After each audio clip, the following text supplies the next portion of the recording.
ರಾಜ್ಯದ ಒಟ್ಟಾರೆ ಆಂತರಿಕ ಉತ್ಪನ್ನ 2019-20ನೇ ಸಾಲಿಗೆ ಹೋಲಿಸಿದರೆ ಶೇಕಡ 2.6ರಷ್ಟು ಕುಸಿತ ಕಂಡಿದೆ. 2020-21ರ ಅವಧಿಯಲ್ಲಿ ಕೋವಿಡ್-19 ಸಾಂಕ್ರಾಮಿಕ ಮತ್ತು ಉತ್ತರ ಕರ್ನಾಟಕದ ಭಾಗದಲ್ಲಿ ಕಂಡುಬಂದ ಪ್ರವಾಹದ ನಡುವೆಯೂ ಕೃಷಿ ಕ್ಷೇತ್ರದಲ್ಲಿ ಶೇಕಡ 6.4ರಷ್ಟು ಗಣನೀಯ ಬೆಳವಣಿಗೆ ಕಂಡುಬಂದಿದೆ. ಆದರೆ ಕೈಗಾರಿಕೆ ಮತ್ತು ಸೇವಾ ವಲಯವು ಕಳೆದ ಸಾಲಿಗೆ ಹೋಲಿಸಿದರೆ ಪ್ರಸಕ್ತ ಸಾಲಿನಲ್ಲಿ ಕುಸಿತ ಕಂಡಿದೆ. 2020-21ನೇ ಸಾಲಿನ ಕೈಗಾರಿಕಾ ವಲಯ ಶೇಕಡ 5.1ರಷ್ಟು ಹಾಗೂ ಸೇವಾ ವಲಯ ಶೇಕಡ 3.1ರಷ್ಟು ಇಳಿಕೆ ಕಂಡಿದೆ. ರಾಜ್ಯದ ಹಣಕಾಸು ಪರಿಸ್ಥಿತಿ. ರಾಜ್ಯ ಸರ್ಕಾರ ರಾಜಸ್ವ ಸಂಪನ್ಮೂಲವು ರಾಜ್ಯದ ಸ್ವಂತ ತೆರಿಗೆ, ತೆರಿಗೆಯೇತರ ಸ್ವೀಕೃತಿ, ಕೇಂದ್ರದ ತೆರಿಗೆ ಪಾಲು ಮತ್ತು ಕೇಂದ್ರದ ಸಹಾಯಧನವನ್ನು ಒಳಗೊಂಡಿರುತ್ತದೆ. ಆದರೆ 2020-21ರಲ್ಲಿ ಕೋವಿಡ್-19 ವೈರಾಣು ಹರಡುವುದನ್ನು ತಡೆಗಟ್ಟಲು ದೇಶವ್ಯಾಪಿ ಲಾಕ್ಡೌನ್ ಘೋಷಿಸಲಾಗಿತ್ತು. ಲಾಕ್ಡೌನ್ನಿಂದ ಆರ್ಥಿಕ ಚಟುವಟಿಕೆಗಳು ಸಂಪೂರ್ಣ ಸ್ಥಗಿತಗೊಂಡ ಕಾರಣ ರಾಜ್ಯ ಹಾಗೂ ಕೇಂದ್ರ ಸರ್ಕಾರದ ತೆರಿಗೆ ಸಂಗ್ರಹ ಆಯವ್ಯಯ ಅಂದಾಜಿಗಿಂತ ಕಡಿಮೆಯಾಗಿರುತ್ತದೆ. ಇದರ ಪರಿಣಾಮವಾಗಿ ರಾಜ್ಯಗಳಿಗೆ ನೀಡುವ ತೆರಿಗೆ ಪಾಲನ್ನು ಕೇಂದ್ರ ಸರ್ಕಾರ ಆಯವ್ಯಯದ ಪರಿಷ್ಕೃತ ಅಂದಾಜಿನಲ್ಲಿ ಕಡಿಮೆ ಮಾಡಲಾಗಿದೆ. ಇದರಿಂದ ರಾಜ್ಯದ ತೆರಿಗೆ ಪಾಲು 2020-21ನೇ ಸಾಲಿನ ಆಯವ್ಯಯದಲ್ಲಿ ಅಂದಾಜಿಸಿದ್ದ 28,591 ಕೋಟಿ ರೂಗಳಿಗೆ ಎದುರಾಗಿ ಪರಿಷ್ಕೃತ ಅಂದಾಜಿನಲ್ಲಿ 20,053 ಕೋಟಿಗಳಿಗೆ ಇಳಿಕೆಯಾಗಿದೆ. ಈ ಎಲ್ಲ ಕಾರಣಗಳಿಂದ 2020-21ನೇ ಸಾಲಿನಲ್ಲಿ ರಾಜ್ಯದ ರಾಜಸ್ವ ಸಂಪನ್ಮೂಲವು ಆಯವ್ಯಯದ ಗುರಿಗಳನ್ನು ತಲುಪಲು ಸಾಧ್ಯವಾಗಿದೆ. 2021-22ನೇ ಸಾಲಿಗೆ ರಾಜ್ಯಕ್ಕೆ 24,273 ಕೋಟಿ ರೂಗಳ ತೆರಿಗೆ ಪಾಲನ್ನು ನೀಡುವುದಾಗಿ ಕೇಂದ್ರ ಸರ್ಕಾರ ತನ್ನ ಆಯವ್ಯಯದಲ್ಲಿ ತಿಳಿಸಿದೆ. ರಾಜ್ಯದ GST ಸಂಗ್ರಹಣೆ ಕೋವಿಡ್-19 ಕಾರಣದಿಂದ ಇಳಿಕೆಯಾಗಿರುತ್ತದೆ. ಈ ನಷ್ಟವನ್ನು ಕೇಂದ್ರ ಸರ್ಕಾರ ರಾಜ್ಯಕ್ಕೆ GST ಪರಿಹಾರವಾಗಿ ನೀಡಬೇಕಾಗಿದೆ. ಆದರೆ ಕೇಂದ್ರ ಸರ್ಕಾರದ GST ಪರಿಹಾರ ಉಪಕರದಲ್ಲಿನ ಕಾಂಪನ್ಸೇಷನ್ ಸೆಸ್ ನಿರೀಕ್ಷಿತ ಸಂಗ್ರಹಣೆ ಇಲ್ಲದ ಕಾರಣ ರಾಜ್ಯದ GST ನಷ್ಟ ಭರಿಸಲು ಕೇಂದ್ರ ಸರ್ಕಾರ ಸಾಲ ಪಡೆದು ರಾಜ್ಯಗಳಿಗೆ ಹಂಚಿಕೆ ಮಾಡುವುದಾಗಿ ತಿಳಿಸಿದೆ. ಹಾಗೂ ಈ ಸಾಲದ ಮರುಪಾವತಿಯನ್ನು GST ಪರಿಹಾರ ಉಪಕರಣದಿಂದ ಭರಿಸಲಾಗುವುದು. 2020-21ನೇ ಸಾಲಿನಲ್ಲಿ 12,407 ಕೋಟಿ ರೂಗಳನ್ನು ಕೇಂದ್ರ ಸರ್ಕಾರ ಸಾಲ ಪಡೆದು ರಾಜ್ಯಕ್ಕೆ GST ಪರಿಹಾರವಾಗಿ ನೀಡಿರುತ್ತದೆ. ಕೋವಿಡ್-19 ಕಾರಣದಿಂದಾಗಿ ಉಂಟಾಗಿರುವ ಆರ್ಥಿಕ ಸಂಕಷ್ಟವನ್ನು ಎದುರಿಸಲು ಕೇಂದ್ರ ಸರ್ಕಾರ ರಾಜ್ಯಗಳಿಗೆ 2020-21ನೇ ಸಾಲಿನಲ್ಲಿ GSDP ಶೇಕಡ 5ರವರೆಗೆ ಸಾಲ ಪಡೆಯಲು ಅನುಕೂಲ ಮಾಡಿಕೊಟ್ಟಿದೆ.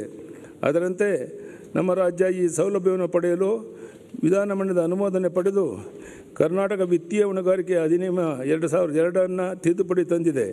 ಆದರೆ ಮುಂದೆ ರಾಜ್ಯದ ಆರ್ಥಿಕತೆಯ ಮೇಲೆ ಉಂಟಾಗುವ ಹೊಣೆಗಾರಿಕೆಯನ್ನು ಗಮನದಲ್ಲಿಟ್ಟುಕೊಂಡು ಪ್ರಸ್ತುತ ವರ್ಷ ರಾಜ್ಯ ಸರ್ಕಾರ ಸಾಲವನ್ನು GSDPಯ ಶೇಕಡ 4ರೊಳಗೆ ಸೀಮಿತಗೊಳಿಸಿದೆ.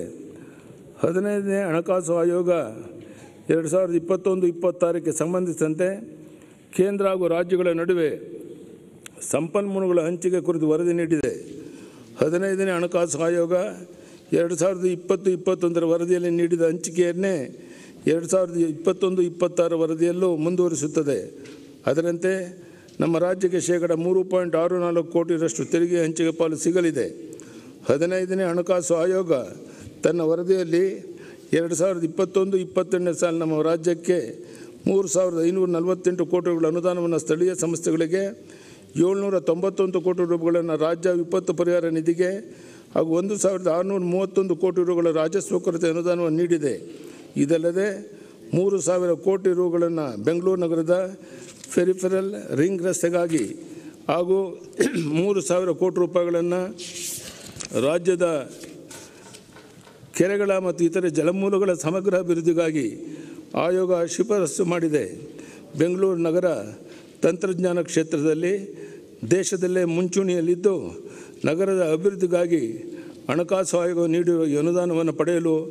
ಸರ್ಕಾರ ಶ್ರಮಿಸಲಿದೆ. 2020-21ನೇ ಸಾಲಿನಲ್ಲಿ ನಮ್ಮ ಸರ್ಕಾರ ಹಲವಾರು ಸವಾಲುಗಳನ್ನು ಎದುರಿಸಿತ್ತು. ಈಗ ಚೇತರಿಗೆ ಹಸಿರು ಚಿಗುರುಗಳು ಸ್ಪಷ್ಟ ಚಿಹ್ನೆಗಳು ಕಾಣಿಸುತ್ತಿದ್ದರೂ 2021-22ನೇ ಸಾಲು ಕೂಡ ಹಲವಾರು ಸವಾಲುಗಳನ್ನು ಎದುರಾಗಬಹುದು. ನಾವು ವರ್ಷದಿಂದ ವರ್ಷಕ್ಕೆ ತೆಗೆದುಕೊಳ್ಳುವ 14% ನಿರೀಕ್ಷಿತ ಬೆಳವಣಿಗೆ ಮುಂದಿನ ವರ್ಷದ ರಾಜಸ್ವ ಸ್ವೀಕೃತಿಯಲ್ಲಿ ಆಗುವುದಿಲ್ಲ. ಅದೇ ರೀತಿ ಕೋವಿಡ್-19 ನಿಭಾಯಿಸಲು ತೆಗೆದುಕೊಂಡ ಹೊಣೆಗಾರಿಕೆಗಳು 2021-22ರಲ್ಲಿ ತನ್ನದೇ ಆದ ಪರಿಣಾಮ ಬೀರುವುದರಿಂದ 2021-22ನೇ ಆಯವ್ಯಯ ತಯಾರಿಕೆಯ ಪ್ರಕ್ರಿಯೆಯು ಕಠಿಣವಾಯಿತು. 2021-22 ಸಾಲಿನ ಕೇಂದ್ರ ಸರ್ಕಾರ ರಾಜ್ಯಗಳಿಗೆ GSDPಯ 4% ಸಾಲ ಪಡೆಯಲು ಅನುಮತಿಸಿದ್ದು, ಅದರಿಂದ ಕರ್ನಾಟಕ ವಿತ್ತೀಯ ಹೊಣೆಗಾರಿಕೆ ಅಧಿನಿಯಮ 2002ಕ್ಕೆ ತಿದ್ದುಪಡಿ ಮಾಡಲು ಪ್ರಸಕ್ತ ಬಜೆಟ್ನ ಅಧಿವೇಶನದಲ್ಲಿ ತಿದ್ದುಪಡಿ ವಿಧೇಯಕವನ್ನು ಮಂಡಿಸಲಾಗುವುದು. ಇಂತಹ ಕಠಿಣ ಪರಿಸ್ಥಿತಿಯಲ್ಲಿ ರಾಜ್ಯದ ಆಯವ್ಯಯವನ್ನು ರೂಪಿಸುವ ಸಂದರ್ಭ ಹಿಂದೆಂದೂ ಎದುರಾಗಿರಲಿಲ್ಲ. ಆದಾಗ್ಯೂ ಸಕಾರಾತ್ಮಕ ಚಿಂತನೆಯೊಂದಿಗೆ ಅಭಿವೃದ್ಧಿಯ ಕನಸನ್ನು ನನಸುಗೊಳಿಸುವ ಗುರಿಯೊಂದಿಗೆ ಈ ಆಯವ್ಯಯವನ್ನು ಮಂಡಿಸುತ್ತಿದ್ದೇನೆ. 2021-22ನೇ ಸಾಲಿನ ಹೊಸ ಘೋಷಣೆಗಳು. ಮಹಿಳಾ ದಿನಾಚರಣೆ ವಿಶೇಷ. ಇಂದು ವಿಶ್ವದಾದ್ಯಂತ ಅಂತಾರಾಷ್ಟ್ರೀಯ ಮಹಿಳಾ ದಿನಾಚರಣೆ ಆಚರಿಸಲಾಗುತ್ತಿದೆ. ಒಟ್ಟು ಜನಸಂಖ್ಯೆ ಅರ್ಧ ಭಾಗದಲ್ಲಿರುವ ಅರ್ಧದಷ್ಟಿರುವಂಥ ಮಹಿಳೆಯರು ರಾಷ್ಟ್ರ ನಿರ್ಮಾಣ ಹಾಗೂ ಆರ್ಥಿಕ ಚಟುವಟಿಕೆಗಳಲ್ಲಿ ತಮ್ಮನ್ನು ತಾವು ತೊಡಗಿಸಿಕೊಂಡಾಗ ಸಮೃದ್ಧಿಯ ವಾತಾವರಣ ಮೂಡುವುದು ಕಠಿಣವಲ್ಲ. ಇದರಿಂದ ಮಹಿಳೆಯರ ಆತ್ಮಬಲ ವೃದ್ಧಿಯಾಗುವುದು. ಈ ಹಿನ್ನೆಲೆಯಲ್ಲಿ ಮಹಿಳೆಯರ ಸಮಾನತೆ ಮತ್ತು ಸಬಲೀಕರಣಕ್ಕೆ ನಮ್ಮ ಸರ್ಕಾರ ಬದ್ಧವಾಗಿದೆ. ನಗರ ಪ್ರದೇಶದ ಉದ್ಯೋಗಸ್ಥ ಮಹಿಳೆಯರಿಗೆ ಮಕ್ಕಳ ಆರೈಕೆಗಾಗಿ ನೆರವಾಗಲು ನಮ್ಮ ಸರ್ಕಾರ ಬೆಂಗಳೂರು ಮತ್ತು ಇತರ ಮಹಾನಗರದಲ್ಲಿರುವ ಅಂಗನವಾಡಿಗಳನ್ನು ಹಂತ ಹಂತವಾಗಿ ಶಿಶುಪಾಲನಾ ಕೇಂದ್ರಗಳಾಗಿ ಉನ್ನತೀಕರಿಸಲಿದೆ. ಜಿಲ್ಲಾ ಕೇಂದ್ರಗಳಲ್ಲಿ ತಲಾ 2 ಪ್ರಮುಖ ಸರ್ಕಾರಿ ಕಚೇರಿಗಳಲ್ಲಿ ಶಿಶುಪಾಲನಾ ಕೇಂದ್ರಗಳನ್ನು ತೆರೆಯುವುದರ ಮೂಲಕ ಉದ್ಯೋಗಗಳಿಗೆ ಅನುಕೂಲ ಕಲ್ಪಿಸಲಾಗುವುದು. ಮಹಿಳಾ ಉದ್ಯಮಿಗಳನ್ನು ಪ್ರೋತ್ಸಾಹಿಸುವ ಉದ್ದೇಶದಿಂದ ಆಸ್ಪತ್ರೆ, ವೈದ್ಯಕೀಯ ಆರೈಕೆ ಮತ್ತಿತರ ಸೇವಾ ವಲಯದಲ್ಲಿ ಕಾರ್ಯನಿರ್ವಹಿಸಿರುವ ಮಹಿಳಾ ಉದ್ಯಮಿಗಳಿಗೆ ಮಹಿಳಾ ಅಭಿವೃದ್ಧಿ ನಿಗಮ ಕರ್ನಾಟಕ ರಾಜ್ಯ ಸಂಸ್ಥೆಯ ಮೂಲಕ 2 ಕೋಟಿ ರುಗಳವರೆಗೆ 4% ರಿಯಾಯಿತಿ ಬಡ್ಡಿ ದರದಲ್ಲಿ ಸಾಲ ಸೌಲಭ್ಯ ಒದಗಿಸಲಾಗುವುದು. ರಾಜ್ಯ ಗ್ರಾಮೀಣ ಜೀವನೋಪಾಯ ಅಭಿಯಾನ ಸಂಜೀವಿನಿ ವ್ಯಾಪ್ತಿಯ ಗ್ರಾಮೀಣ ಮಹಿಳಾ ಸ್ವಸಹಾಯ ಸಂಘಗಳ ಕೇಟರಿಂಗ್, ಸ್ವಚ್ಛತಾ ಕಾರ್ಯ, ಕೋಳಿ ಸಾಗಾಣಿಕೆ, ಕುರಿ ಸಾಗಾಣಿಕೆ, ಘನತ್ಯಾಜ್ಯ ನಿರ್ವಹಣೆ, ಸ್ವಚ್ಛತೆ, ನಿರ್ಮಾಣ ಕಾರ್ಯ ಮತ್ತಿತರ ಕ್ಷೇತ್ರಗಳ 6,000 ಅತಿ ಸಣ್ಣ ಉದ್ಯಮಗಳನ್ನು ಸ್ಥಾಪಿಸಲು ಪಂಚಾಯತ್ ರಾಜ್ ಸಂಸ್ಥೆಗಳ ಮೂಲಕ ಬೆಂಬಲ ನೀಡಲಾಗುವುದು. ಇದರಿಂದ 60,000 ಮಹಿಳೆಯರಿಗೆ ಸ್ವಯಂ ಉದ್ಯೋಗದ ಅವಕಾಶ ದೊರೆಯಲಿದೆ. ಹಪ್ಪಳ, ಉಪ್ಪಿನಕಾಯಿ, ರೊಟ್ಟಿ, ಮಸಾಲೆ ಪುಡಿ ಮತ್ತಿತರ ಆಹಾರ ಪದಾರ್ಥಗಳನ್ನು ತಯಾರಿಸುವ ಮಹಿಳೆಯರ ಸಣ್ಣ ಉದ್ಯಮಗಳಿಗೆ ಆಹಾರ ಸುರಕ್ಷತೆ, ಪ್ಯಾಕೇಜಿಂಗ್, ಬ್ರ್ಯಾಂಡಿಂಗ್, ರಸ್ತೆ ಬದಿ ಮಳಿಗೆಗಳ ಮತ್ತು ಆನ್ಲೈನ್ ಮೂಲಕ ಮಾರುಕಟ್ಟೆ ಸಂಪರ್ಕ ಮತ್ತಿತರ ತಾಂತ್ರಿಕ ನೆರವು ನೀಡಲಾಗುವುದು. ಪ್ರತಿ ತಾಲೂಕಿನಲ್ಲಿ 10ರಂತೆ 2,260 ಕಿರು ಉದ್ಯಮಿಗಳ ಮೂಲಕ 25,000 ಮಹಿಳೆಯರಿಗೆ ಉತ್ತೇಜನ ನೀಡಲಾಗುವುದು. ಮಹಿಳಾ ಸ್ವಸಹಾಯ ಸಂಘಗಳು ಹಾಗೂ ಮಹಿಳಾ ಉದ್ಯಮಿಗಳ ತಯಾರಿಸಿದ ಉತ್ಪನ್ನಗಳಿಗೆ ಮಾರುಕಟ್ಟೆ ಒದಗಿಸಲು ಬೆಂಗಳೂರು, ಮೈಸೂರು, ಬೆಳಗಾವಿ ಮತ್ತು ಕಲಬುರಗಿ ನಗರದಲ್ಲಿ 1 ವಾರದ ಅವಧಿಗೆ ವಾರ್ಷಿಕ ಮಾರಾಟ ಮೇಳ ಹಮ್ಮಿಕೊಳ್ಳಲಾಗುವುದು. ಇಳಕಲ್, ಉಡುಪಿ ಮತ್ತು ಬನಹಟ್ಟಿ ಕೈಮಗ್ಗದ ಸೀರೆಗಳು, ಚನ್ನಪಟ್ಟಣ ಮತ್ತು ಕಿನ್ನಾಳ ಆಟಿಕೆಗಳು, ನವಲಗುಂದ ಕಾರ್ಪೆಟ್ಗಳು, ಗಿರಿಜನ ಮಹಿಳೆಯರು ಸಂಗ್ರಹಿಸುವ ಜೇನು, ಲಂಬಾಣಿ, ಕಸೂತಿ ಮುಂತಾದ ಪಾರಂಪರಿಕ ಕರಕುಶಲ ಉತ್ಪನ್ನಗಳು ಸೇರಿದಂತೆ ಮಹಿಳಾ ಶ್ರೀ ಶಕ್ತಿ ಗುಂಪುಗಳನ್ನು ಉತ್ಪನ್ನಗಳಿಗೆ ವ್ಯಾಪಕ ಪ್ರಚಾರ ನೀಡಿ ಜನಪ್ರಿಯಗೊಳಿಸಲು ಹಾಗೂ ಉತ್ತಮ ಬೆಲೆ ಒದಗಿಸಲು ಈ ಮಾರುಕಟ್ಟೆ ಸೌಲಭ್ಯವನ್ನು ಜಾರಿಗೊಳಿಸಲಾಗುವುದು. ಬೆಂಗಳೂರಿನ ಗಾರ್ಮೆಂಟ್ ಉದ್ಯಮದಲ್ಲಿ ಅತಿ ಹೆಚ್ಚಿನ ಸಂಖ್ಯೆಯಲ್ಲಿರುವ ಮಹಿಳಾ ಕಾರ್ಮಿಕರಿಗೆ BMTC ಹಾಗೂ ಕಾರ್ಮಿಕ ಇಲಾಖೆಗಳ ಸಹಭಾಗಿತ್ವದಲ್ಲಿ ರಿಯಾಯಿತಿ ದರದಲ್ಲಿ BMT ಬಸ್ ಪಾಸ್ ನೀಡುವ ವನಿತಾ ಸಂಗಾತಿ ಯೋಜನೆಯನ್ನು ಹಿಂದಿನ ವರ್ಷದ ಆಯವ್ಯಯದಲ್ಲಿ ಘೋಷಿಸಲಾಗಿದ್ದರೂ ಕೋವಿಡ್-19 ಸಾಂಕ್ರಾಮಿಕದಿಂದ ಅನುಷ್ಠಾನಗೊಳಿಸುವುದು ಸಾಧ್ಯವಾಗಲಿಲ್ಲ.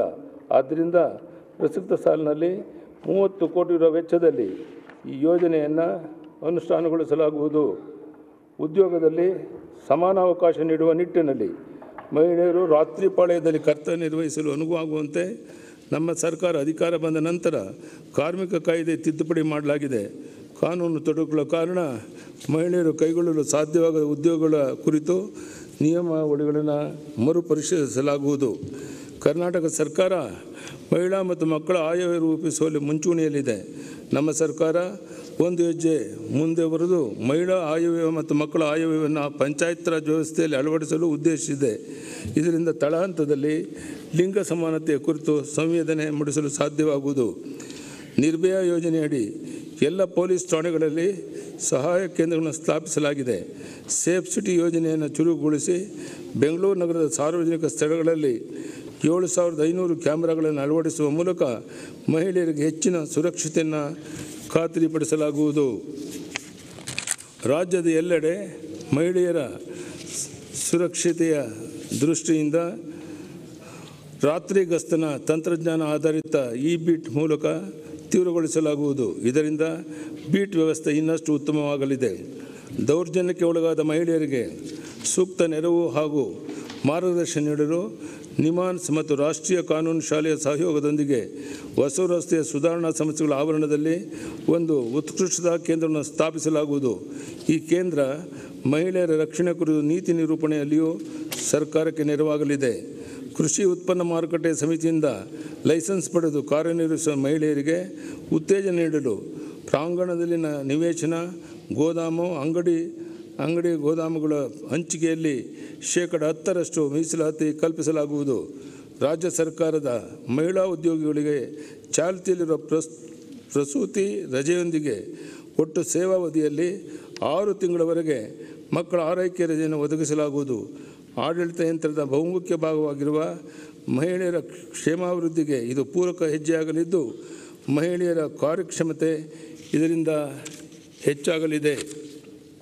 ರಾಜ್ಯದಲ್ಲಿ ಮಹಿಳಾ ವಾಣಿಜ್ಯೋದ್ಯಮಗಳನ್ನು ಬೆಂಬಲಿಸಲು 5 ಕೋಟಿ ರು ವೆಚ್ಚದಲ್ಲಿ ಎಲಿವೇಟ್ ವುಮೆನ್ ಎಂಟರ್ಪ್ರೆನ್ಯೂರ್ಶಿಪ್ ಎಂಬ ಕಾರ್ಯಕ್ರಮವನ್ನು ಜಾರಿಗೆ ತರಲಾಗುವುದು. ಈ ಕಾರ್ಯಕ್ರಮದಡಿ ಹಣಕಾಸು ಸೌಲಭ್ಯ, ಪರಿಪೋಷಣೆ, ವೇಗವರ್ಧನೆ, ಬೆಂಬಲ, ಜಾಗತಿಕ ಸಂಪರ್ಕ, ಆಪ್ತ ಸಲಹೆ ನೀಡಲಾಗುವುದು. ರಾಜ್ಯದ ಸ್ವಸಹಾಯ ಗುಂಪುಗಳು ಮತ್ತು ಅವುಗಳ ಒಕ್ಕೂಟವನ್ನು ಬಲಪಡಿಸಲು ಸ್ವಸಹಾಯ ಗುಂಪುಗಳ ನೀತಿಯನ್ನು ರೂಪಿಸಲಾಗುವುದು.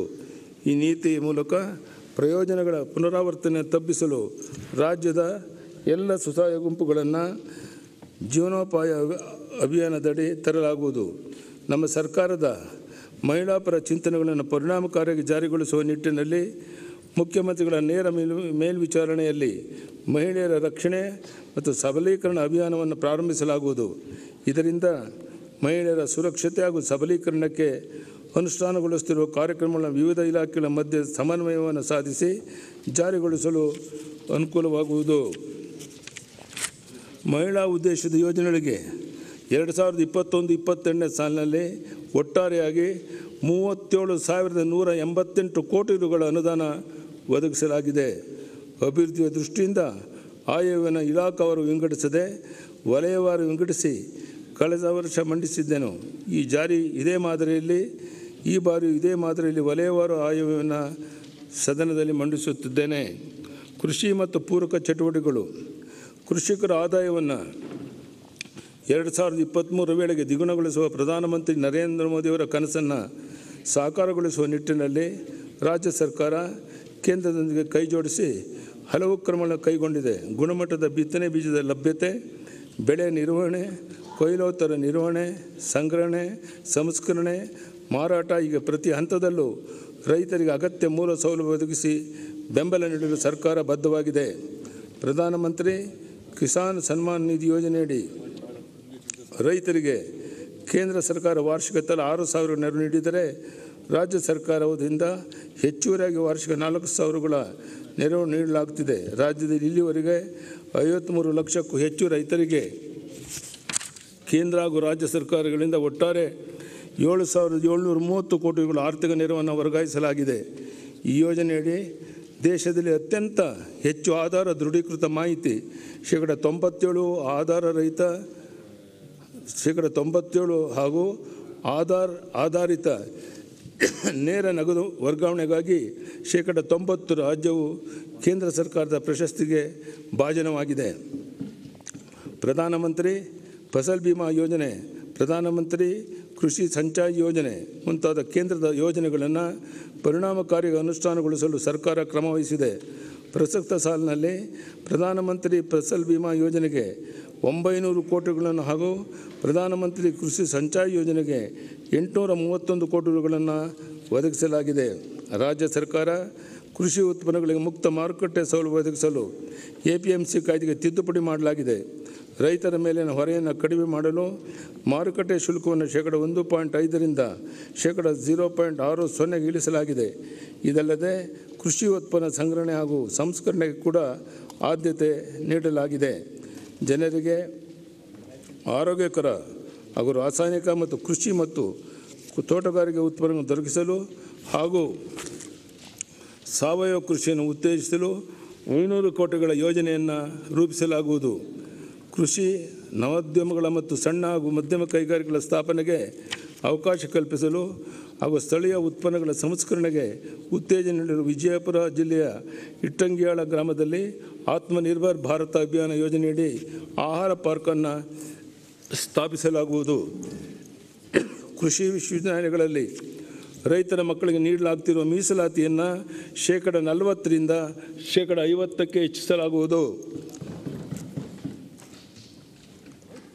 ಕೃಷಿ ವಿಶ್ವವಿದ್ಯಾಲಯದಲ್ಲಿ ರೈತರ ಮಕ್ಕಳಿಗೆ ನೀಡ್ತಾ ಇರುವ ಮೀಸಲಾತಿಯನ್ನು ಶೇಕಡ 40ರಿಂದ ಶೇಕಡ 50ಕ್ಕೆ ಹೆಚ್ಚಿಸಲಾಗುವುದು. ರೈತರು ಮಿತವ್ಯಯದಲ್ಲಿ ಆಧುನಿಕ ಕೃಷಿ ಪದ್ಧತಿ ಅಳವಡಿಸಿಕೊಳ್ಳಲು ನೆರವಾಗುವಂತೆ ಕೃಷಿ ಯಂತ್ರಧಾರೆ ಕೇಂದ್ರಗಳನ್ನು ಬಲಪಡಿಸಲಾಗುವುದು. ಈ ಉದ್ದೇಶಕ್ಕಾಗಿ ಅವಶ್ಯವಿರುವ ಆಧುನಿಕ ಕೃಷಿ ಹಾಗೂ ಕೊಯ್ಲೋತ್ತರ ಯಂತ್ರೋಪಕರಣಗಳನ್ನು ಒದಗಿಸಲಾಗುವುದು. ವಿವಿಧ ಕೃಷಿ ಬೆಳೆಗಳನ್ನು ಒಕ್ಕಲು ಮಾಡಲು ಕಂಬೈನ್ಡ್ ಹಾರ್ವೆಸ್ಟರ್ಗಳನ್ನು ಸಹ ಪೂರೈಸಲಾಗುವುದು. ಕೃಷಿ ಯಂತ್ರೀಕರಣ ಯೋಜನೆಯಡಿ ಸಣ್ಣ ಟ್ರ್ಯಾಕ್ಟರ್ಗಳಿಗೆ ಸಹಾಯಧನ ನೀಡುತ್ತಿದ್ದು, ಇದನ್ನು 25-45 PTO HP ಟ್ರ್ಯಾಕ್ಟರ್ಗೆ ವಿಸ್ತರಿಸಲಾಗುವುದು.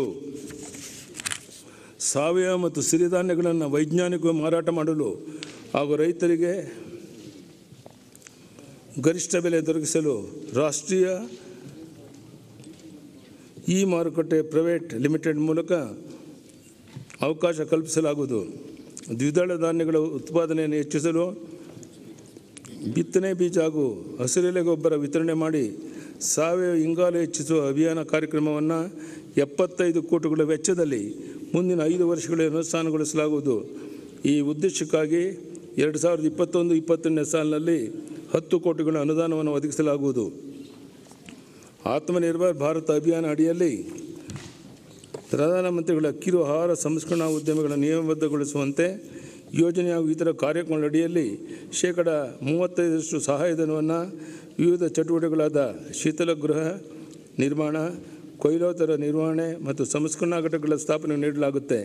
ಈ ಸಹಾಯಧನವನ್ನು ಶೇಕಡ 50ಕ್ಕೆ ಹೆಚ್ಚಿಸಲು ರಾಜ್ಯ ಸರ್ಕಾರ ಶೇಕಡ 15ರಷ್ಟು ಹೆಚ್ಚುವರಿ ಸಹಾಯಧನ ನೀಡಲಿದೆ.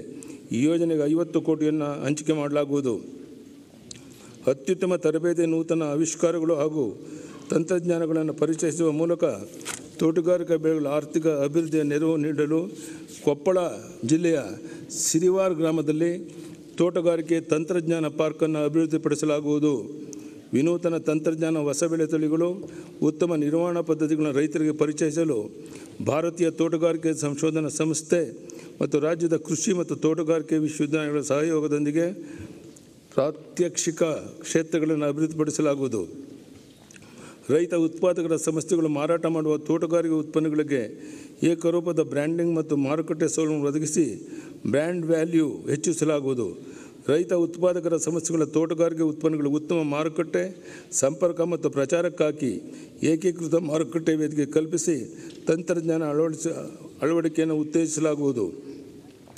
ಸಣ್ಣ ಮತ್ತು ಅತಿ ಸಣ್ಣ ಹಿಡುವಳಿದಾರರು ಕಡಿಮೆ ಜಮೀನಿನಲ್ಲಿ ಕೃಷಿ, ತೋಟಗಾರಿಕೆ ಮತ್ತಿತರ ಉಪಕಸಬುಗಳನ್ನು ಕೈಗೊಳ್ಳುವ ಮೂಲಕ ಸುಸ್ಥಿರವಾಗಿ ವರ್ಷವಿಡೀ ವರಮಾನ ಪಡೆಯಲು ಸಮಗ್ರ ಕೃಷಿ ಪದ್ಧತಿ ಕಾರ್ಯಕ್ರಮವನ್ನು ಅನುಷ್ಠಾನಗೊಳಿಸಲಾಗುವುದು.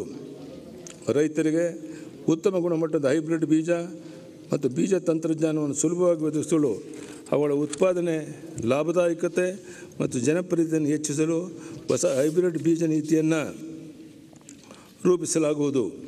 ಚಿಕ್ಕಮಗಳೂರು, ದಕ್ಷಿಣ ಕನ್ನಡ, ಶಿವಮೊಗ್ಗ, ಕೊಡಗು ಜಿಲ್ಲೆಯ ಅಡಿಕೆ ಬೆಳೆಗಾರರನ್ನು ತೀವ್ರವಾಗಿ ಬಾರಿಸುತ್ತಿರುವ ಹಳದಿ ಎಲೆ ರೋಗದ ಕುರಿತು ಸಂಶೋಧನೆ ತೀವ್ರಗೊಳಿಸಲು ಹಾಗೂ ಪರ್ಯಾಯ ಬೆಳೆಯನ್ನು ಪ್ರೋತ್ಸಾಹಿಸಲು 25 ಕೋಟಿ ರೂಪಾಯಿಗಳನ್ನು ಯೋಜಿಸಲಾಗುವುದು. ರಾಜ್ಯಾದ್ಯಂತ ಸುವಾಸನೆಯುಕ್ತ ಮತ್ತು ವೈದ್ಯಕೀಯ ಗಿಡಗಳು, ಹಣ್ಣು ಹಂಪಲು, ತರಕಾರಿಗಳು ಮತ್ತು ಸಾಂಬಾರ ಪದಾರ್ಥಗಳಿಗಾಗಿ ಹೊಸ ಕೃಷಿ ರಫ್ತು ವಲಯ ಸ್ಥಾಪಿಸಲಾಗುವುದು. ಈ ಉತ್ಪನ್ನಗಳ ರಫ್ತಿಗೆ ಅನುವಾಗುವಂತೆ ರಾಜ್ಯದ ಅಂತಾರಾಷ್ಟ್ರೀಯ ವಿಮಾನ ನಿಲ್ದಾಣಗಳಲ್ಲಿ ಅಗತ್ಯ ಸೌಲಭ್ಯಗಳು ಒದಗಿಸಲಾಗುವುದು. ದ್ರಾಕ್ಷಿ ಬೆಳೆಯ ಮೌಲ್ಯವರ್ಧನೆ, ಬ್ರ್ಯಾಂಡಿಂಗ್ ಹಾಗೂ ಮಾರ್ಕೆಟಿಂಗ್ ಕ್ಷೇತ್ರಗಳ ಉನ್ನತೀಕರಣ ಒಳಗೊಂಡಂತೆ ದ್ರಾಕ್ಷಿ ಕೃಷಿಯನ್ನು ಪ್ರೋತ್ಸಾಹಿಸಲು ಕರ್ನಾಟಕ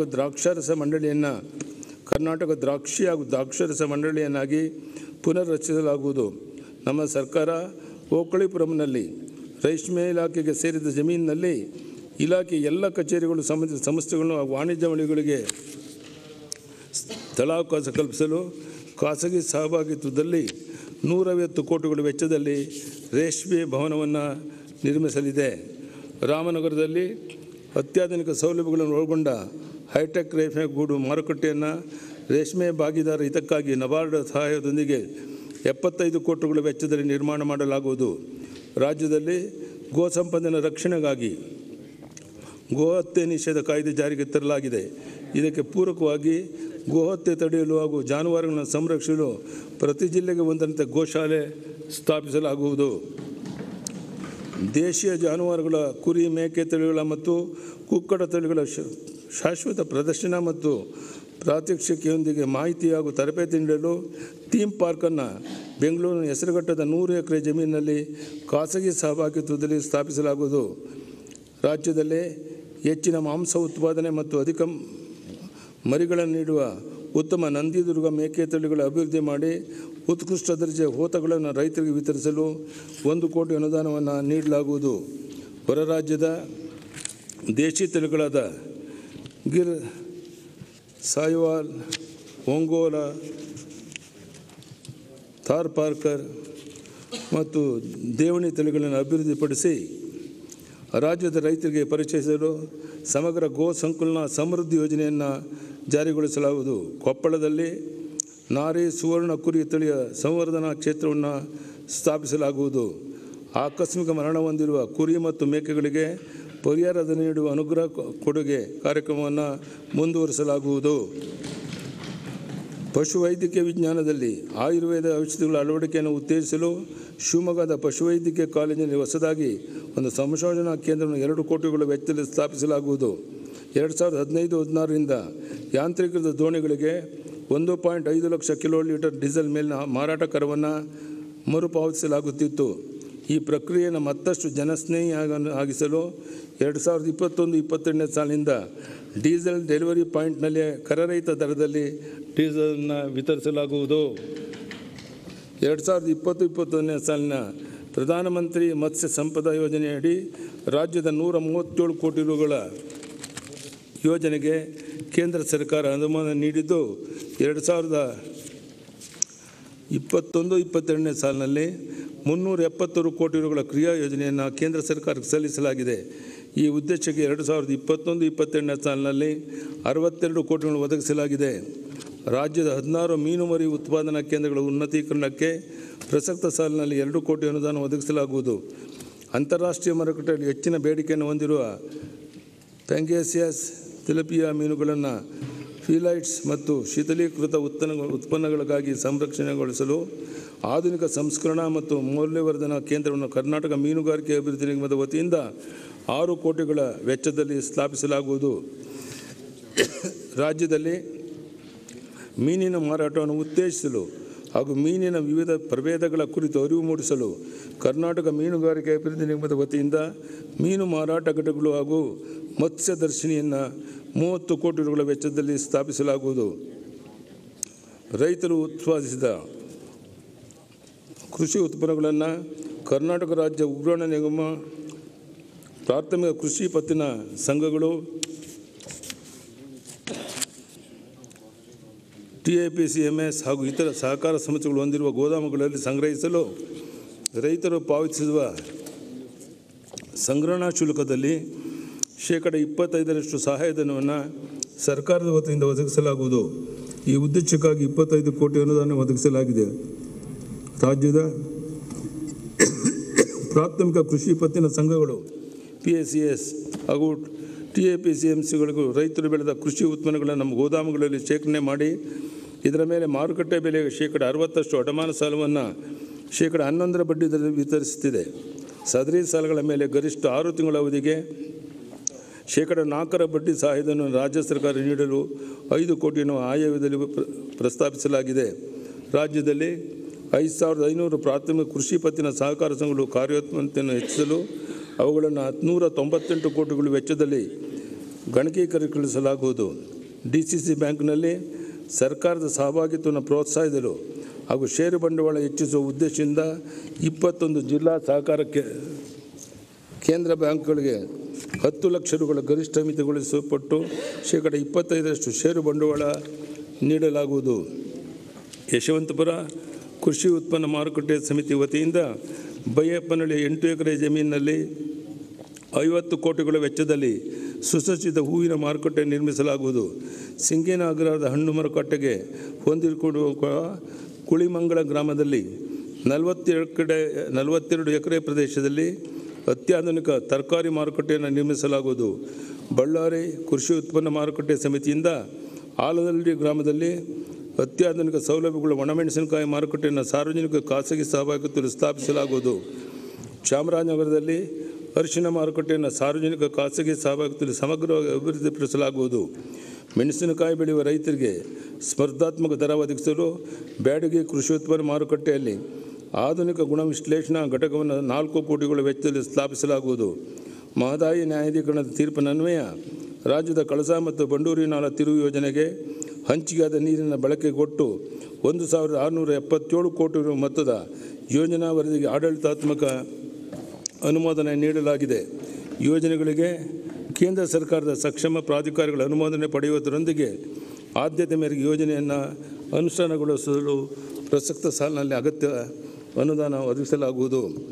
ಭದ್ರಾ ಮೇಲ್ದಂಡೆ ಯೋಜನೆಯ 21,474 ಕೋಟಿ ರುಗಳ ಪರಿಷ್ಕೃತ ಅಂದಾಜು ಮೊತ್ತಕ್ಕೆ ಆಡಳಿತಾತ್ಮಕ ಅನುಮೋದನೆಯನ್ನು ನೀಡಲಾಗಿದೆ. ಈ ಯೋಜನೆಯನ್ನು ರಾಷ್ಟ್ರೀಯ ಯೋಜನೆ ಎಂದು ಘೋಷಿಸುವ ಪ್ರಸ್ತಾವನೆ ಕೇಂದ್ರ ಸರ್ಕಾರದ ಇನ್ವೆಸ್ಟ್ಮೆಂಟ್ ಕ್ಲಿಯರೆನ್ಸ್ ಪಡೆಯುವ ಹಂತದಲ್ಲಿದೆ. ಕೇಂದ್ರದ ನೆರವಿನೊಂದಿಗೆ ಈ ಯೋಜನೆಯನ್ನು ಶೀಘ್ರವಾಗಿ ಪೂರ್ಣಗೊಳಿಸಲಾಗುವುದು. ಇದರಿಂದ ಚಿಕ್ಕಮಗಳೂರು, ಚಿತ್ರದುರ್ಗ, ದಾವಣಗೆರೆ ಹಾಗೂ ತುಮಕೂರು ಜಿಲ್ಲೆಗಳ ರೈತರಿಗೆ ಅನುಕೂಲ ಆಗುತ್ತೆ. ಉತ್ತರ ಕರ್ನಾಟಕದ 6 ಲಕ್ಷ ಹೆಕ್ಟೇರ್ ಅಚ್ಚುಕಟ್ಟು ಕ್ಷೇತ್ರಕ್ಕೆ ನೀರಾವರಿ ಸೌಲಭ್ಯ ಒದಗಿಸುವ ಗುರಿ ಹೊಂದಿರುವ ಕೃಷ್ಣಾ ಮೇಲ್ದಂಡೆ ಯೋಜನೆ ಹಂತ 3 ಅಗತ್ಯವಿರುವ ಸಂಪನ್ಮೂಲವನ್ನು ಒದಗಿಸಿ ಯಶಸ್ವಿಯಾಗಿ ಅನುಷ್ಠಾನಗೊಳಿಸಲು ನಮ್ಮ ಸರ್ಕಾರದ ಸಂಕಲ್ಪವಾಗಿರುತ್ತದೆ. ಈ ನಿಟ್ಟಿನಲ್ಲಿ ಕೃಷ್ಣಾ ನ್ಯಾಯಾಧೀಕರಣ 2ರ ಅಂತಿಮ ತೀರ್ಪಿನ ಗೆಜೆಟೆಡ್ ಅಧಿಸೂಚನೆಯನ್ನು ಹೊರಡಿಸಲು ಹಾಗೂ ಈ ಯೋಜನೆಗೆ ರಾಷ್ಟ್ರೀಯ ಯೋಜನೆ ಮಾನ್ಯತೆ ಪಡೆಯಲು ನಮ್ಮ ಸರ್ಕಾರ ಶ್ರಮಿಸುತ್ತಿದೆ. ಕೇಂದ್ರ ಸರ್ಕಾರದ ನೆರವಿನೊಂದಿಗೆ ಯೋಜನೆಯನ್ನು ಶೀಘ್ರಗತಿಯಲ್ಲಿ ಅನುಷ್ಠಾನಗೊಳಿಸಲು ಆದ್ಯತೆ ನೀಡಲಾಗುವುದು. ನೀರಾವರಿ ಕಾಮಗಾರಿಗಳ ಅನುಷ್ಠಾನಕ್ಕಾಗಿ ಕೃಷ್ಣಾ ಭಾಗ್ಯ ಜಲ ನಿಗಮ ನಿಯಮಿತಕ್ಕೆ 5,600 ಕೋಟಿಗಳ ಅನುದಾನ ಒದಗಿಸಲಾಗುವುದು. ಎತ್ತಿನಹೊಳೆ ಸಮಗ್ರ ಕುಡಿಯುವ ನೀರು ಯೋಜನೆ ಪ್ರಥಮ ಹಂತದ ಏತ ನೀರಾವರಿ ಕಾಮಗಾರಿ ಮುಕ್ತಾಯ ಹಂತದಲ್ಲಿದ್ದು, ಬೈರಗೊಂಡ್ಲು ಜಲಾಶಯ ನಿರ್ಮಾಣಕ್ಕೆ ಅಡ್ಡಿ ಆಗಿರುವ ಭೂ ಸ್ವಾಧೀನ ಸಮಸ್ಯೆಗಳನ್ನು ನಿವಾರಿಸಿ ಕಾಮಗಾರಿಯನ್ನು ಪೂರ್ಣಗೊಳಿಸಲು ಆದ್ಯತೆ ನೀಡಲಾಗುವುದು. ಬೇಡ್ತಿ ವರದಾ ನದಿ ಜೋಡಣೆ ಯೋಜನೆಯಡಿ ಒಟ್ಟು 22 TMC ನೀರನ್ನು ಒದಗಿಸಿಕೊಳ್ಳಲು ವಿವರವಾದ ಯೋಜನಾ ವರದಿಯನ್ನು NWA ಸಿದ್ಧಪಡಿಸುತ್ತಿದೆ. ಸದರಿ ಯೋಜನೆಯಿಂದ ಲಭ್ಯವಾಗಿರುವ ನೀರಿನ ಸದ್ಬಳಕೆಗಾಗಿ ತಾಂತ್ರಿಕ ಸಾಧ್ಯಾಸಾಧ್ಯತೆಗಳನ್ನುವಾಗಿ ಯೋಜನೆಗಳನ್ನು ರೂಪಿಸಲಾಗುವುದು. ಇದರಿಂದ ಉತ್ತರ ಕರ್ನಾಟಕದ ಬರಪೀಡಿತ ಜಿಲ್ಲೆಗಳಲ್ಲಿನ ಶಾಶ್ವತ ನೀರು ಸರಬರಾಜಿಗೆ ಅವಕಾಶವಾಗುತ್ತೆ. ತುಂಗಭದ್ರಾ ಜಲಾಶಯದಲ್ಲಿ ಹೂಳು ತುಂಬಿ ನೀರಿನ ಸಂಗ್ರಹಣೆಯಲ್ಲಿ ಉಂಟಾಗಿರುವ ಕೊರತೆಯನ್ನು ಸರಿದೂಗಿಸಲು ಕೊಪ್ಪಳ ಜಿಲ್ಲೆಯ ನವಿಲೆ ಬಳಿ ಸಮಾನಾಂತರ ಜಲಾಶಯ ನಿರ್ಮಿಸುವ ಕುರಿತು ಈಗಾಗಲೇ ಘೋಷಿಸಿದಂತೆ ವಿವರವಾದ ಯೋಜನಾ ವರದಿ ತಯಾರಿ ಕಾರ್ಯ ಕೈಗೊಂಡಿದ್ದು, ಯೋಜನಾ ಸರ್ವೆ ಕಾರ್ಯ ಪ್ರಗತಿಯಲ್ಲಿದೆ. ಈ ಬಗ್ಗೆ ತೆಲಂಗಾಣ ಮತ್ತು ಆಂಧ್ರ ಪ್ರದೇಶ ರಾಜ್ಯಗಳಿಗೆ ಸಮಾಲೋಚಿಸಿ ಸೂಕ್ತ ಸಮ್ಮತಿಯೊಂದಿಗೆ ಶೀಘ್ರವಾಗಿ ಕಾರ್ಯಾನುಷ್ಠಾನ ಮಾಡಲಾಗುವುದು.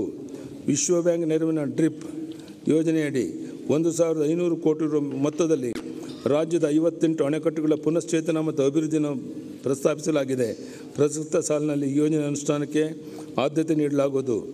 ಜಲಸಂಪನ್ಮೂಲ ಇಲಾಖೆಯಡಿ ಅನುಷ್ಠಾನಗೊಂಡಿರುವ ಮತ್ತು ಅನುಷ್ಠಾನಗೊಳಿಸುತ್ತಿರುವ ಎಲ್ಲ ಏತ ನೀರಾವರಿ ಯೋಜನೆಗಳ ವ್ಯವಸ್ಥಿತ ಕಾರ್ಯಾಚರಣೆ ಮತ್ತು ನಿರ್ವಹಣೆಗಾಗಿ ಸೂಕ್ತ ಮಾರ್ಗಸೂಚಿಗಳೊಂದಿಗೆ ಕಾರ್ಯನೀತಿಯನ್ನು ರೂಪಿಸಲಾಗುವುದು. ಜಲಸಂಪನ್ಮೂಲ ಇಲಾಖೆಯಡಿ 5 ಲಕ್ಷ ಹೆಕ್ಟೇರ್ಗೂ ಅಧಿಕ ಅಚ್ಚುಕಟ್ಟು ಪ್ರದೇಶಗಳಿಗೆ ಸೂಕ್ತ ಮತ್ತು ತುಂತುರು ನೀರಾವರಿ ಯೋಜನೆಗಳನ್ನು ಕೈಗೆತ್ತಿಕೊಂಡಿದ್ದು, ಸದರಿ ಯೋಜನೆಗಳನ್ನು ವ್ಯವಸ್ಥಿತವಾಗಿ ಅನುಷ್ಠಾನಗೊಳಿಸಲಾಗುವುದು. ಬೆಂಗಳೂರು ನಗರದ ವೃಷಭಾವತಿ ಕಣಿವೆಯಿಂದ ದ್ವಿತೀಯ ಹಂತಕ್ಕೆ ಸಂಸ್ಕರಿಸಿ 308 MLD ನೀರನ್ನು ಬೆಂಗಳೂರು ನಗರ ಮತ್ತು ಗ್ರಾಮಾಂತರ ತುಮಕೂರು ಹಾಗೂ ಚಿಕ್ಕಬಳ್ಳಾಪುರ ಜಿಲ್ಲೆಗಳ 234 ಕೆರೆಗಳಿಗೆ ತುಂಬಿಸುವ ಯೋಜನೆಯನ್ನು 500 ಕೋಟಿಗಳ ಅಂದಾಜು ವೆಚ್ಚದಲ್ಲಿ ಕೈಗೊಳ್ಳಲು ಉದ್ದೇಶಿಸಲಾಗಿದೆ. ಸಮುದ್ರಕ್ಕೆ ಸೇರುವ ನೀರನ್ನು ತಡೆದು ಕೃಷಿ ಚಟುವಟಿಕೆ ಹಾಗೂ ಕುಡಿಯುವ ನೀರಿಗೆ ಉಪಯೋಗಿಸಲು ಪಶ್ಚಿಮ ವಾಹಿನಿ ಯೋಜನೆ ಕುರಿತು ಮಾಸ್ಟರ್ ಪ್ಲಾನ್ ತಯಾರಿಸಲಾಗಿದೆ. 3,986 ಕೋಟಿ ರು ಅಂದಾಜು ವೆಚ್ಚದಲ್ಲಿ ಮುಂದಿನ 5 ವರ್ಷಗಳಲ್ಲಿ 1,348 ಕಿಂಡಿ ಅಣೆಕಟ್ಟುಗಳನ್ನು ಹಂತ ಹಂತವಾಗಿ ನಿರ್ಮಿಸಲಾಗುವುದು. 2021-22ನೇ ಸಾಲಿನ ಈ ಯೋಜನೆಗೆ 500 ಕೋಟಿ ಒದಗಿಸಲಾಗುವುದು. ಉತ್ತರ ಕನ್ನಡ ಜಿಲ್ಲೆಯ ಕರಾವಳಿ ಪ್ರದೇಶದ ನದಿಯಲ್ಲಿ ಪ್ರವಾಹ ಉಂಟಾದಾಗ ಮತ್ತು ಭಾರೀ ಅಲೆಗಳಿಂದಾಗಿ ಉಪ್ಪು ನೀರು ಹಿಮ್ಮುಖವಾಗಿ ನುಗ್ಗುವುದನ್ನು ಫ್ಲ್ಯಾಪ್ ಗೇಟ್ ಮುಖಾಂತರ ತಡೆಗಟ್ಟುವ ಕಾರ್ಲ್ಯಾಂಡ್ ಯೋಜನೆಯನ್ನು 300 ಕೋಟಿ ರುಗಳ ವೆಚ್ಚದಲ್ಲಿ ಕೈಗೊಳ್ಳಲು ಉದ್ದೇಶಿಸಲಾಗಿದೆ. ಕೃಷಿ ಮತ್ತು ಪೂರಕ ಚಟುವಟಿಕೆಗಳ ವಲಯಕ್ಕೆ 2021-22ನೇ ಸಾಲಿನ ಒಟ್ಟಾರೆಯಾಗಿ 31,028 ಕೋಟಿ ರು ಅನುದಾನ ಒದಗಿಸಲಾಗಿದೆ. ಸರ್ವೋದಯ ಮತ್ತು ಕ್ಷೇಮಾಭಿವೃದ್ಧಿ ಎಲ್ಲ ವರ್ಗದ ಜನರ ಏಳಿಗೆಯನ್ನು ರಾಜ್ಯದ ಏಳಿಗೆಯಾಗಿದೆ. ಎಲ್ಲ ವರ್ಗದ ಜನರ ಏಳಿಗೆಯಲ್ಲಿ ರಾಜ್ಯದ ಏಳಿಗೆ ಇದೆ. ಸಮಾಜದ ಕಟ್ಟಕಡೆಯ ವ್ಯಕ್ತಿಗೂ ಉತ್ತಮ ಗುಣಮಟ್ಟದ ಶಿಕ್ಷಣ ಮತ್ತು ಆರೋಗ್ಯ ಸೌಲಭ್ಯವನ್ನು ಖಾತರಿಪಡಿಸುವಂಥದ್ದು ನಮ್ಮ ಗುರಿಯಾಗಿದೆ. ಈ ದಿಶೆಯಲ್ಲಿ ಪರಿಶಿಷ್ಟ ಜಾತಿ ಮತ್ತು ಪರಿಶ್ರಮಗಳ ಹಿಂದುಳಿದ ವರ್ಗಗಳು, ಅಲ್ಪಸಂಖ್ಯಾತರು, ಬಡ ಶೋಷಿತ ಸಮುದಾಯಗಳಿಗೆ ಉತ್ತಮ ಶಿಕ್ಷಣ, ಆರೋಗ್ಯ ಸೌಲಭ್ಯದ ಜೊತೆಗೆ ಅವರ ಆರ್ಥಿಕ ಸ್ಥಿತಿ ಸುಧಾರಣೆಗೂ ಕ್ರಮ ಕೈಗೊಳ್ಳಲಾಗುವುದು. ಪ್ರಾಥಮಿಕ, ಪ್ರೌಢ ಹಾಗೂ ಪದವಿ ಪೂರ್ಣ ಹಂತದಲ್ಲಿ ಗುಣಮಟ್ಟದ ಶಿಕ್ಷಣ ಒಂದೇ ಸೂರಿನಡಿಯಲ್ಲಿ ನೀಡುವ ಉದ್ದೇಶದಿಂದ ಕೇಂದ್ರೀಯ ವಿದ್ಯಾಲಯಗಳ ಮಾದರಿಯಲ್ಲಿ 276 ಕರ್ನಾಟಕ ಪಬ್ಲಿಕ್ ಶಾಲೆಗಳನ್ನು ಸ್ಥಾಪಿಸಲಾಗಿದೆ. ಈ ಶಾಲೆಗಳ ಸರ್ವತೋಮುಖ ಅಭಿವೃದ್ಧಿಗಾಗಿ ಮಾಸ್ಟರ್ ಪ್ಲಾನ್ ತಯಾರಿಸಲಾಗುತ್ತಿದೆ. 2020-21ನೇ ಸಾಲಿನ ಆಯ್ದ 50 ಶಾಲೆಗಳಿಗೆ ತಲಾ 2 ಕೋಟಿ ಅನುದಾನ ನೀಡಲಾಗಿದೆ. 21-22ನೇ ಸಾಲಿನಲ್ಲಿ ಹೆಚ್ಚುವರಿಯಾಗಿ 50 ಶಾಲೆ ಅಭಿವೃದ್ಧಿಪಡಿಸಲು 100 ಕೋಟಿ ನಿಗದಿಪಡಿಸಲಾಗಿದೆ. ರಾಜ್ಯದ ಆಯ್ದ 100 ಕರ್ನಾಟಕ ಪಬ್ಲಿಕ್ ಶಾಲೆಗಳಲ್ಲಿ ವ್ಯಾಸಂಗ ಮಾಡುತ್ತಿರುವ ವಿದ್ಯಾರ್ಥಿಗಳಿಗೆ ಪಠ್ಯಧೋರಣೆ, ವೃತ್ತಿ ತರಬೇತಿಯನ್ನು ಕೌಶಲ್ಯಾಭಿವೃದ್ಧಿ ಇಲಾಖೆಯ ಸಹಯೋಗದೊಂದಿಗೆ ನೀಡಲಾಗುವುದು. ಶಾಲಾ ಕಾಲೇಜುಗಳು ಈಗಾಗಲೇ ನಿರ್ಮಿಸಲಾಗಿರುವ ಶೌಚಾಲಯಗಳನ್ನು ಗ್ರಾಮ ಪಂಚಾಯಿತಿಗಳ ಮೂಲಕ ಉನ್ನತೀಕರಿಸಿ ಹಾಗೂ ನೀರಿನ ಸಂಪರ್ಕ ಒದಗಿಸಲು ಮುಂದಿನ 2 ವರ್ಷದಲ್ಲಿ 100 ಕೋಟಿಗಳನ್ನು ಮೀಸಲಾಗಿರುವುದು. ಪ್ರಸಕ್ತ ಸಾಲಿನ ಉದ್ದೇಶಕ್ಕಾಗಿ 50 ಕೋಟಿಯನ್ನು ಒದಗಿಸಲಾಗಿದೆ. ಪ್ರೌಢಶಾಲೆಗಳು, ಪದವಿ ಪೂರ್ವ ಕಾಲೇಜುಗಳ ಮೂಲಭೂತ ಸೌಕರ್ಯವನ್ನು ಕಲ್ಪಿಸಲು 150 ಕೋಟಿ ರು ಅನುದಾನ ಒದಗಿಸಲಾಗಿದೆ. ಸರ್ಕಾರಿ ಶಾಲೆಗಳಲ್ಲಿ ಪೀಠೋಪಕರಣ ಮತ್ತು ಕಲಿಕಾ ಸಾಮಗ್ರಿಗಳನ್ನು ಒದಗಿಸಲು 50 ಕೋಟಿ ನಿಗದಿಪಡಿಸಲಾಗಿದೆ. ಸರ್ಕಾರಿ ಶಾಲೆಗಳ ಕಲಿಕಾ ಗುಣಮಟ್ಟವನ್ನು ಹೆಚ್ಚಿಸುವ ಉದ್ದೇಶದಿಂದ ಪ್ರೌಢಶಾಲೆಗಳಲ್ಲಿ ತಂತ್ರಜ್ಞಾನ ಆಧಾರಿತ ಕಲಿಕೆ ವ್ಯವಸ್ಥೆಯನ್ನು ಜಾರಿಗೆ ತರಲಾಗಿದೆ. ಇದರ ಅಡಿಯಲ್ಲಿ ರಾಜ್ಯದಲ್ಲಿ ಒಟ್ಟು 4,687 ಪ್ರೌಢಶಾಲೆಗಳಿಗೆ ಈಗಾಗಲೇ ಲ್ಯಾಪ್ಟಾಪ್ ಮತ್ತು ಪ್ರೊಜೆಕ್ಟರ್ಗಳನ್ನು ನೀಡಲಾಗಿದೆ. 2,351 ಸರ್ಕಾರಿ ಪ್ರೌಢಶಾಲೆಗಳಲ್ಲಿ ತಲಾ 8 ಲಕ್ಷ ರುಗಳ ವೆಚ್ಚದಲ್ಲಿ ಕಂಪ್ಯೂಟರ್ ಲ್ಯಾಬ್ಗಳನ್ನು ಸ್ಥಾಪಿಸಲಾಗಿದೆ. ಉಳಿದ ಎಲ್ಲ ಸರ್ಕಾರಿ ಪ್ರೌಢಶಾಲೆಗಳಿಗೂ ಈ ಸೌಲಭ್ಯವನ್ನು ಶೀಘ್ರಗತಿಯಲ್ಲಿ ವಿಸ್ತರಿಸಲಾಗುವುದು. ಶಿಕ್ಷಣದ ಗುಣಮಟ್ಟ ಸುಧಾರಣೆಗಾಗಿ ಜಾರಿಯಲ್ಲಿರುವ ಗುರುಚೇತನ ಮತ್ತು ಓದು ಕರ್ನಾಟಕ ಕಾರ್ಯಕ್ರಮದಡಿ ಶಿಕ್ಷಕರ ತರಬೇತಿ, ಆಂಗ್ಲ ಮಾಧ್ಯಮ ಶಿಕ್ಷಕರಿಗೆ ಆಂಗ್ಲ ಭಾಷಾ ತರಬೇತಿ ಹಾಗೂ ಭಾರತೀಯ ವಿಜ್ಞಾನ ಸಂಸ್ಥೆಯಿಂದ ಗಣಿತ, ವಿಜ್ಞಾನ ಶಿಕ್ಷಕರಿಗೆ ತರಬೇತಿ ನೀಡಲು 21-22ನೇ ಸಾಲಿನಲ್ಲಿ 5 ಕೋಟಿಗಳ ಅನುದಾನ ಒದಗಿಸಲಾಗಿದೆ. ರಾಜ್ಯದ 8 ಜ್ಞಾನಪೀಠ ಪುರಸ್ಕೃತರು ಅಭ್ಯಸಿಸಿದ ಶಾಲೆಗಳನ್ನು ಸಮಗ್ರವಾಗಿ ಅಭಿವೃದ್ಧಿಪಡಿಸಲು ಕಾರ್ಯಕ್ರಮ ರೂಪಿಸಲಾಗುವುದು. ಆಧುನಿಕ ತಂತ್ರಜ್ಞಾನದೊಂದಿಗೆ ಉನ್ನತ ಶಿಕ್ಷಣದಲ್ಲಿ ಕಲಿಕಾ ಗುಣಮಟ್ಟವನ್ನು ಹೆಚ್ಚಿಸುವುದು ನಮ್ಮ ಸರ್ಕಾರದ ಆದ್ಯತೆಯಾಗಿದೆ. ಕಾಲೇಜು ವಿದ್ಯಾರ್ಥಿಗಳು ಹಿಂದಿನ ವರ್ಷಗಳಲ್ಲಿ ಲ್ಯಾಪ್ಟಾಪ್ ಮತ್ತು ಲ್ಯಾಬ್ಲೆಟ್ಗಳನ್ನು ವಿತರಣೆ ಮಾಡಲಾಗಿದೆ. ರಾಜ್ಯದ 430 ಸರ್ಕಾರಿ ಪ್ರಥಮ ದರ್ಜೆ ಕಾಲೇಜು, 87 ಸರ್ಕಾರಿ ಪಾಲಿಟೆಕ್ನಿಕ್, 14 ಸರ್ಕಾರಿ ಎಂಜಿನಿಯರಿಂಗ್ ಕಾಲೇಜುಗಳಲ್ಲಿ ಡಿಜಿಟಲ್ ಕಲಿಕೆಗೆ ಅನುಕೂಲವಾಗುವಂತೆ ತರಗತಿ ಕೊಠಡಿಗಳನ್ನು ಹಂತ ಹಂತವಾಗಿ ಸ್ಮಾರ್ಟ್ ಕ್ಲಾಸ್ ರೂಮ್ಗಳೊಂದಿಗೆ ಪರಿವರ್ತಿಸಲು 50 ಕೋಟಿ ವೆಚ್ಚದಲ್ಲಿ ಕಾರ್ಯಕ್ರಮ ರೂಪಿಸಲಾಗುವುದು. ಕೇಂದ್ರ ಮತ್ತು ರಾಜ್ಯಾಡಳಿತ ಸೇವೆಗಳು, ಬ್ಯಾಂಕಿಂಗ್, ರೈಲ್ವೆ ಇತ್ಯಾದಿ ಉದ್ಯೋಗಗಳಲ್ಲಿ ಹೆಚ್ಚಿನ ಸಂಖ್ಯೆಯ ಕನ್ನಡಿಗರ ಸೇರ್ಪಡೆಯನ್ನು ಉತ್ತೇಜಿಸಲು ಸಾಮರ್ಥ್ಯ ಸಾರಥ್ಯ ಎಂಬ ಹೊಸ ಕಾರ್ಯಕ್ರಮದಡಿ ಅಂದಾಜು 5 ಲಕ್ಷ ವಿದ್ಯಾರ್ಥಿಗಳಿಗೆ ಸ್ಪರ್ಧಾತ್ಮಕ ಪರೀಕ್ಷಾ ತರಬೇತಿ ನೀಡಲಾಗುವುದು. ಈ ಕಾರ್ಯಕ್ರಮಕ್ಕಾಗಿ 2021-22 ವರ್ಷದ ಆರ್ಥಿಕ ವರ್ಷದಲ್ಲಿ 5 ಕೋಟಿಗಳನ್ನು ಒದಗಿಸಲಾಗುವುದು. ಜಾಗತಿಕ ಮಟ್ಟದ ಅತ್ಯುತ್ತಮ ವಿಶ್ವವಿದ್ಯಾಲಯಗಳ ಸಹಯೋಗದೊಂದಿಗೆ ಶೈಕ್ಷಣಿಕ ನಾಯಕತ್ವ ಎಂಬ ವಿನೂತನ ಕಾರ್ಯಕ್ರಮವನ್ನು ರೂಪಿಸಲಾಗುವುದು. ಇದರಿಂದ ರಾಜ್ಯದ ಎಲ್ಲ ವಿಶ್ವವಿದ್ಯಾಲಯಗಳ ಬೋಧನಾ ಪದ್ಧತಿ ಸುಧಾರಣೆ, ಬಹುಶಿಸ್ತೀಯ ಅಧ್ಯಯನ, ಸಂಶೋಧನೆಯಲ್ಲಿ ನಾವೀನ್ಯತೆ ಹಾಗೂ ನಾಯಕತ್ವ ನಿರ್ಮಾಣಗಳಲ್ಲಿ ವಿಶೇಷ ಪರಿಣತಿಯನ್ನು ಸಾಧಿಸಲು ಸಾಧ್ಯವಾಗುತ್ತೆ. ರಾಜ್ಯದ ಆಯ್ದ ಮಹಾನಗರ ಪಾಲಿಕೆಗಳಲ್ಲಿ ಪ್ರಾಯೋಗಿಕವಾಗಿ ಸಂಜೆ ಕಾಲೇಜುಗಳನ್ನು ಪ್ರಾರಂಭಿಸಲಾಗುವುದು. ರಾಷ್ಟ್ರೀಯ ಶಿಕ್ಷಣ ನೀತಿ 2021 ಬಗ್ಗೆ ಶಿಕ್ಷಣ ಇಲಾಖೆ ಸಿಬ್ಬಂದಿಗಳ ಅರಿವು ಮೂಡಿಸಲು ಕಾರ್ಯಾಗಾರವನ್ನು ಹಮ್ಮಿಕೊಳ್ಳಲಾಗುವುದು. ಕೋವಿಡ್-19 ನಿರ್ವಹಣೆಯಲ್ಲಿ ಕರ್ನಾಟಕ ರಾಜ್ಯ ಇತರ ರಾಜ್ಯಗಳಿಗೆ ಮಾದರಿಯಾಗಿದೆ. ರಾಜ್ಯದ ಆರೋಗ್ಯ ಸೇವೆ ವ್ಯವಸ್ಥೆಯಲ್ಲಿ ವ್ಯಾಪಕ ಸುಧಾರಣೆ ಹಾಗೂ ಚಿಕಿತ್ಸಾ ಸೌಲಭ್ಯವನ್ನು ಕಲ್ಪಿಸಲು ಅಗತ್ಯ ಅನುದಾನ ಒದಗಿಸಲಾಗಿದೆ. ದೇಶದ ಕೆಲವು ರಾಜ್ಯಗಳಿಗೆ ಕೋವಿಡ್-19 ಎರಡನೇ ಅಲೆ ಪ್ರಾರಂಭವಾಗಿದ್ದು, ಇದನ್ನು ನಮ್ಮ ಸರ್ಕಾರ ಗಂಭೀರವಾಗಿ ಪರಿಗಣಿಸಿದೆ. ರಾಜ್ಯದಲ್ಲಿ ಎರಡನೇ ಅಲೆ ಹರಡದಂತೆ ಎಲ್ಲ ಮುಂಜಾಗ್ರತಾ ಕ್ರಮವನ್ನು ತೆಗೆದುಕೊಳ್ಳುತ್ತಿದೆ. ಕೋವಿಡ್-19 ಅವಧಿಯಲ್ಲಿ ಸೃಜಿಸಿದ ಮೌಲ್ಯಯುತವಾದ ವೈದ್ಯಕೀಯ ಸೌಕರ್ಯಗಳನ್ನು ವ್ಯರ್ಥವಾಗದಂತೆ ಸದ್ಬಳಕೆ ಮಾಡಲು ರಾಜ್ಯದ 19 ಜಿಲ್ಲಾ ಆಸ್ಪತ್ರೆಗಳಲ್ಲಿ 25 ಹಾಸಿಗೆ ಸಾಮರ್ಥ್ಯವುಳ್ಳ ಹಾಗೂ 100 ತಾಲೂಕು ಆಸ್ಪತ್ರೆಗಳ 6 ಹಾಸಿಗೆ ಸಾಮರ್ಥ್ಯವುಳ್ಳ ತೀವ್ರ ನಿಗಾ ಘಟಕಗಳನ್ನು 60 ಕೋಟಿ ವೆಚ್ಚದಲ್ಲಿ ಕಾರ್ಯಗೊಳಿಸಲಾಗುವುದು. ಹೆಚ್ಚು ಕಾರ್ಯೋತ್ತರವಿರುವ ಪ್ರಾಥಮಿಕ ಆರೋಗ್ಯ ಕೇಂದ್ರಗಳಲ್ಲಿ ಹೆಚ್ಚುವರಿ ಸೇವೆಗಳನ್ನು ಹಾಗೂ ಅತ್ಯಾಧುನಿಕ ಸೌಲಭ್ಯಗಳನ್ನು ನೀಡುವ ಉದ್ದೇಶದಿಂದ ಅವುಗಳನ್ನು ಹಂತವಾಗಿ ಮಾದರಿ ಪ್ರಾಥಮಿಕ ಆರೋಗ್ಯ ಕೇಂದ್ರ ಮೇಲ್ದರ್ಜೆಗೇರಿಸಲಾಗುವುದು. 2021-22 ವರ್ಷದಲ್ಲಿ ಅಗತ್ಯ ಸಲಕರಣೆಗಳನ್ನು ಒದಗಿಸಿ ಮತ್ತು ಮಾನವ ಸಂಪನ್ಮೂಲವನ್ನು ಮರುಹೊಂದಿಸಿ 250 ಮಾದರಿ ಕೇಂದ್ರಗಳಾಗಿ ಮೇಲ್ದರ್ಜೆಗೇರಿಸಲಾಗುವುದು. NABL ಮಾನಗಳಿಗೆ ಅನುಸಾರವಾಗಿ ರಾಜ್ಯದಲ್ಲಿ 4 ಪ್ರಾದೇಶಿಕ ಆಹಾರ ಸುರಕ್ಷತಾ ಪ್ರಯೋಗಾಲಯಗಳನ್ನು 2 ಕೋಟಿ ವೆಚ್ಚದಲ್ಲಿ ಮೇಲ್ದರ್ಜೆಗೇರಿಸಲಾಗುವುದು.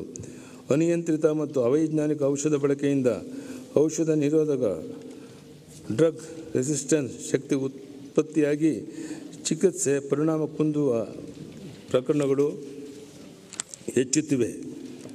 ಈ ಸಮಸ್ಯೆ ನಿವಾರಣೆಗಾಗಿ 1 ಕೋಟಿ ವೆಚ್ಚದಲ್ಲಿ ಆ್ಯಂಟಿ ಮೈಕ್ರೋಬಿಯಲ್ ರೆಸಿಸ್ಟೆನ್ಸ್ ಘಟಕವನ್ನು ಪ್ರಾರಂಭಿಸಲಾಗುವುದು.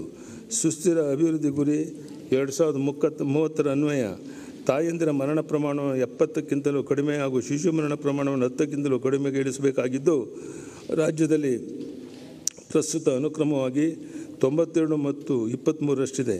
ಈ ಗುರಿ ತಲುಪಲು ಅಗತ್ಯವಾದ ಎಲ್ಲ ಕ್ರಮಗಳನ್ನು ಕೈಗೊಳ್ಳಲು ಸರ್ಕಾರ ಬದ್ಧವಾಗಿದೆ.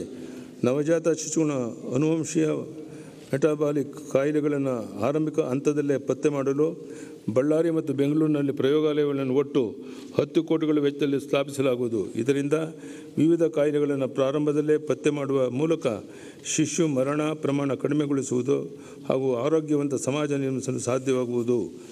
ತಾಯಿ ಹಾಲು ಕೊರತೆಯಿಂದ ನವಜಾತ ಶಿಶುಗಳಿಗೆ ಸಕಾಲದಲ್ಲಿ ಸುರಕ್ಷತೆ ಮತ್ತು ಉತ್ತಮ ಗುಣಮಟ್ಟದ ಎದೆ ಹಾಲನ್ನು ನೀಡಿ ಅಪೌಷ್ಟಿಕತೆಯನ್ನು ತಡೆಗಟ್ಟುವ ರಾಜ್ಯದ 4 ವಿಭಾಗಗಳಲ್ಲಿ ತಾಯಂದಿರ ಎದೆ ಹಾಲಿನ ಬ್ಯಾಂಕ್ಗಳನ್ನು ಒಟ್ಟು 2.5 ಕೋಟಿಗಳ ವೆಚ್ಚದಲ್ಲಿ ಸ್ಥಾಪಿಸಲಾಗುವುದು. ತಾಯಿ ಮತ್ತು ಮಕ್ಕಳ ಆರೋಗ್ಯಕ್ಕೆ ಗರ್ಭಾವಸ್ಥೆಯಲ್ಲಿ ಉತ್ತಮ ಗುಣಮಟ್ಟದ ಆರೈಕೆ ನೀಡಲು ಹಾಗೂ ತೊಡಕುಗಳನ್ನು ಮುಂಚಿತವಾಗಿ ಪತ್ತೆ ಹಚ್ಚಲು ಗರ್ಭಿಣಿಯರಿಗೆ ಸ್ಕ್ಯಾನಿಂಗ್ ಮಾಡುವುದನ್ನು ಉತ್ತೇಜಿಸಲು 10 ಕೋಟಿಗಳ ವೆಚ್ಚದಲ್ಲಿ ಚಿಗುರು ಕಾರ್ಯಕ್ರಮವನ್ನು ಆರಂಭಿಸಲಾಗುವುದು. ಕೋವಿಡ್-19 ಅವಧಿಯಲ್ಲಿ ಆರಂಭಿಸಲಾದ ಟೆಲಿ ICU ಸೌಲಭ್ಯವನ್ನು ಬಲಪಡಿಸಿ ವಿಶೇಷ ತಜ್ಞರ ಕೊರತೆಯನ್ನು ನೀಗಿಸಲು 2 ಕೋಟಿ ಅನುದಾನ ಮೀಸಲಿಸಲಾಗಿದೆ. ಭಾರತೀಯ ವೈದ್ಯ ಪದ್ಧತಿಯನ್ನು ಉತ್ತೇಜಿಸಲು ಹಾಗೂ ಸಂಶೋಧನೆ ಪ್ರೋತ್ಸಾಹಿಸಲು ಶಿವಮೊಗ್ಗ ಜಿಲ್ಲೆಯಲ್ಲಿರುವ ಆಯುರ್ವೇದ ಕಾಲೇಜನ್ನು ಆಯುಷ್ ವಿಶ್ವವಿದ್ಯಾನಿಲಯವನ್ನಾಗಿ ಮೇಲ್ದರ್ಜೆಗೇರಿಸಲಾಗುವುದು.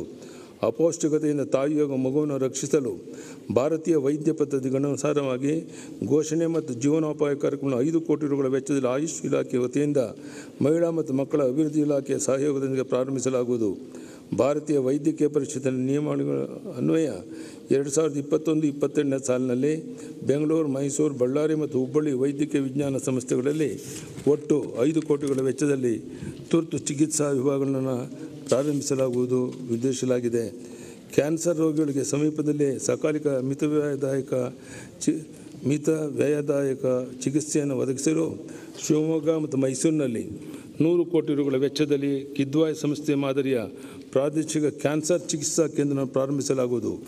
ಮಹಿಳೆಯರಲ್ಲಿ ಕ್ಯಾನ್ಸರ್ ರೋಗವನ್ನು ಪ್ರಾರಂಭಿಕ ಹಂತದಲ್ಲಿ ಪತ್ತೆ ಹಚ್ಚಿ ಚಿಕಿತ್ಸೆ ನೀಡುವ ನಿಟ್ಟಿನಲ್ಲಿ ರಾಜ್ಯದಲ್ಲಿ 3 ಹೊಸ ಸುಸಜ್ಜಿತ ಸಂಚಾರಿ ಪ್ರಯೋಗಾಲಯವನ್ನು 11 ಕೋಟಿ ರೂಗಳ ವೆಚ್ಚದಲ್ಲಿ ಪ್ರಾರಂಭಿಸಲು ಉದ್ದೇಶಿಸಲಾಗಿದೆ. ದಾವಣಗೆರೆಯಲ್ಲಿ 50 ಹಾಸಿಗೆ ಸಾಮರ್ಥ್ಯದ ಜಯದೇವ ಹೃದ್ರೋಗ ವಿಜ್ಞಾನ ಸಂಸ್ಥೆಯ ಉಪಕೇಂದ್ರವನ್ನು 20 ಕೋಟಿ ರೂಗಳ ವೆಚ್ಚದಲ್ಲಿ ಪ್ರಾರಂಭಿಸಲಾಗುವುದು. ಕಲಬುರಗಿ ವೈದ್ಯಕೀಯ ವಿಜ್ಞಾನ ಸಂಸ್ಥೆಯಲ್ಲಿ ಕಲ್ಯಾಣ ಕರ್ನಾಟಕ ಅಭಿವೃದ್ಧಿ ಮಂಡಳಿಯ ವತಿಯಿಂದ ಸುಟ್ಟ ಗಾಯಗಳ ಚಿಕಿತ್ಸಾ ಕೇಂದ್ರ ಮತ್ತು ಪ್ಲಾಸ್ಟಿಕ್ ಸರ್ಜರಿ ವಿಭಾಗವನ್ನು ಪ್ರಾರಂಭಿಸಲು ಉದ್ದೇಶಿಸಲಾಗಿದೆ. ಚಿತ್ರದುರ್ಗ ಜಿಲ್ಲೆಯಲ್ಲಿ ಹೊಸ ವೈದ್ಯಕೀಯ ಕಾಲೇಜನ್ನು ಪ್ರಸಕ್ತ ಸಾಲಿನಲ್ಲಿ ಸಾರ್ವಜನಿಕ ಖಾಸಗಿ ಸಹಭಾಗಿತ್ವದಡಿ ಪ್ರಾರಂಭಿಸಲಾಗುವುದು. ರಾಜ್ಯದಲ್ಲಿ ಸ್ನಾತಕೋತ್ತರ ವೈದ್ಯಕೀಯ ಪದವೀಧರರ ಕೊರತೆಯನ್ನು ನೀಗಿಸಲು ನಮ್ಮ ಸರ್ಕಾರ ಹಾಸನ ಮತ್ತು ಮಂಡ್ಯ ವೈದ್ಯಕೀಯ ವಿಜ್ಞಾನಗಳ ಸಂಸ್ಥೆಯಲ್ಲಿ ಪ್ರಸಕ್ತ ಸಾಲಿನಿಂದ 100 ಸ್ನಾತಕೋತ್ತರ ಸೀಟುಗಳನ್ನು ಹೆಚ್ಚಿಸಲು ಉದ್ದೇಶಿಸಿದೆ. ಅಪಘಾತಗಳ ಸಂದರ್ಭದಲ್ಲಿ ಜೀವ ರಕ್ಷಣೆಗೆ ತುರ್ತು ಚಿಕಿತ್ಸಾ ಒದಗಿಸುವ ಉದ್ದೇಶದಿಂದ ಮೈಸೂರು ವೈದ್ಯಕೀಯ ವಿಜ್ಞಾನ ಸಂಸ್ಥೆಯಲ್ಲಿ ಟ್ರಾಮ್ ಕೇರ್ ಕೇಂದ್ರವನ್ನು ಲೋಕಾರ್ಪಣೆ ಮಾಡಲಾಗುವುದು. ರಾಜ್ಯದ ಅತ್ಯಂತ ಹಳೆಯ ಮಾನಸಿಕ ಆರೋಗ್ಯ ಸಂಸ್ಥೆಯಾಗಿರುವ ಧಾರವಾಡದ ಡಿಮ್ಯಾನ್ಸ್ ಸಂಸ್ಥೆಯನ್ನು ಮಾನಸಿಕ ನರರೋಗಿಗಳ ಸುಸಜ್ಜಿತ ಚಿಕಿತ್ಸಾ ಸಂಸ್ಥೆಯನ್ನಾಗಿ 75 ಕೋಟಿಗಳ ವೆಚ್ಚದಲ್ಲಿ ಹಂತವಾಗಿ ಮೇಲ್ದರ್ಜೆಗೇರಿಸಲಾಗುವುದು. ಈ ಉದ್ದೇಶಕ್ಕೆ ಪ್ರಸ್ತುತ ಸಾಲಿನ 10 ಕೋಟಿ ಅನುದಾನ ಒದಗಿಸಲಾಗುವುದು. ಬುದ್ಧಿಮಾಂದ್ಯರ ಆರೈಕೆ ಮಾಡಲು ಅನುವಾಗುವಂತೆ 75% ಹೆಚ್ಚಿನ ಮನೋವೈಕಲ್ಯತೆ ಹೊಂದಿರುವವರಿಗೆ ಪ್ರಸ್ತುತ ನೀಡುತ್ತಿರುವ ಮಾಶಾಸನವನ್ನು 1400 ರೂಗಳಿಂದ 2000 ರೂಪಾಯಿಗಳು ಹೆಚ್ಚಿಸಲಾಗುವುದು. ಹುಟ್ಟಿನಿಂದಲೇ ಶ್ರವಣದೋಷವುಳ್ಳ ಮಕ್ಕಳ ತಾಯಂದಿರಿಗೆ ಪ್ರಾರಂಭಿಕ ಹಂತದಲ್ಲಿ ಅವರ ಮಗುವಿನ ಸಮಸ್ಯೆ ಮತ್ತು ಪರಿಹಾರ ಬಗ್ಗೆ ಅರಿವು ಮೂಡಿಸಲು ತರಬೇತಿ ನೀಡುವ ಅವಶ್ಯಕತೆ ಇರುವುದರಿಂದ 4 ವರ್ಷದೊಳಗಿನ ಶ್ರವಣದೋಷವುಳ್ಳ ಮಕ್ಕಳ ಅವರ ತಾಯಂದಿರ ಸಹಿತ ವಾಕ್ ಸ್ಪೀಚ್ ತರಬೇತಿ ನೀಡಲು ಉದ್ದೇಶಿಸಲಾಗಿದೆ. ರಾಜ್ಯದಲ್ಲಿನ ವಿಶೇಷ ಶಾಲೆಗಳಲ್ಲಿ 1ರಿಂದ 10ನೇ ತರಗತಿಯವರೆಗೆ ವ್ಯಾಸಂಗ ಮಾಡುತ್ತಿರುವ ದೃಷ್ಟಿದೋಷವುಳ್ಳ ವಿದ್ಯಾರ್ಥಿಗಳಿಗೆ ನೆರವಾಗಲು ಸರ್ಕಾರದ ಬೈಲಾ ಮುದ್ರಣಾಲಯದಲ್ಲಿ ಸುಶ್ರಾವ್ಯ ಡಿಜಿಟಲ್ ಪುಸ್ತಕಗಳ ಬ್ಯಾಂಕನ್ನು ಸ್ಥಾಪಿಸಿ ವಿಶೇಷ ಶಾಲೆಗಳಿಗೆ ಡಿಜಿಟಲ್ ಪುಸ್ತಕಗಳನ್ನು ಸರಬರಾಜು ಮಾಡಲಾಗುವುದು. ಮಕ್ಕಳ ಉದ್ದೇಶ ಯೋಜನೆಗೆ 2021-22ನೇ ಸಾಲಿನಲ್ಲಿ ಒಟ್ಟಾರೆಯಾಗಿ 37,527 ಕೋಟಿ ರು ಅನುದಾನ ಒದಗಿಸಲಾಗಿದೆ. ನಮ್ಮ ಸರ್ಕಾರ ಪರಿಶಿಷ್ಟ ಜಾತಿ ಹಾಗೂ ಪರಿಶಿಷ್ಟ ವರ್ಗಗಳ ಸರ್ವೋತ್ತಮ ಅಭಿವೃದ್ಧಿಗೆ ಸದಾ ಆದ್ಯತೆ ನೀಡುತ್ತಾ ಬಂದಿದೆ. 2021-22ನೇ ಸಾಲಿನ ಆಯವ್ಯಯದಲ್ಲಿ ಅನುಸೂಚಿತ ಜಾತಿಗಳ ಉಪಯೋಜನೆ ಮತ್ತು ಬುಡಕಟ್ಟು ಉಪಯೋಜನೆಗಳಿಗೆ ಒಟ್ಟಾರೆ 26,005 ಕೋಟಿಗಳನ್ನು ಹಂಚಿಕೆ ಮಾಡಲಾಗಿದೆ. ಇದು 2020-21 ಸಾಲಿನ SC, ST, TSP ಹಂಚಿಕೆ ಕಡಿಮೆ ಆಗಿರುತ್ತೆ. ಬದ್ಧ ವೆಚ್ಚಗಳಾದ ವೇತನ, ಗೌರವಧನ, ಹಸಿರು ಮತ್ತು ಬಡ್ಡಿ ಪಾವತಿ, ಪಿಂಚಣಿ ಮುಂತಾದವುಗಳು 2020-21ನೇ ಸಾಲಿಗೆ 1,29,455 ಕೋಟಿ ರೂಗಳಿಂದ 21-22ನೇ ಸಾಲಿನಲ್ಲಿ 1,42,850 ಕೋಟಿ ರು ಹೆಚ್ಚಾಗಿರುವುದರಿಂದ ಒಟ್ಟಾರೆ SC, SP, TSP ಅಡಿ ಹಂಚಿಕೆ ಮಾಡಬೇಕಂದ ಆಯವ್ಯಯ ಇಳಿಕೆಯಾಗಿರುತ್ತೆ. ಆದರೆ ನಾನು ಒಂದು ಪಾಯಿಂಟ್ ಸೇರಿಸ್ತಾ ಇದ್ದೇನೆ. ಪರಿಸ್ಥಿತಿ ಹೀಗಿದ್ದರೂ ಕೂಡ ಮುಂದಿನ ವರ್ಷದಲ್ಲಿ ಹೆಚ್ಚಿನ ಅನುದಾನ ಒದಗಿಸಿ 2020-21 ವರ್ಷದ ಮಟ್ಟಕ್ಕೆ ಇದನ್ನು ತರಲಾಗುವುದು ಅನ್ನುವಂಥನ್ನು ಈ ಮನೆಯ ನಮ್ಮೆಲ್ಲ ಸದಸ್ಯರಿಗೆ ತರಕ್ಕೆ ನಾನು ಇಚ್ಛೆಪಡ್ತೇನೆ. ಸಮಾಜ ಕಲ್ಯಾಣ ಇಲಾಖೆ ವತಿಯಿಂದ ಜಿಲ್ಲಾ ಕೇಂದ್ರಗಳಲ್ಲಿ 50 ಮೆಟ್ರಿಕ್ ನಂತರದ ಹಾಸ್ಟೆಲ್ಗಳನ್ನು ಒಟ್ಟು 50 ಕೋಟಿ ರು ವೆಚ್ಚದಲ್ಲಿ ಪ್ರಾರಂಭಿಸಲಾಗುವುದು. ಈ ವಸತಿ ಯೋಜನೆ ನಿಯಮಗಳಿಗೆ ಸುಮಾರು 5,000 ವಿದ್ಯಾರ್ಥಿಗಳಿಗೆ ಅನುಕೂಲವಾಗಲಿದೆ. 4 ವಿಭಾಗಗಳಲ್ಲಿ ತಲಾ ಒಂದು ಮೊರಾರ್ಜಿ ದೇಸಾಯಿ ವಸತಿ ಶಾಲೆಯನ್ನು ಅದ್ವಿತೀಯ ಕ್ರೀಡಾ ಶಾಲೆಗಳೆಂದು ಸ್ಪೋರ್ಟ್ಸ್ ಸ್ಕೂಲ್ ಆಫ್ ಎಕ್ಸಲೆನ್ಸ್ ಉನ್ನತೀಕರಿಸಿ ಪರಿಶಿಷ್ಟ ಜಾತಿ ಮತ್ತು ಪರಿಶಿಷ್ಟ ಪಂಗಡದ ವಿದ್ಯಾರ್ಥಿಗಳಿಗೆ ಶೈಕ್ಷಣಿಕ ಸೌಲಭ್ಯದೊಂದಿಗೆ ಕ್ರೀಡಾ ಕ್ಷೇತ್ರದಲ್ಲಿ ವಿಶೇಷ ತರಬೇತಿ ನೀಡಲಾಗುವುದು. ಪ್ರಸ್ತುತ ಸಾಲಿನಲ್ಲಿ ಉದ್ದೇಶಕ್ಕಾಗಿ ಒಟ್ಟು 5 ಕೋಟಿ ಒದಗಿಸಲಾಗುವುದು. ಪರಿಶಿಷ್ಟ ಜಾತಿ ಮತ್ತು ಪರಿಶಿಷ್ಟ ಪಂಗಡದ ಉದ್ಯಮಿಗಳಿಗೆ ಹಾಲಿ ಜಾರಿಯಲ್ಲಿರುವ 4% ಬಡ್ಡಿ ಸಹಾಯಧನ ಯೋಜನೆಯನ್ನು ವಾಣಿಜ್ಯ ಮತ್ತು ವ್ಯಾಪಾರ ಚಟುವಟಿಕೆಗಳಾದ ಮಳಿಗೆ, ಡೀಲರ್ಶಿಪ್, ಫ್ರಾಂಚೈಸಸ್ ಮತ್ತು ಹೋಟೆಲ್ ಉದ್ಯಮಗಳನ್ನು ಪ್ರಾರಂಭಿಸಲು ಸಹ ವಿಸ್ತರಿಸಿ ಯೋಜನೆಯಡಿ ಗರಿಷ್ಠ 1 ಕೋಟಿವರೆಗೆ ಶೆಡ್ಯೂಲ್ಡ್ ಬ್ಯಾಂಕ್ಗಳು ಸಾಲ ಪಡೆಯಲು ಅವಕಾಶ ಕಲ್ಪಿಸಲಾಗುವುದು. ಮ್ಯಾನ್ಯುಯಲ್ ಸ್ಕ್ಯಾವೆಂಜರ್ಗಳಿಗಾಗಿ ಕಾರ್ಯನಿರ್ವಹಿಸುತ್ತಿರುವ ಪುನರ್ವಸತಿಗೆ ನಮ್ಮ ಸರ್ಕಾರ ಆದ್ಯತೆ ನೀಡಿದೆ. ಸ್ವಚ್ಛತಾ ಕಾರ್ಯದಲ್ಲಿ ತೊಡಗಲು ಬಯಸುವ ಸಂಘಗಳನ್ನು ರಚಿಸಿ ತರಬೇತಿ ನೀಡಿ ಸಕ್ಕಿಂಗ್ ಮತ್ತು ಜೆಟ್ಟಿಂಗ್ ಯಂತ್ರಗಳಿಗೆ 75% ಸಹಾಯಧನ ಒದಗಿಸಲಾಗುವುದು. ಈ ಉದ್ದೇಶಕ್ಕಾಗಿ 2 ಕೋಟಿ ರುಗಳ ಅನುದಾನವನ್ನು ಆಯವ್ಯಯದಲ್ಲಿ ಮೀಸಲಿಡಲಾಗಿದೆ. ಬೆಳಗಾವಿ ಜಿಲ್ಲೆಯ ನಿಪ್ಪಾಣಿಯಲ್ಲಿ ಕೊಲ್ಲಾಪುರಿ ಪಾದರಕ್ಷೆಗಳ ಕ್ಲಸ್ಟರ್ ಮತ್ತು ಚಿತ್ರದುರ್ಗ ನಗರದಲ್ಲಿ ಕೇಂದ್ರ ಪಾದರಕ್ಷಾ ತರಬೇತಿ ಸಂಸ್ಥೆ ವಿಸ್ತರಣಾ ಕೇಂದ್ರ ಪ್ರಾರಂಭಿಸಲಾಗುವುದು. ಪರಿಶಿಷ್ಟ ಪಂಗಡದ ಆಶ್ರಮ ಶಾಲೆಗಳನ್ನು ವಾಲ್ಮೀಕಿ ಆಶ್ರಮ ಶಾಲೆಯಿಂದ ಮರುನಾಮಕರಣ ಮಾಡಲಾಗುವುದು. ಸಂವಿಧಾನ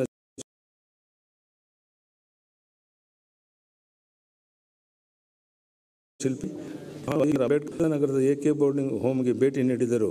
ಈ ಐತಿಹಾಸಿಕ ಸ್ಥಳದಲ್ಲಿ ಸ್ಮಾರಕವನ್ನು ನಿರ್ಮಿಸಲು 1 ಕೋಟಿ ನೀಡಲಾಗುವುದು. ರಾಜ್ಯದಲ್ಲಿನ ಬಡ ಹಿಂದುಳಿದ ಮತ್ತು ಶೋಷಿತ ಸಮುದಾಯಗಳ ಅಭ್ಯುದಯಕ್ಕಾಗಿ ನಮ್ಮ ಸರ್ಕಾರ ಒತ್ತು ನೀಡಿದೆ. ಈ ಸಮುದಾಯಗಳ ವಿದ್ಯಾರ್ಥಿಗಳು, ಯುವಜನರ ಶಿಕ್ಷಣ ಹಾಗೂ ಸ್ವಾವಲಂಬನೆಗೆ ಬೆಂಬಲ ನೀಡಲು ಅಂಬೇಡ್ಕರ್ ಅಭಿವೃದ್ಧಿ ನಿಗಮ, ವಾಲ್ಮೀಕಿ ಅಭಿವೃದ್ಧಿ ನಿಗಮ, ಆದಿಜಾಮ ಅಭಿವೃದ್ಧಿ ನಿಗಮ, ಬೋವಿ ಅಭಿವೃದ್ಧಿ ನಿಗಮ, ತಾಂಡಾ ಅಭಿವೃದ್ಧಿ ನಿಗಮ, ಸಫಾಯಿ ಕರ್ಮಚಾರಿ ಅಭಿವೃದ್ಧಿ ನಿಗಮ, ಬಾಬು ಜಗಜೀವನರಾಮ್ ಚರ್ಮ ಕೈಗಾರಿಕಾ ಅಭಿವೃದ್ಧಿ ನಿಗಮ, ಡಿ ದೇವರಾಜ ಅರಸು ಹಿಂದುಳಿದ ವರ್ಗಗಳ ಅಭಿವೃದ್ಧಿ ನಿಗಮ, ಮಡಿವಾಳ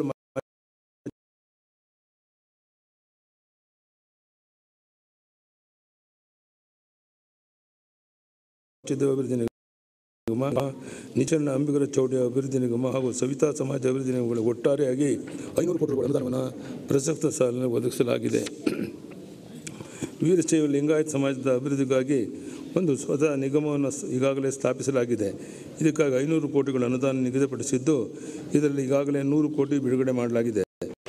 ಒಕ್ಕಲು ಸಮುದಾಯದ ಸರ್ವತೋಮುಖ ಅಭಿವೃದ್ಧಿಗಾಗಿ ಒಂದು ಹೊಸ ನಿಗಮವನ್ನು ಸ್ಥಾಪಿಸಲಾಗುವುದು. ನಿಗಮದ ಚಟುವಟಿಕೆಗಾಗಿ 500 ಕೋಟಿ ವೆಚ್ಚ ಮಾಡಲು ಯೋಚಿಸಲಾಗಿದೆ. ಬ್ರಾಹ್ಮಣ ಅಭಿವೃದ್ಧಿ ಮಂಡಳಿ ವತಿಯಿಂದ 50 ಕೋಟಿ ರುಗಳ ಕಾರ್ಯಕ್ರಮ ಹಮ್ಮಿಕೊಳ್ಳಲಾಗುವುದು. ಜಿಲ್ಲಾ ಕೇಂದ್ರ ಸ್ಥಾನದಲ್ಲಿರುವ ಹಿಂದುಳಿದ ವರ್ಗಗಳ ಕಲ್ಯಾಣ ಇಲಾಖೆಗೆ ಸೇರಿದ ಖಾಲಿ ನಿವೇಶನಗಳನ್ನು ಸಾರ್ವಜನಿಕ ಖಾಸಗಿ ಸಹಭಾಗಿತ್ವದ ಅಡಿಯಲ್ಲಿ 150 ವಿದ್ಯಾರ್ಥಿನಿಗಳ ಕಟ್ಟಡ ನಿರ್ಮಾಣ ಕಾಮಗಾರಿಯನ್ನು ಕೈಗೊಳ್ಳಲಾಗುವುದು.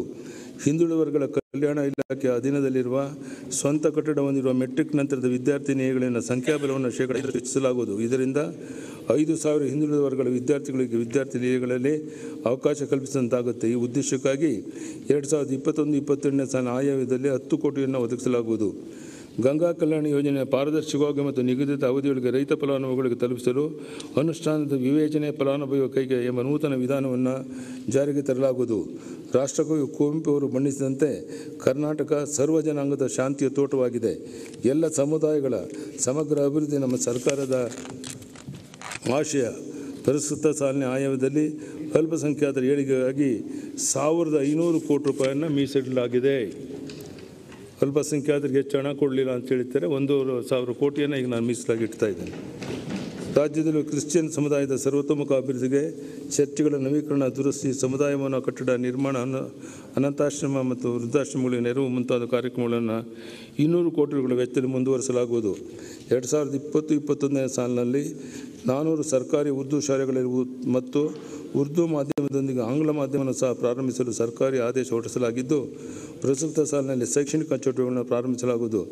ಅಲ್ಪಸಂಖ್ಯಾತರ ಕಲ್ಯಾಣ ಇಲಾಖೆ ಅಧೀನದ ಮೊರಾರ್ಜಿ ದೇಸಾಯಿ ವಸತಿ ಶಾಲೆ, ಮಾದರಿ ಶಾಲೆ, ಕಾಲೇಜುಗಳನ್ನು ತಂತ್ರಜ್ಞಾನ ಆಧಾರಿತ ಕಲಿಕಾ ಕಾರ್ಯಕ್ರಮ ಅನುಷ್ಠಾನಗೊಳಿಸಿ ಸದರಿ ಶಾಲಾ ಕಾಲೇಜುಗಳಲ್ಲಿ ವ್ಯಾಸಂಗ ಮಾಡುತ್ತಿರುವ ವಿದ್ಯಾರ್ಥಿಗಳಿಗೆ ಡಿಜಿಟಲ್ ತಂತ್ರಜ್ಞಾನದ ಮೂಲಕ ಎಲ್ಲ ವಿಷಯಗಳಲ್ಲಿ ಬೋಧನಾ ಮತ್ತು ಕಲಿಕಾ ಸಾಮರ್ಥ್ಯ ಹೆಚ್ಚಿಸಲಾಗುವುದು.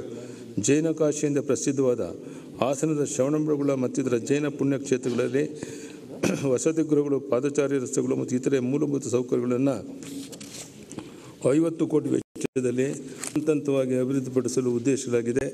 2021-22ನೇ ಸಾಲಿನಲ್ಲಿ 20 ಕೋಟಿ ಇದಕ್ಕಾಗಿ ಒದಗಿಸಲಾಗುವುದು. ರಾಜ್ಯ ಸರ್ಕಾರ ವಿವಿಧ ವಸತಿ ಯೋಜನೆಯಲ್ಲಿ ಹಲವು ವರ್ಷಗಳಿಂದ ಅನುಮೋದನೆಗೊಂಡು ಪ್ರಾರಂಭವಾಗದೇ ಇರುವಂಥ ಮನೆಗಳನ್ನು ಪ್ರಾರಂಭಿಸಿ ಪೂರ್ಣಗೊಳಿಸುವುದು ನಮ್ಮ ಸರ್ಕಾರದ ಆದ್ಯತೆಯಾಗಿದೆ. ಈ ನಿಟ್ಟಿನಲ್ಲಿ ನಮ್ಮ ಸರ್ಕಾರ ಅಧಿಕಾರಕ್ಕೆ ಬಂದ ಮೇಲೆ ಪ್ರಗತಿಯಲ್ಲಿ 9.74 ಲಕ್ಷ ಮನೆಗಳನ್ನು ಪೂರ್ಣಗೊಳಿಸಲು 10,194 ಕೋಟಿಗಳನ್ನು ಮುಂದಿನ 3 ಆರ್ಥಿಕ ವರ್ಷಗಳಲ್ಲಿ ಒದಗಿಸಲು ಅನುಮೋದನೆ ನೀಡಿದೆ. ಕಾರ್ಮಿಕ ಸ್ನೇಹಿ ಹಾಗೂ ಉದ್ಯಮಿ ಸ್ನೇಹಿ ವಾತಾವರಣ ಸೃಷ್ಟಿಸುವ ಉದ್ದೇಶದಿಂದ ಕೇಂದ್ರ ಸರ್ಕಾರ 21 ಕಾರ್ಮಿಕ ಕಾನೂನುಗಳನ್ನು ಕ್ರೋಢೀಕರಿಸಿ 4 ಸಂಹಿತೆಗಳನ್ನು ರೂಪಿಸಿದೆ. ರಾಜ್ಯ ಸರ್ಕಾರ ಇದಕ್ಕೆ ನಿಯಮಾವಳಿಗಳನ್ನು ರೂಪಿಸಿ ಅನುಷ್ಠಾನಗೊಳಿಸಲಿದೆ.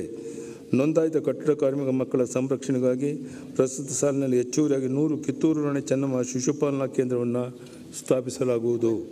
ಕಟ್ಟಡ ಕಾರ್ಮಿಕರು ಹಾಗೂ ಅವರ ಅವಲಂಬಿತರ ವೈದ್ಯಕೀಯ ತಪಾಸಣೆ ಹಾಗೂ ಚಿಕಿತ್ಸೆಗಾಗಿ ಆಯ್ದ ಕಾರ್ಯನಿರ್ವಹಣಾ ಸ್ಥಳಗಳಲ್ಲಿ 25 ಸಂಚಾರಿ ಆರೋಗ್ಯ ತಪಾಸಣಾ ಕೇಂದ್ರಗಳನ್ನು ಪ್ರಾರಂಭಿಸಲಾಗುವುದು. ನಿರ್ಮಾಣ ಕಾರ್ಮಿಕರು ಮತ್ತು ಸಮಸ್ಯೆಗಳನ್ನು ಎದುರಿಸುತ್ತಿರುವ ಮನಗಂಡು ಕರ್ನಾಟಕ ಕಟ್ಟಡ ಮತ್ತು ಇತರೆ ಕಾರ್ಮಿಕ ಕಲ್ಯಾಣ ಮಂಡಳಿಯ ಬೆಂಗಳೂರು ನಗರ ಮತ್ತು ಗ್ರಾಮಾಂತರ ಜಿಲ್ಲೆಗಳಲ್ಲಿ 4 ಹಾಗೂ ಮೈಸೂರು, ಶಿವಮೊಗ್ಗ, ಹುಬ್ಬಳ್ಳಿ, ಕಲಬುರಗಿ, ಬಳ್ಳಾರಿ, ಹಾಸನ, ದಾವಣಗೆರೆ, ಗದಗ ಮತ್ತು ಚಾಮರಾಜನಗರ ಜಿಲ್ಲೆಗಳಲ್ಲಿ ತಲಾ ಒಂದರಂತೆ ಸುಸಜ್ಜಿತವಾದ ತಾತ್ಕಾಲಿಕ ವಸತಿ ಗೃಹ ಸೌಲಭ್ಯವನ್ನು ನಿರ್ಮಾಣ ಮಾಡಲಿದೆ. ನಿರ್ಮಾಣ ಚಟುವಟಿಕೆಗಳ ವ್ಯಾಪ್ತಿಯನ್ನು ನಿಖರವಾಗಿ ನಿರ್ಣಯಿಸುವ ಮೂಲಕ ಕರ್ನಾಟಕ ಕಟ್ಟಡ ಮತ್ತು ಇತರೆ ನಿರ್ಮಾಣ ಕಾರ್ಮಿಕರ ಕಲ್ಯಾಣ ಮಂಡಳಿ ಸಂಪನ್ಮೂಲವನ್ನು ಹೆಚ್ಚಿಸಲು ಜಿಯೋ ಸ್ಪೇಷಿಯಲ್ ತಂತ್ರಜ್ಞಾನವನ್ನು ಬಳಸಿಕೊಳ್ಳಲಾಗುವುದು. ಜಾಗತಿಕ ಇಂಜಿನಿಯರಿಂಗ್ ಕ್ಷೇತ್ರದಲ್ಲಿ ಕೈಗಾರಿಕೆಗಳ ಅಗತ್ಯತೆಗೆ ತಕ್ಕಂತೆ ನುರಿತ ಮಾನವ ಸಂಪನ್ಮೂಲವನ್ನು ಸೃಷ್ಟಿಸಲು ಟಾಟಾ ಟೆಕ್ನಾಲಜೀಸ್ ಲಿಮಿಟೆಡ್ ಅವರ ಸಂಯೋಗದೊಂದಿಗೆ ಹಬ್ ಮತ್ತು ಸ್ಪೋಕ್ ಮಾದರಿಯಲ್ಲಿ 150 ಸರ್ಕಾರಿ ಕೈಗಾರಿಕಾ ತರಬೇತಿ ಸಂಸ್ಥೆಗಳನ್ನು 4,636 ಕೋಟಿ ರುಗಳ ಹೂಡಿಕೆಯೊಂದಿಗೆ ಉನ್ನತೀಕರಿಸಲು ಕ್ರಮವಹಿಸಲಾಗಿದೆ.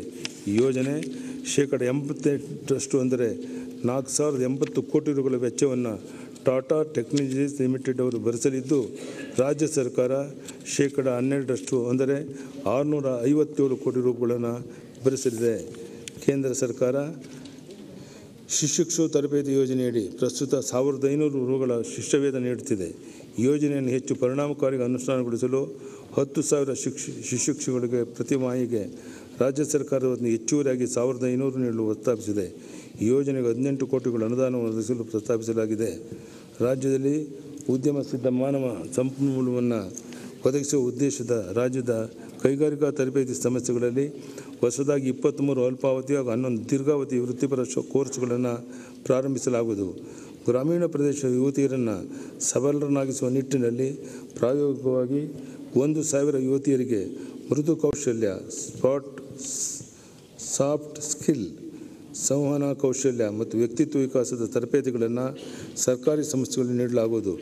ರಾಷ್ಟ್ರೀಯ ಆಹಾರ ಭದ್ರತಾ ಕಾಯ್ದೆ ಅನ್ವಯ ಕೇಂದ್ರ ಸರ್ಕಾರ ಒಂದು ರಾಷ್ಟ್ರ ಒಂದು ಪಡಿತರ ಚೀಟಿ ಯೋಜನೆಯನ್ನು ಜಾರಿಗೆ ತಂದಿದೆ.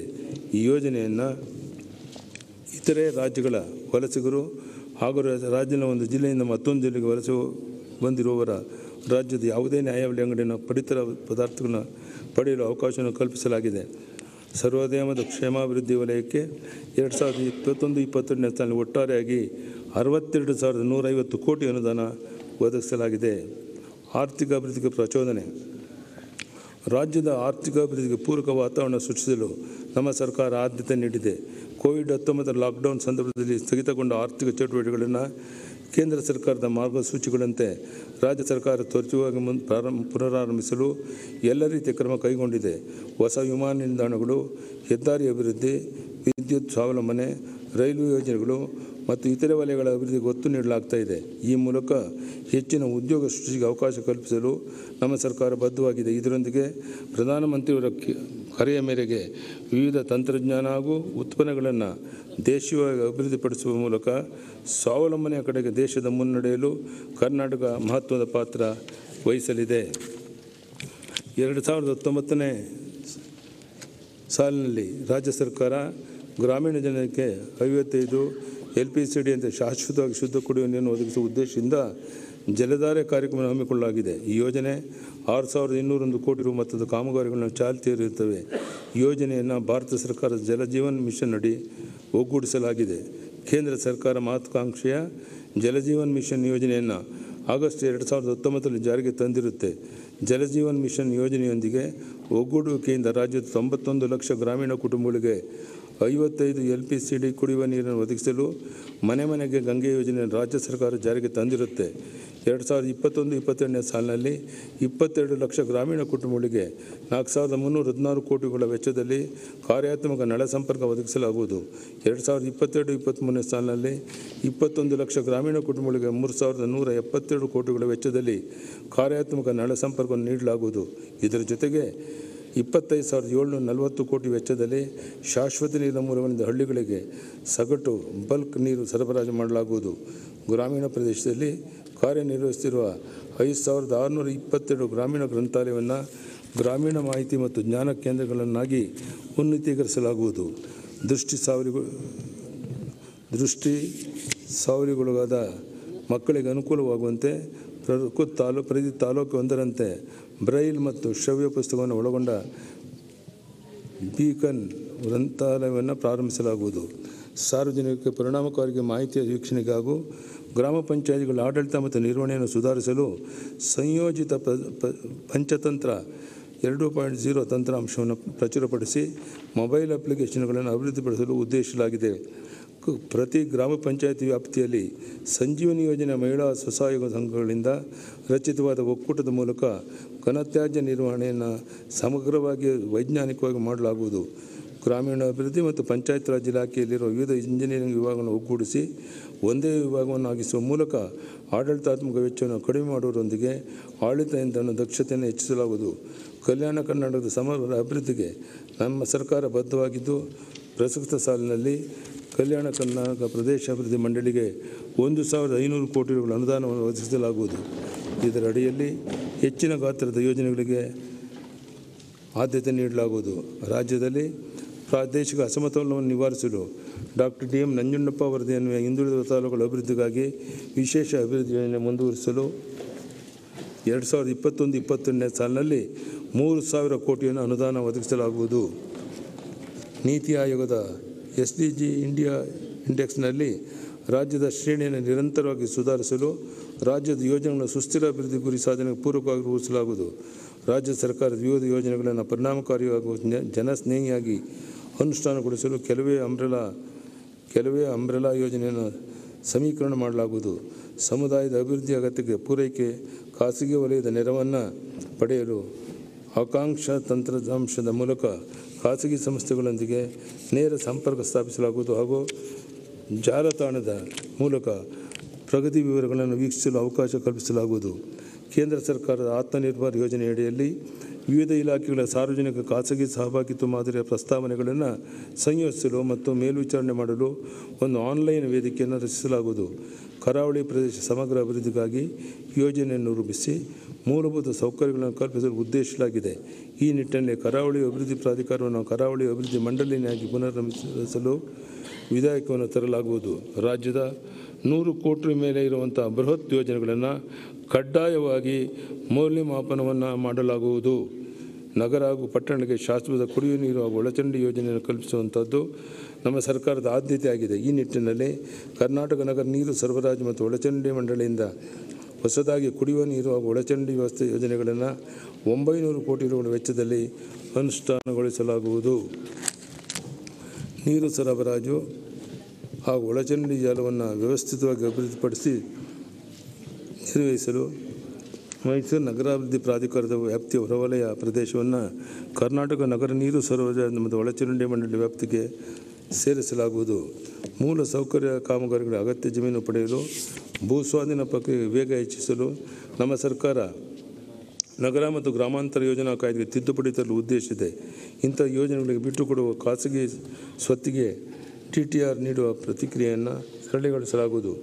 ಆರ್ಥಿಕ ದುರ್ಬಲರಿಗೆ ವಸತಿ ನಿರ್ಮಾಣ, ಕೊಳಚೆ ಪ್ರದೇಶದ ಅಭಿವೃದ್ಧಿ ಮತ್ತು ಕಡಿಮೆ ಆದಾಯದ ಗುಂಪಿನ ಮನೆಗಳ ನಿರ್ಮಾಣವನ್ನು ಉತ್ತೇಜಿಸಲು ಸೂಕ್ತ ತಿದ್ದುಪಡಿಗಳನ್ನು ತರಲಾಗುವುದು. ಭಾರತೀಯ ಮಾನಕ ಬ್ಯೂರೋ BIS 10,500 2012 ಪ್ರಕಾರ ನೀರಿನ ಗುಣಮಟ್ಟವನ್ನು ಖಚಿತಪಡಿಸಿಕೊಳ್ಳಲು ಹಾಗೂ ನಗರವಾಸಿಗಳಿಗೆ ಸುರಕ್ಷಿತ ಕುಡಿಯುವ ನೀರಿನ ಸೌಲಭ್ಯ ಒದಗಿಸಲು 26 ಅಮೃತ್ ನಗರಗಳಲ್ಲಿ ನೀರಿನ ಪರೀಕ್ಷಾ ಪ್ರಯೋಗಾಲಯವನ್ನು 17 ಕೋಟಿ ವೆಚ್ಚದಲ್ಲಿ ಸ್ಥಾಪಿಸಲಾಗುವುದು. ಜೈವಿಕವಾಗಿ ವಿಘಟನೆಯಲ್ಲದ ತ್ಯಾಜ್ಯವನ್ನು ವೈಜ್ಞಾನಿಕ ವಿಲೇವಾರಿ ಮಾಡಲು 5 ಮಹಾನಗರಗಳಲ್ಲಿ ದಿನಕ್ಕೆ ಕನಿಷ್ಠ 10 ಟನ್ ಸಾಮರ್ಥ್ಯದ ಮೆಟೀರಿಯಲ್ ರಿಕವರಿ ಸೌಲಭ್ಯಗಳನ್ನು 11 ಕೋಟಿಗಳ ವೆಚ್ಚದಲ್ಲಿ ಅಭಿವೃದ್ಧಿಪಡಿಸಲಾಗುವುದು. ಘನತ್ಯಾಜ್ಯ ನಿರ್ವಹಣೆಯಲ್ಲಿ ಸಾರ್ವಜನಿಕ ಸಹಭಾಗಿತ್ವವನ್ನು ಉತ್ತೇಜಿಸಲು ರಾಜ್ಯದ ಎಲ್ಲ ಜಿಲ್ಲಾ ಕೇಂದ್ರಗಳು ಸ್ವಚ್ಛ ಗೃಹ ಕಲಿಕಾ ಕೇಂದ್ರಗಳನ್ನು 9 ಕೋಟಿ ವೆಚ್ಚದಲ್ಲಿ ಅಭಿವೃದ್ಧಿಪಡಿಸಲಾಗುವುದು. ಕೇಂದ್ರೀಕೃತ ಹಸಿ ತ್ಯಾಜ್ಯ ಸಂಸ್ಕರಣಾ ಕೇಂದ್ರಗಳ ಮೇಲಿನ ಹೊರೆ ಹಾಗೂ ಸಾರಿಗೆ ವೆಚ್ಚವನ್ನು ಕಡಿಮೆ ಮಾಡಲು ರಾಜ್ಯದ 10 ಮಹಾನಗರ ಪಾಲಿಕೆಗಳು ಹಾಗೂ 59 ನಗರಸಭೆಗಳು ಒಟ್ಟು 89 ಸಮುದಾಯ ಮಿಶ್ರ ಗೊಬ್ಬರ ಘಟಕಗಳನ್ನು 2.5 ಕೋಟಿ ವೆಚ್ಚದಲ್ಲಿ ಅಭಿವೃದ್ಧಿಪಡಿಸಲಾಗುವುದು. ನಗರ ಪ್ರದೇಶಗಳಲ್ಲಿ ಸಾರ್ವಜನಿಕ ಸಾರಿಗೆ ಬಳಕೆಯನ್ನು ಉತ್ತೇಜಿಸಲು ಪೂರಕ ಮೂಲ ಸೌಲಭ್ಯ ಒದಗಿಸಲು ಹಾಗೂ ಇತರ ಪರಿಸರ ಸ್ನೇಹಿ ಸಂಚಾರ ವ್ಯವಸ್ಥೆಯನ್ನು ಪ್ರೋತ್ಸಾಹಿಸಲು ನಗರ ಬಸ್ ಸೇವೆಗಳು ವರ್ಧನೆ ಯೋಜನೆಯನ್ನು ಕೇಂದ್ರ ಸರ್ಕಾರ ಘೋಷಿಸಿದೆ. ಯೋಜನೆಯ ಗರಿಷ್ಠ ಲಾಭವನ್ನು ಪಡೆದು ರಾಜ್ಯದ ಸಾರ್ವಜನಿಕ ಸಾರಿಗೆ ವ್ಯವಸ್ಥೆಯನ್ನು ಬಲಪಡಿಸಲಾಗುವುದು. ಮಲೆನಾಡು ಮತ್ತು ಕರಾವಳಿ ಭಾಗದಲ್ಲಿ ಸಮರ್ಪಕ ರಸ್ತೆ ಸಂಪರ್ಕವಿಲ್ಲದ ಸ್ಥಳಗಳಲ್ಲಿ ಕಾಲು ಸಂಕಲನವನ್ನು ನಿರ್ಮಿಸುವ ಗ್ರಾಮ ಬಂದ್ ಸೇತುವೆ ಯೋಜನೆಯನ್ನು 100 ಕೋಟಿಗಳ ವೆಚ್ಚದಲ್ಲಿ ಅನುಷ್ಠಾನಗೊಳಿಸಲಾಗುವುದು. 2019-20 ಸಾಲಿನ ಅತಿವೃಷ್ಟಿಯಿಂದ ಕೊಡಗು ಜಿಲ್ಲೆಯಲ್ಲಿ ಉಂಟಾದ ಪ್ರವಾಹ ಹಾಗೂ ಭೂಕುಸಿತದಿಂದಾಗಿ ಹಾನಿಯಾದ ಸಾರ್ವಜನಿಕ ರಸ್ತೆ, ಸೇತುವೆ, ತಡೆಗೋಡೆ ಕಟ್ಟಡ ಹಾಗೂ ಇತರ ಮೂಲಭೂತ ಸೌಕರ್ಯಗಳನ್ನು ದುರಸ್ತಿ ಪುನರ್ ನಿರ್ಮಾಣ ಮಾಡಿ 100 ಕೋಟಿ ಅಂದಾಜು ವೆಚ್ಚದ ವಿಶೇಷ ಪ್ಯಾಕೇಜನ್ನು ಘೋಷಿಸಲಾಗಿದ್ದು, ಈ ಕಾಮಗಾರಿಗಳನ್ನು ಈಗಾಗಲೇ 65 ಕೋಟಿ ಬಿಡುಗಡೆ ಮಾಡಲಾಗಿದ್ದು, ಬಾಕಿ ಕಾಮಗಾರಿಯನ್ನು 2021-22 ಸಾಲಿನಲ್ಲಿ ಪೂರ್ಣಗೊಳಿಸಲಾಗುವುದು. ಬೆಳಗಾವಿ ನಗರದ ಜಡ್ಶಾಪುರ ಗ್ರಾಮದ ರಾಷ್ಟ್ರೀಯ ಹೆದ್ದಾರಿ 4A ರಿಂದ ಬೆನ್ನಾಳಿ ಗ್ರಾಮದ ರಾಷ್ಟ್ರೀಯ ಹೆದ್ದಾರಿ 4ವರೆಗೆ ಸಂಪರ್ಕ ಕಲ್ಪಿಸಲು ಕೇಂದ್ರ ಸರ್ಕಾರದ ಸಹಯೋಗದೊಂದಿಗೆ ವರ್ತುಲ ರಸ್ತೆ ನಿರ್ಮಾಣ ಕಾಮಗಾರಿಯನ್ನು ಕೈಗೆತ್ತಿಕೊಳ್ಳಲು ಉದ್ದೇಶಿಸಲಾಗಿದೆ. ಈ ಉದ್ದೇಶಕ್ಕಾಗಿ ಭೂಶೋಧನಾ ವೆಚ್ಚದ ಶೇಕಡ 50% ಮೊತ್ತ 140 ಕೋಟಿಗಳನ್ನು ರಾಜ್ಯ ಸರ್ಕಾರದಿಂದ ಒದಗಿಸಲಾಗುವುದು. ರಾಯಚೂರು ನಗರದಲ್ಲಿ ಸುಗಮ ಸಾರಿಗೆ ಸಂಚಾರಕ್ಕಾಗಿ ರಾಷ್ಟ್ರೀಯ ಹೆದ್ದಾರಿ ಪ್ರಾಧಿಕಾರ ನೆರವಿನೊಂದಿಗೆ ರಿಂಗ್ ರಸ್ತೆಯನ್ನು ಅಭಿವೃದ್ಧಿಪಡಿಸಲು ಕ್ರಮ ಕೈಗೊಳ್ಳಲಾಗುವುದು. ವೈಜ್ಞಾನಿಕ ಸಂಚಾರ ನಿರ್ವಹಣಾ ವ್ಯವಸ್ಥೆಯಡಿ ಅಪಘಾತಗಳನ್ನು ಕಡಿಮೆ ಮಾಡುವ ನಿಟ್ಟಿನಲ್ಲಿ ಅತ್ಯಾಧುನಿಕ ಸಂಚಾರ ವ್ಯವಸ್ಥೆ ಇಂಟೆಲಿಜೆಂಟ್ ಟ್ರಾಫಿಕ್ ಮ್ಯಾನೇಜ್ಮೆಂಟ್ ಸಿಸ್ಟಮ್ ಮತ್ತು ಸೇಫ್ಟಿ ಸೊಲ್ಯೂಷನ್ ಅನ್ನು ಪ್ರಾಯೋಗಿಕವಾಗಿ ಶಿವಮೊಗ್ಗ, ಸವಳಂಗ, ಶಿಕಾರಿಪುರ, ಶಿವಳಕೊಪ್ಪ ಮತ್ತು ಹಾಸನ, ರಾಮನಾಥಪುರ, ಪಿರಿಯಾಪಟ್ಟಣ ರಸ್ತೆ ಸುರಕ್ಷತಾ ನಿಧಿಯಿಂದ 18 ಕೋಟಿಗಳ ವೆಚ್ಚದಲ್ಲಿ ಅನುಷ್ಠಾನಗೊಳಿಸಲಾಗುವುದು. ರಾಜ್ಯದ ರೈಲ್ವೆ ಜಾಲವನ್ನು ವಿಸ್ತರಿಸಲು ರೈಲ್ವೆ ಮಂತ್ರಾಲಯದಿಂದ ರಾಜ್ಯ ಸರ್ಕಾರ 50/50 ವೆಚ್ಚ ಹಂಚಿಕೆ ಆಧಾರದ ಮೇಲೆ 1173 ಕಿಲೋಮೀಟರ್ಗಳ 7 ಹೊಸ ರೈಲು ಯೋಜನೆ ಕೈಗೊಳ್ಳಲಾಗಿದೆ. ಈ ಕಾಮಗಾರಿಗಳ ಅಂದಾಜು ವೆಚ್ಚ 7,984 ಕೋಟಿಗಳಾಗಿದ್ದು, ಇದರಲ್ಲಿ 3,991 ಕೋಟಿಗಳನ್ನು ರಾಜ್ಯ ಸರ್ಕಾರ ಭರಿಸಲಿದೆ. ಈ ರೈಲು ಮಾರ್ಗಗಳ ಭೂಸುಧಾರಣೆಗೆ ರಾಜ್ಯ ಸರ್ಕಾರ 2,630 ಕೋಟಿಗಳನ್ನು ವೆಚ್ಚ ಮಾಡಲಿದೆ. ಕೇಂದ್ರ ಸಚಿವರಾಗಿದ್ದ ದಿವಂಗತ ಸುರೇಶ್ ಅಂಗಡಿಯವರ ಒತ್ತಾಸೆಯ ಫಲವಾಗಿ ಧಾರವಾಡ, ಕಿತ್ತೂರು, ಬೆಳಗಾವಿ 73 ಕಿಲೋಮೀಟರ್ ಹೊಸ ರೈಲು ಮಾರ್ಗವನ್ನು 927 ಕೋಟಿಗಳ ವೆಚ್ಚದಲ್ಲಿ ಪ್ರಾರಂಭಿಸಲು 2020-21ನೇ ಸಾಲಿನ ಕೇಂದ್ರ ಆಯವ್ಯಯದಲ್ಲಿ ಘೋಷಿಸಲಾಗಿದೆ. ಯೋಜನೆ ಒಟ್ಟು ವೆಚ್ಚದ ಶೇಕಡ 50% ಮತ್ತು ಭೂಸುಧಾರಣೆ ಸಂಪೂರ್ಣ ವೆಚ್ಚವನ್ನು ರಾಜ್ಯ ಸರ್ಕಾರ ಭರಿಸಲಿದೆ. ಈ ಹೊಸ ರೈಲು ಮಾರ್ಗಕ್ಕೆ ರಾಜ್ಯ ಸರ್ಕಾರ 463 ಕೋಟಿಗಳನ್ನು ಅನುದಾನವಾಗಿ ನೀಡಲಿದೆ. ಶೀಘ್ರವೇ ಈ ಯೋಜನೆಯನ್ನು ಪೂರ್ಣಗೊಳಿಸುವುದು ದಿವಂಗತ ಸುರೇಶ್ ಅಂಗಡಿಯವರಿಗೆ ಸಲ್ಲಿಸುವ ನಿಜವಾದ ಗೌರವ. ಸರ್ಕಾರಿ ಸ್ವಾಮ್ಯದ ವಿಮಾನ ನಿಲ್ದಾಣಗಳ ಅಭಿವೃದ್ಧಿ ಮತ್ತು ಕಾರ್ಯಾಚರಣೆಗಾಗಿ ಮತ್ತು ಏರ್ಪೋರ್ಟ್ ಅಥಾರಿಟಿ ಆಫ್ ಇಂಡಿಯಾ ನಡುವೆ ಜಂಟಿ ಉದ್ಯಮ ಕಂಪನಿ ರಚನೆಗೆ ಶ್ರಮಿಸಲಾಗುವುದು. ಇದರಿಂದ ರಾಜ್ಯದಲ್ಲಿ ವಿಮಾನ ನಿಲ್ದಾಣಗಳು, ಹೆಲಿಕಾಪ್ಟರ್ಗಳು ಮತ್ತು ವಾಟರ್ ಏರೋಡ್ರಮ್ಗಳ ಅಭಿವೃದ್ಧಿಯನ್ನು ಶೀಘ್ರಗತಿಯಲ್ಲಿ ನಿರ್ಮಾಣ ಮಾಡಲು ಸಹಕಾರಿಯಾಗಲಿದೆ. ಆರ್ಥಿಕ ಚಟುವಟಿಕೆಗಳು ಮತ್ತು ಪ್ರವಾಸೋದ್ಯಮ ಉತ್ತೇಜನಕ್ಕಾಗಿ ಪೂರಕವಾಗಿ ವಿವಿಧ ಜಿಲ್ಲೆಗಳಲ್ಲಿ ವಾಯುಯಾನ ಸೌಲಭ್ಯ ಕಲ್ಪಿಸಲು ನಮ್ಮ ಸರ್ಕಾರ ಆದ್ಯತೆ ನೀಡಿದೆ. ಕಲಬುರಗಿ ಹಾಗೂ ಬೀದರ್ನಲ್ಲಿ ವಿಮಾನ ನಿಲ್ದಾಣ ಕಾರ್ಯಾರಂಭಗೊಳಿಸಿದೆ. ಶಿವಮೊಗ್ಗದ ವಿಜಯಪುರದಲ್ಲಿ ವಿಮಾನ ನಿಲ್ದಾಣ ಕಾಮಗಾರಿ 2020-21ನೇ ಸಾಲಿಗೆ ಕ್ರಮವಾಗಿ 384 ಮತ್ತು 220 ಕೋಟಿಗಳ ವೆಚ್ಚದಲ್ಲಿ ಈಗಾಗಲೇ ಪ್ರಾರಂಭವಾಗಿದ್ದು, ಶೀಘ್ರವಾಗಿ ಕಾರ್ಯಾಚರಣೆಗೊಳಿಸಲಾಗುವುದು. 10 ವರ್ಷಕ್ಕಿಂತಲೂ ಹೆಚ್ಚು ಕಾಲ ಬಾಕಿ ಉಳಿದ ಹಾಸನ ವಿಮಾನ ನಿಲ್ದಾಣವನ್ನು ಕಾಮಗಾರಿ 175 ಕೋಟಿ ವೆಚ್ಚದಲ್ಲಿ ಈ ಸಾಲಿನಲ್ಲಿ ಪ್ರಾರಂಭಿಸಲಾಗುವುದು. ಉತ್ತರ ಕನ್ನಡ ಜಿಲ್ಲೆಯ ಪ್ರವಾಸೋದ್ಯಮಕ್ಕೆ ಉತ್ತೇಜನ ನೀಡಲು ಅಂಕೋಲದ ನೌಕಾನೆಲೆ ಸಮೀಪದಲ್ಲಿ ಸಿವಿಲ್ ಎನ್ಕ್ಲೇವ್ ಅನ್ನು ವೃದ್ಧಿಪಡಿಸಲು ಕ್ರಮ ವಹಿಸಲಾಗಿದೆ. ಕೊಚ್ಚಿಯಿಂದ ಮಂಗಳೂರುವರೆಗೆ 450 ಕಿಲೋಮೀಟರ್ ಅನಿಲ ಪೈಪ್ಲೈನನ್ನು ಗೌರವಾನ್ವಿತ ಭಾರತದ ಪ್ರಧಾನಿಯವರು ಉದ್ಘಾಟಿಸಲಿದ್ದಾರೆ. 3,000 ಕೋಟಿ ರು ವೆಚ್ಚದಲ್ಲಿ ಪೂರ್ಣಗೊಳಿಸಲಾಗಿರುವ ಯೋಜನೆಯಿಂದ ಕರ್ನಾಟಕ ಮತ್ತು ಕೇರಳ 2 ರಾಜ್ಯಗಳಲ್ಲಿ ಉದ್ಯೋಗ ಸೃಷ್ಟಿಸುವಲ್ಲಿ ಮತ್ತು ಮಾಲಿನ್ಯವನ್ನು ಕಡಿಮೆ ಮಾಡುವಲ್ಲಿ ಇದು ಪ್ರಮುಖ ಪಾತ್ರ ವಹಿಸಲಿದೆ. ರಾಜ್ಯದ ಬಂದರುಗಳನ್ನು ರಾಷ್ಟ್ರೀಯ ಹೆದ್ದಾರಿಗಳಾಗಿ ಸಂಪರ್ಕಿಸಲು ಹೊನ್ನಾವರದ ಕಾಸರಗೋಡ ಬದಿಯಲ್ಲಿ ಅಭಿವೃದ್ಧಿಪಡಿಸಿರುವ ಬಂದರು ಪ್ರದೇಶಕ್ಕೆ ರಾಷ್ಟ್ರೀಯ ಹೆದ್ದಾರಿ 66ರಿಂದ ಭಾರತ್ ಮಾಲಾ ಯೋಜನೆಯಡಿ ಚತುಷ್ಪಥ ಸಂಪರ್ಕ ರಸ್ತೆಯನ್ನು 100 ಕೋಟಿ ರು ವೆಚ್ಚ ನಿರ್ಮಿಸಲು ಭಾರತೀಯ ರಾಷ್ಟ್ರೀಯ ಹೆದ್ದಾರಿ ಪ್ರಾಧಿಕಾರವನ್ನು ಟೆಂಡರ್ ಕರೆದಿದ್ದು, ಕಾಮಗಾರಿಯನ್ನು ಶೀಘ್ರಗತಿಯಲ್ಲಿ ಪೂರ್ಣಗೊಳಿಸಲಾಗುವುದು. ಪ್ರವಾಸೋದ್ಯಮ ಉತ್ತೇಜನ ನೀಡುವುದರಿಂದ ಕಡಿಮೆ ವೆಚ್ಚದಲ್ಲಿ ಪ್ರಯಾಣಿಕರು ಮತ್ತು ಸರಕು ಸಾಗಿಸಲು ಅನುಕೂಲವಾಗುವಂತೆ ಮಂಗಳೂರು ಮತ್ತು ಪಣಜಿ ನಡುವೆ ಜಲಮಾರ್ಗವನ್ನು ಸಾರ್ವಜನಿಕ ಖಾಸಗಿ ಅಭಿವೃದ್ಧಿಪಡಿಸಲಾಗುವುದು. ಕೇಂದ್ರ ಸರ್ಕಾರದ ರಾಷ್ಟ್ರೀಯ ಜಲಮಾರ್ಗಗಳ ಪ್ರಾಧಿಕಾರದ ಧನ ಸಹಾಯದೊಂದಿಗೆ ಒಟ್ಟು 60 ಕೋಟಿ ಮೊತ್ತದಲ್ಲಿ ರಾಜ್ಯದ ಕಾಳಿ ನದಿ, ನೇತ್ರಾವತಿ ನದಿ, ಗುರುಪುರ ಹಾಗೂ ಉಡುಪಿ ಜಿಲ್ಲೆಯ ಅಂಗಾರಘಟ್ಟದಿಂದ ಮಣಿಪಾಲದವರೆಗೆ, ಬಾಗಲಕೋಟೆ ಜಿಲ್ಲೆಯ ಆಲಮಟ್ಟಿ ಜಲಾಶಯದಿಂದ ಬಾಗಲಕೋಟೆಗೆ ಜಲಮಾರ್ಗಗಳನ್ನು ಪ್ರವಾಸೋದ್ಯಮಕ್ಕೆ ಪೂರಕವಾಗುವ ನಿಟ್ಟಿನಲ್ಲಿ ಅಭಿವೃದ್ಧಿಪಡಿಸಲು ಕೇಂದ್ರ ಸರ್ಕಾರಕ್ಕೆ ಪ್ರಸ್ತಾವನೆ ಸಲ್ಲಿಸಲಾಗಿದೆ. 2013ನೇ ಸಾಲಿನ ದೇಶದಲ್ಲಿ ಮೊದಲ ಏರೋಸ್ಪೇಸ್ ಪಾಲಿಸಿಯನ್ನು ಘೋಷಿಸಿದ ರಾಜ್ಯವೆಂಬ ಹೆಗ್ಗಳಿಕೆ ನಮ್ಮದು. ಕರ್ನಾಟಕವು ರಕ್ಷಣಾ ಮತ್ತು ಏರೋಸ್ಪೇಸ್ ವಲಯದ ರಫ್ತಿನಲ್ಲಿ ಶೇಕಡ 65ಕ್ಕಿಂತಲೂ ಹೆಚ್ಚಿನ ಪಾಲು ಹೊಂದಿದೆ. ದೇಶದಲ್ಲಿ ಈ ಕ್ಷೇತ್ರದಲ್ಲಿ ಮುನ್ನಡೆ ಕಾಯ್ದುಕೊಳ್ಳಲು ಆತ್ಮನಿರ್ಭರ್ ಯೋಜನೆಯಡಿ ದೇಶೀಯ ಉತ್ಪಾದನೆಯತ್ತ ಗಮನ ಹರಿಸಲು ಹೊಸ ಏರೋಸ್ಪೇಸ್ ಮತ್ತು ರಕ್ಷಣಾ ನೀತಿಯನ್ನು ಹೊರತರಲಾಗುವುದು. ಕೋವಿಡ್-19 ಹಿನ್ನೆಲೆಯಲ್ಲಿ ಇನ್ವೆಸ್ಟ್ ಕರ್ನಾಟಕ 2020 ಜಾಗತಿಕ ಹೂಡಿಕೆದಾರ ಸಮಾವೇಶವನ್ನು ಆಯೋಜಿಸಲು ಸಾಧ್ಯವಾಗಿರುವುದಿಲ್ಲ. ಈ ಸಮಾವೇಶವನ್ನು ಪ್ರಸಕ್ತ ಸಾಲಿನಲ್ಲಿ ಬೆಂಗಳೂರಿನಲ್ಲಿ ಆಯೋಜಿಸಲಾಗುವುದು. ಯಾದಗಿರಿ ಜಿಲ್ಲೆಯ ಕಡಚೂರು ಕೈಗಾರಿಕಾ ಪ್ರದೇಶದ 1,500 ಎಕರೆ ಭೂಮಿಯಲ್ಲಿ 1,478 ಕೋಟಿ ವೆಚ್ಚದಲ್ಲಿ ಕೇಂದ್ರ ಸರ್ಕಾರದ ನೆರವಿನೊಂದಿಗೆ ವಿಶ್ವ ದರ್ಜೆಯ ಮೂಲಭೂತ ಸೌಕರ್ಯವುಳ್ಳ ಬಲ್ಕ್ ಡ್ರಗ್ ಪಾರ್ಕನ್ನು ಅಭಿವೃದ್ಧಿಪಡಿಸಲು ಉದ್ದೇಶಿಸಲಾಗಿದೆ. ಪ್ಲಾಸ್ಟಿಕ್ ಮತ್ತು ಪೆಟ್ರೋಕೆಮಿಕಲ್ ಕೈಗಾರಿಕೆಯನ್ನು ಪ್ರೋತ್ಸಾಹಿಸಲು ಮಂಗಳೂರಿನ ಗಂಜಿ ಮಠದಲ್ಲಿ 100 ಎಕರೆ ಭೂಮಿಯಲ್ಲಿ 66 ಕೋಟಿ ಯೋಜನಾ ವೆಚ್ಚದಲ್ಲಿ ಕೇಂದ್ರ ಸರ್ಕಾರದ ನೆರವಿನೊಂದಿಗೆ ಪ್ಲಾಸ್ಟಿಕ್ ಪಾರ್ಕನ್ನು ಅಭಿವೃದ್ಧಿಪಡಿಸಲಾಗುವುದು. ದೇಶದಲ್ಲಿ 2017ನೇ ಸಾಲಿನ ವಿದ್ಯುತ್ ವಾಹನ ಮತ್ತು ಇಂಧನ ಶೇಖರಣಾ ನೀತಿಯನ್ನು ಘೋಷಿಸಿದ ಮೊದಲ ರಾಜ್ಯ ಕರ್ನಾಟಕ. ವಿದ್ಯುತ್ ವಾಹನದ ಉತ್ಪಾದನೆ ಹೆಚ್ಚಳ ಉತ್ತೇಜನವನ್ನು ನವೀಕರಿಸಲು ಮತ್ತು ಕರ್ನಾಟಕದಲ್ಲಿ ವಿದ್ಯುತ್ ವಾಹನಗಳ ಉಪಯೋಗವನ್ನು ವೇಗಗೊಳಿಸಲು ಈ ನೀತಿಯನ್ನು ಪರಿಷ್ಕರಿಸಲಾಗುವುದು. ಬೆಂಗಳೂರು, ಮುಂಬೈ ಮತ್ತು ಬೆಂಗಳೂರು ಚೆನ್ನೈ ಕೈಗಾರಿಕಾ ಕಾರಿಡಾರ್ಗಳಲ್ಲಿ ಲಭ್ಯವಿರುವ ಅವಕಾಶವನ್ನು ಬಳಸಿಕೊಂಡು 2 ಕಡೆಯಲ್ಲಿ ತಲಾ ಕನಿಷ್ಠ 500 ಎಕರೆ ಜಾಗದಲ್ಲಿ ಮುಖ್ಯಮಂತ್ರಿಗಳ ಮೆಗಾ ಸಂಯೋಜಿತ ಕೈಗಾರಿಕಾ ಟೌನ್ಶಿಪ್ಗಳನ್ನು ಸ್ಥಾಪಿಸಲಾಗುವುದು. ಕರ್ನಾಟಕ ರಾಜ್ಯ ಕೈಗಾರಿಕಾ ಮತ್ತು ಮೂಲಸೌಕರ್ಯ ಅಭಿವೃದ್ಧಿ ನಿಗಮ, ಕರ್ನಾಟಕ ರಾಜ್ಯ ಕೈಗಾರಿಕಾ ಅಭಿವೃದ್ಧಿ ನಿಗಮಗಳ ವತಿಯಿಂದ ಸಾರ್ವಜನಿಕ ಖಾಸಗಿ ಸಹಭಾಗಿತ್ವದಲ್ಲಿ ನಿರ್ಮಾಣವಾಗಿರುವ ಈ ಟೌನ್ಶಿಪ್ಗಳಿಂದ ಮುಂದಿನ 3 ವರ್ಷಗಳಲ್ಲಿ ಅಂದಾಜು 10,000 ಕೋಟಿ ರೂಪಾಯಿಗಳ ಖಾಸಗಿ ಬಂಡವಾಳ ಆಕರ್ಷಿಸುವ ಮೂಲಕ 5 ಲಕ್ಷ ಉದ್ಯೋಗಾವಕಾಶ ಸೃಷ್ಟಿಸುವ ನಿರೀಕ್ಷೆ ಇದೆ. ರಾಜ್ಯದಲ್ಲಿ ಉತ್ಪಾದನಾ ವಲಯವನ್ನು ಆಕರ್ಷಿಸುವ ಉದ್ದೇಶದಿಂದ ಪೀಣ್ಯದಲ್ಲಿ ಕೈಗಾರಿಕಾ ಟೌನ್ಶಿಪ್ಪನ್ನು ಸ್ಥಾಪಿಸಲಾಗುವುದು. ಇಲ್ಲಿ ಅಗತ್ಯ ಮೂಲಭೂತ ಸೌಲಭ್ಯವನ್ನು 100 ಕೋಟಿ ವೆಚ್ಚದಲ್ಲಿ ಅಭಿವೃದ್ಧಿಪಡಿಸಲಾಗುವುದು. ರಾಜ್ಯದಲ್ಲಿ ಕೈಗಾರಿಕಾ ಸ್ಥಾಪನೆಯನ್ನು ಪ್ರೋತ್ಸಾಹಿಸಲು ನಗರ ಸ್ಥಳೀಯ ಸಂಸ್ಥೆಗಳಿಗೆ ಕೈಗಾರಿಕೆಗಳಿಗೆ ಪ್ರತ್ಯೇಕ ಆಸ್ತಿ ತೆರಿಗೆ ಸ್ಲ್ಯಾಬ್ ಹೊಂದಲು ಉದ್ದೇಶಿಸಲಾಗಿದೆ.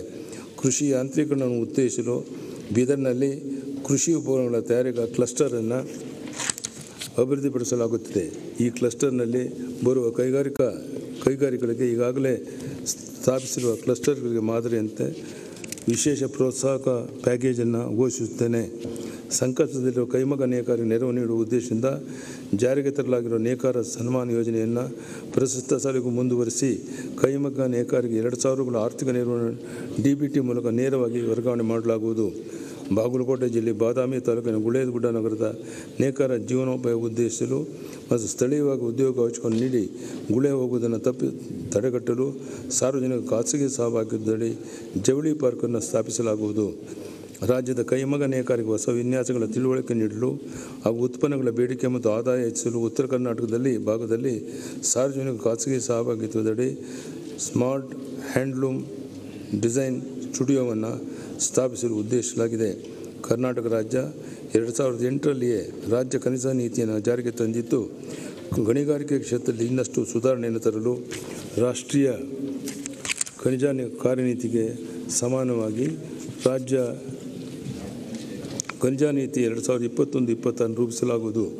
ಗಣಿ, ಕಲ್ಲುಗಣಿ ಗುತ್ತಿಗೆ ಮತ್ತು ಕ್ರಷರ್ ಲೈಸೆನ್ಸ್ ಕೋರಿ ಸಲ್ಲಿಸುವ ಅರ್ಜಿಗಳನ್ನು ನಿಗದಿತ ಸಮಯದೊಳಗೆ ವಿಲೇವಾರಿ ಮಾಡಲು ಏಕಗವಾಕ್ಷಿ ವ್ಯವಸ್ಥೆ ಜಾರಿಗೊಳಿಸಲಾಗುವುದು. ಇದರೊಂದಿಗೆ ಲೈಸೆನ್ಸ್ ಸಂಬಂಧಿಸಿದ ಕುಂದುಕೊರತೆಗಳನ್ನು ಶೀಘ್ರವಾಗಿ ಬಗೆಹರಿಸಲು ರಾಜ್ಯದ 4 ಕಂದಾಯ ವಿಭಾಗಗಳಲ್ಲಿ ಗಣಿ ಅದಾಲತ್ಗಳನ್ನು ಪ್ರಾರಂಭಿಸಲಾಗುವುದು.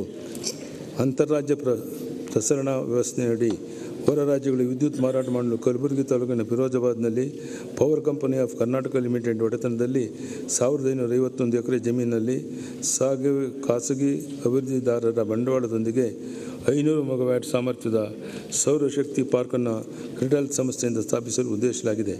ಈ ಸೋಲಾರ್ ಪಾರ್ಕ್ನ ಸ್ಥಾಪನೆಯಿಂದ ಸ್ಥಳೀಯರಿಗೆ ಉದ್ಯೋಗಾವಕಾಶ ಕಲ್ಪಿಸುವ ಮೂಲಕ ಸ್ಥಳೀಯ ಪ್ರದೇಶಾಭಿವೃದ್ಧಿಗೆ ನೆರವು ನೀಡಿದಂತಾಗುತ್ತದೆ. KPCLನ 400-220 ಕಿಲೋವ್ಯಾಟ್ ಉಪಕೇಂದ್ರಗಳಲ್ಲಿರುವ ಉಪಕರಣಗಳ ಬದಲಾವಣೆಯೊಂದಿಗೆ ನವೀಕರಣ ಮತ್ತು ಆಧುನೀಕರಣ ಕೈಗೆತ್ತಿಕೊಂಡಿದ್ದು ಮೊದಲ ಹಂತ ಮುಕ್ತಾಯಗೊಂಡಿದೆ.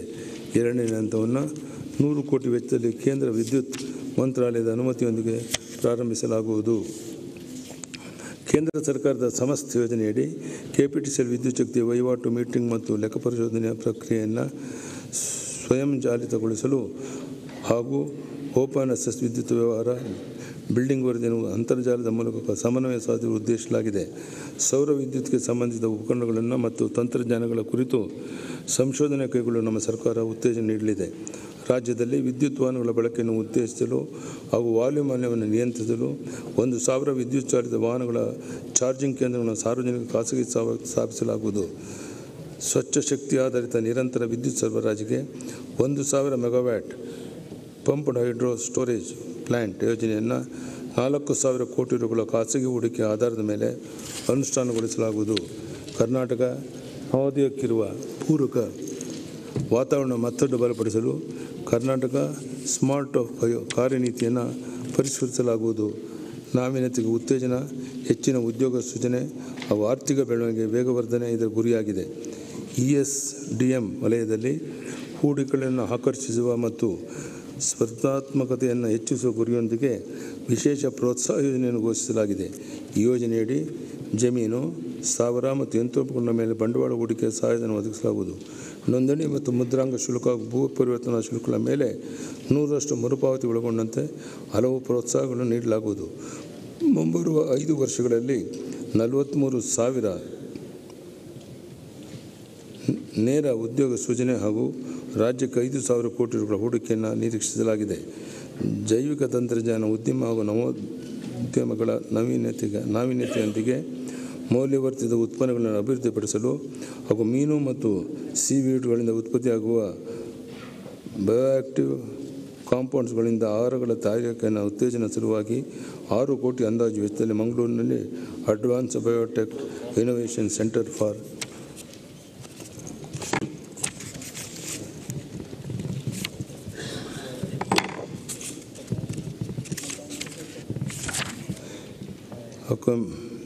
ಅಕ್ವಾಮೆರಿನ್ ಕೇಂದ್ರವನ್ನು ಸ್ಥಾಪಿಸಲಾಗುವುದು. 2021-22 ಸಾಲಿನ ಉದ್ದೇಶಕ್ಕಾಗಿ 2 ಕೋಟಿ ಮೊತ್ತವನ್ನು ಹಂಚಿಕೆ ಮಾಡಲಾಗಿದೆ. ನಾವೀನ್ಯತೆಯಲ್ಲಿ ಕರ್ನಾಟಕ ನೇತೃತ್ವವನ್ನು ಕಾಯ್ದುಕೊಳ್ಳಲು ಮತ್ತು ನವೀನ ಉದ್ಯೋಗವಾದ ತಂತ್ರಜ್ಞಾನಗಳ ಸಮಸ್ಯೆಗಳಿಗೆ ಬೆಂಬಲ ನೀಡಲು 100 ಕೋಟಿ ರುಗಳ ಹೊಸ ವೆಂಚರ್ ಕ್ಯಾಪಿಟಲ್ ಫಂಡ್ ಸ್ಥಾಪಿಸಲು ಪ್ರಸ್ತಾವಿಸಲಾಗಿದೆ. ರಾಜ್ಯ ಸರ್ಕಾರ 25 ಕೋಟಿ ರುಗಳ ಭಾರ ನೀಡಲಿದ್ದು, ಉಳಿದ 75 ಕೋಟಿಗಳನ್ನು ಮತ್ತಿತರ ಸಮಸ್ಯೆಗಳನ್ನು ವಂತಿಗೆಯಾಗಿ ಪಡೆಯಲಾಗುವುದು. ಅಗತ್ಯವಾದ ದತ್ತಾಂಶ ಸಂರಕ್ಷಣೆಯ ಸುರಕ್ಷತಾ ಕ್ರಮಗಳನ್ನು ಅಳವಡಿಸಲು, ತನ್ಮೂಲಕ ಸೈಬರ್ ಸುರಕ್ಷಿತವಾದ ಸದೃಢ ವಾತಾವರಣ ನಿರ್ಮಿಸಲು ಸೈಬರ್ ಭದ್ರತಾ ಕಾರ್ಯನೀತಿಯನ್ನು ಘೋಷಿಸಲಾಗುವುದು. ದತ್ತಾಂಶ ಕೇಂದ್ರಗಳಿಗೆ ಹೆಚ್ಚಿನ ಬೇಡಿಕೆ ಮತ್ತು ಮೌಲ್ಯ ಒದಗಿಸಲು ಪೂರಕವಾಗಿ ದತ್ತಾಂಶ ಕೇಂದ್ರ ನೀತಿಯನ್ನು ರೂಪಿಸಲಾಗುವುದು. ಈ ಕಾರ್ಯನೀತಿಯ ಮೂಲ ಸೌಕರ್ಯಗಳನ್ನು ಅಭಿವೃದ್ಧಿಪಡಿಸುವ ಗುರಿ ಹೊಂದಿದೆ. 2030 ಇಸವಿಯೊಳಗೆ ಸರ್ಪವಿಷದ ನಂಜಿನಿಂದಾಗಿ ಸಂಭವಿಸುವ ಸಾವು ಮತ್ತು ಅಪಾಂಗತೆಯನ್ನು 50% ಇಳಿಮುಖವಾಗಿಸಲು ಕೇಂದ್ರ ಸರ್ಕಾರ ಉದ್ದೇಶಿಸಿದೆ. ಕೈಗೆಟುಕುವ ದರದಲ್ಲಿ ಹಾಗೂ ಸುಲಭವಾದ ದೊರಕುವಂಥ ಮುಂದಿನ ತಲೆಮಾರಿನ ಪ್ರತಿನಂಜನ್ನು ಅಭಿವೃದ್ಧಿಪಡಿಸಲು ಪ್ರತಿನಂಜು ಸಂಶೋಧನೆ ಮತ್ತು ಅಭಿವೃದ್ಧಿ ಕೇಂದ್ರವನ್ನು 7 ಕೋಟಿ ವೆಚ್ಚದಲ್ಲಿ ಸ್ಥಾಪಿಸಲಾಗುವುದು. 2021-22ನೇ ಉದ್ದೇಶಕ್ಕಾಗಿ 2 ಕೋಟಿ ಮೊತ್ತವನ್ನು ಹಂಚಿಕೆ ಮಾಡಲಾಗುವುದು. ಕ್ವಾಂಟಮ್ ಕಂಪ್ಯೂಟಿಂಗ್ ಮತ್ತು ಸಂಬಂಧಿತ ತಂತ್ರಜ್ಞಾನಗಳ ಸಂಶೋಧನೆ ಉತ್ತೇಜಿಸಲು 10 ಕೋಟಿಗಳ ವೆಚ್ಚದಲ್ಲಿ ಸಂಶೋಧನಾ ಪಾರ್ಕನ್ನು ಸ್ಥಾಪಿಸಲಾಗುವುದು.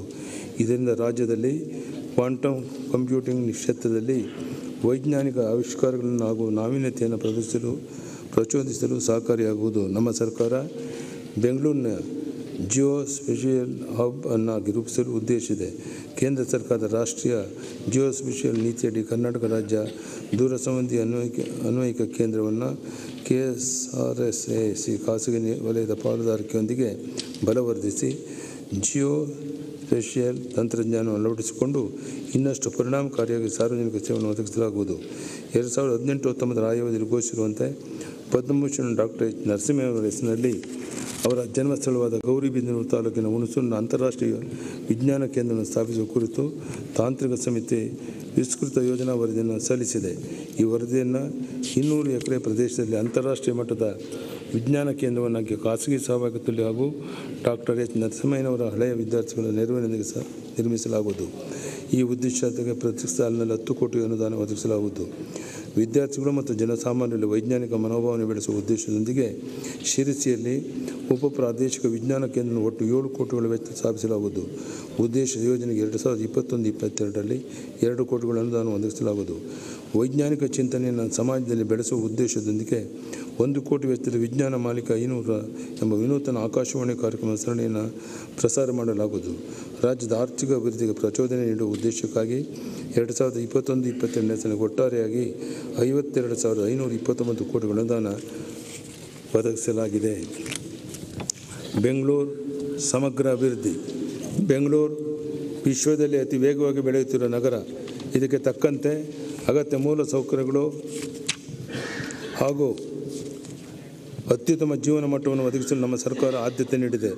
ಕೇಂದ್ರ ಸರ್ಕಾರದ ವಸತಿ ಮತ್ತು ನಗರ ವ್ಯವಹಾರಗಳು ಸಚಿವಾಲಯ 2020ನೇ ಸಾಲಿಗೆ ಬಿಡುಗಡೆ ಮಾಡಿದ ಈಸ್ ಆಫ್ ಲಿವಿಂಗ್ ಇಂಡೆಕ್ಸ್ನಲ್ಲಿ ಬೆಂಗಳೂರು ನಗರವು ಮೊದಲ ಸ್ಥಾನದಲ್ಲಿರುವುದು ಅತ್ಯಂತ ಹೆಮ್ಮೆಯ ಸಂಗತಿಯಾಗಿದೆ. ಸುಗಮ ಸಂಚಾರ ವ್ಯವಸ್ಥೆ, ವೈಜ್ಞಾನಿಕ ತ್ಯಾಜ್ಯ ವಿಲೇವಾರಿ, ಹಸಿರು ಹೊದಿಕೆ ಹೆಚ್ಚಳ ಹಾಗೂ ಅತ್ಯುತ್ತಮ ಸೇವಾ ಸೌಲಭ್ಯವನ್ನು ರೂಪಿಸುವ ಬೆಂಗಳೂರು ಮಿಷನ್ 2022 ಬೆಂಗಳೂರಿಗೆ ನವಚೈತನ್ಯ ಕಾರ್ಯಕ್ರಮವನ್ನು ಜಾರಿಗೊಳಿಸಲಾಗುತ್ತಿದೆ. ಜೊತೆಗೆ ಎಲ್ಲ ವರ್ಷಗಳ ಜೊತೆಗೆ ಉತ್ತಮ ಆರೋಗ್ಯ, ಶಿಕ್ಷಣ ಸೌಲಭ್ಯವನ್ನು ಒದಗಿಸಲು ಸಹ ನಮ್ಮ ಸರ್ಕಾರ ಬದ್ಧವಾಗಿದೆ. ಬೆಂಗಳೂರು ಮಲ್ಲೇಶ್ವರಂನಲ್ಲಿ ಮೈಸೂರು ಲ್ಯಾಂಪ್ಸ್ ವರ್ಕ್ ನಿಯಮಿತ ಸೇರಿದ ಪ್ರದೇಶವನ್ನು ಕರ್ನಾಟಕ ಸಂಸ್ಕೃತಿಯನ್ನು ಬಿಂಬಿಸುವ ಎಕ್ಸ್ಪೀರಿಯನ್ಸ್ ಬ್ಯಾಂಗ್ಳೂರು ಕೇಂದ್ರವನ್ನಾಗಿ ಪರಿವರ್ತಿಸಲಾಗುವುದು. ಇದರಿಂದ ಬೆಂಗಳೂರು ನಗರದ ಹೃದಯ ಭಾಗದಲ್ಲಿ ಅತ್ಯವಶ್ಯಕವಾಗಿರುವ ಲಂಗ್ ಸ್ಪೇಸ್ ಸೃಷ್ಟಿಯಾಗುವುದು. ಬೈಯಪ್ಪನಹಳ್ಳಿಯಲ್ಲಿರುವ NGFಗೆ ಸೇರಿದ 105 ಎಕರೆ ಜಮೀನಿನಲ್ಲಿ ಜನರಿಗೆ ಕಾನನದ ಅನುಭವ ನೀಡುವಂಥ ವೃಕ್ಷೋದ್ಯಮವನ್ನು ಆರಂಭಿಸಲಾಗುವುದು. ಇಲ್ಲಿರುವಂಥ ಕಾರ್ಖಾನೆಯ ಕಟ್ಟಡಗಳನ್ನು ನಗರದ ಶ್ರೀಮಂತ ಪರಂಪರೆ, ಸಂಸ್ಕೃತಿಯ ಕೈಗಾರಿಕಾ ವೈಭವವನ್ನು ಸಾರುವಂತೆ ಮರುಬಳಕೆ ಮಾಡಿಕೊಳ್ಳಲಾಗುವುದು. ಬೆಂಗಳೂರು ನಗರದ ಸುತ್ತಲೂ ಸಂಚಾರ ದಟ್ಟಣೆ ಕಡಿಮೆಗೊಳಿಸಲು 65 ಕಿಲೋಮೀಟರ್ ಉದ್ದದ 100 ಮೀಟರ್ ಅಗಲದ ಫೆರಿಫೆರಲ್ ರಿಂಗ್ ರಸ್ತೆ ನಿರ್ಮಿಸಲು 2006ರಿಂದ ಭೂ ಸ್ವಾಧೀನ ಪ್ರಕ್ರಿಯೆ ಪ್ರಾರಂಭಗೊಂಡು ನ್ಯಾಯಾಲಯದ ದಾವೆ ಹಾಗೂ ಭೂ ಸ್ವಾಧೀನದ ಆರ್ಥಿಕ ಮುಗ್ಗಟ್ಟಿನಿಂದಾಗಿ ನೆನೆಗುದಿಗೆ ಬಿದ್ದಿರುವ ಯೋಜನೆಯನ್ನು ನಮ್ಮ ಸರ್ಕಾರ ಅನುಷ್ಠಾನಗೊಳಿಸಲು ಕ್ರಮವಹಿಸಿದ್ದು, ಭೂ ಸ್ವಾಧೀನ ವೆಚ್ಚವನ್ನು ಸಹ ಭರಿಸುವ ಅಂಶದೊಂದಿಗೆ ಸಾರ್ವಜನಿಕ ಖಾಸಗಿ ಸಹಭಾಗಿತ್ವ ಮಾದರಿಯಲ್ಲಿ ಸ್ವಿಸ್ ಚಾಲೆಂಜ್ ಅಳವಡಿಸಿ ಟೆಂಡರ್ ಕರೆದು ಕೆಲಸ ಪ್ರಾರಂಭಿಸಲಾಗುವುದು. 2020-21ನೇ ಸಾಲಿನಲ್ಲಿ ಬೆಂಗಳೂರು ವಾಹನ ದಟ್ಟಣೆ ಕಡಿಮೆ ಮಾಡಿ ನಗರದ ಪ್ರಗತಿಗೆ ವೇಗವರ್ಧಕವ ಕೆಲಸ ಮಾಡಲು ಉಪನಗರ ರೈಲು ಯೋಜನೆಯನ್ನು 15,767 ಕೋಟಿ ವೆಚ್ಚದಲ್ಲಿ ನಿರ್ಮಾಣ ಮಾಡುವ ಯೋಜನೆಯನ್ನು ಕೈಗೆತ್ತಿಕೊಳ್ಳಲಾಗಿದೆ. ಈ ಯೋಜನಾ ವಿಸ್ತೃತ ವರದಿಗೆ ಕೇಂದ್ರ ಸರ್ಕಾರ ಆರ್ಥಿಕ ವ್ಯವಹಾರಗಳ ಸಚಿವ ಸಂಪುಟ ಸಮಿತಿ CCEA ಅನುಮೋದನೆ ನೀಡಿರುತ್ತದೆ. ಸದರಿ ಯೋಜನೆಗಳಿಗೆ ಭೂಸ್ವಾಧೀನ ಕಾರ್ಯ ಕೈಗೊಳ್ಳಲಾಗುತ್ತಿದ್ದು, ಈ ಯೋಜನೆಯನ್ನು 6 ವರ್ಷಗಳಲ್ಲಿ ಪೂರ್ಣಗೊಳಿಸುವ ಗುರಿ ಹೊಂದಲಾಗಿದೆ. ಈ ಯೋಜನೆಗೆ 2021-22 ಆರ್ಥಿಕ ವರ್ಷದಲ್ಲಿ ರಾಜ್ಯ ಸರ್ಕಾರದ ವತಿಯಿಂದ 850 ಕೋಟಿಗಳ ಅನುದಾನವನ್ನು ನಿಗದಿಪಡಿಸಲಾಗಿದೆ. ಕೆಂಪೇಗೌಡ ಅಂತಾರಾಷ್ಟ್ರೀಯ ವಿಮಾನ ನಿಲ್ದಾಣದ 2ನೇ ರನ್ವೇ ಕಾಮಗಾರಿಯು 2,708 ಕೋಟಿ ರೂಪಾಯಿ ವೆಚ್ಚದಲ್ಲಿ ಪೂರ್ಣಗೊಳಿಸಿ ಕಾರ್ಯಾಚರಣೆಯಲ್ಲಿರುತ್ತದೆ. 2ನೇ ಟರ್ಮಿನಲ್ ಕಟ್ಟಡದ ನಿರ್ಮಾಣ ಕಾಮಗಾರಿಯನ್ನು 4,751 ಕೋಟಿ ವೆಚ್ಚದಲ್ಲಿ ಪ್ರಸಕ್ತ ಸಾಲಿನಲ್ಲಿ ಪೂರ್ಣಗೊಳಿಸಲಾಗುವುದು. ಇದರಿಂದ ಕೆಂಪೇಗೌಡ ಅಂತಾರಾಷ್ಟ್ರೀಯ ವಿಮಾನ ನಿಲ್ದಾಣದ ಗರಿಷ್ಠ ವಾರ್ಷಿಕ ಪ್ರಯಾಣಿಕರ ಸಾಮರ್ಥ್ಯ 60 ಮಿಲಿಯನ್ಗೆ ಏರಿಕೆಯಾಗಲಿದ್ದು, ಬೆಂಗಳೂರನ್ನು ಜಾಗತಿಕ ನಗರವನ್ನಾಗಿಸಲು ಸಹಕಾರಿಯಾಗುತ್ತದೆ. ಬೆಂಗಳೂರು ನಗರವಾಸಿಗಳಿಗೆ ಹೆಚ್ಚುವರಿ ರೈಲು ಸೇವೆಯನ್ನು ಒದಗಿಸಲು ಕೆ-ರೈಡ್ ಕರ್ನಾಟಕ ರೈಲ್ವೆ ಮೂಲಸೌಕರ್ಯ ಅಭಿವೃದ್ಧಿ ಕಂಪನಿ ನಿಯಮಿತ ಮೂಲಕ 813 ಕೋಟಿಗಳ ವೆಚ್ಚದಲ್ಲಿ ಯಶವಂತಪುರ, ಚನ್ನಸಂದ್ರ ಮತ್ತು ಬೈಯಪ್ಪನಹಳ್ಳಿ, ಹೊಸೂರು ವಿಭಾಗಗಳ ನಡುವೆ ದ್ವಿಪಥಗೊಳಿಸುವ ಯೋಜನೆಯನ್ನು 50% ವೆಚ್ಚ ಹಂಚಿಕೆ ಆಧಾರದ ಮೇಲೆ ರೈಲ್ವೆ ಮಂತ್ರಾಲಯದ ಸಹಯೋಗದಲ್ಲಿ ಅನುಷ್ಠಾನಗೊಳಿಸಲಾಗುತ್ತದೆ. ಸದರಿ ಯೋಜನೆ ಕಾಮಗಾರಿ ಪ್ರಾರಂಭವಾಗಿದ್ದು 2023 ಅಂತ್ಯಕ್ಕೆ ವೇಳೆಗೆ ಮುಕ್ತಾಯಗೊಳಿಸಲಾಗುವುದು. ಕೋರಮಂಗಲ ಕಣಿವೆ ರಾಜಕಾಲುವೆ ಅಭಿವೃದ್ಧಿ ಮತ್ತು ನಿರ್ವಹಣೆ ಯೋಜನೆಯನ್ನು 169 ಕೋಟಿ ರೂಪಾಯಿ ವೆಚ್ಚದಲ್ಲಿ ಅನುಷ್ಠಾನ ಮಾಡಲಾಗುವುದು.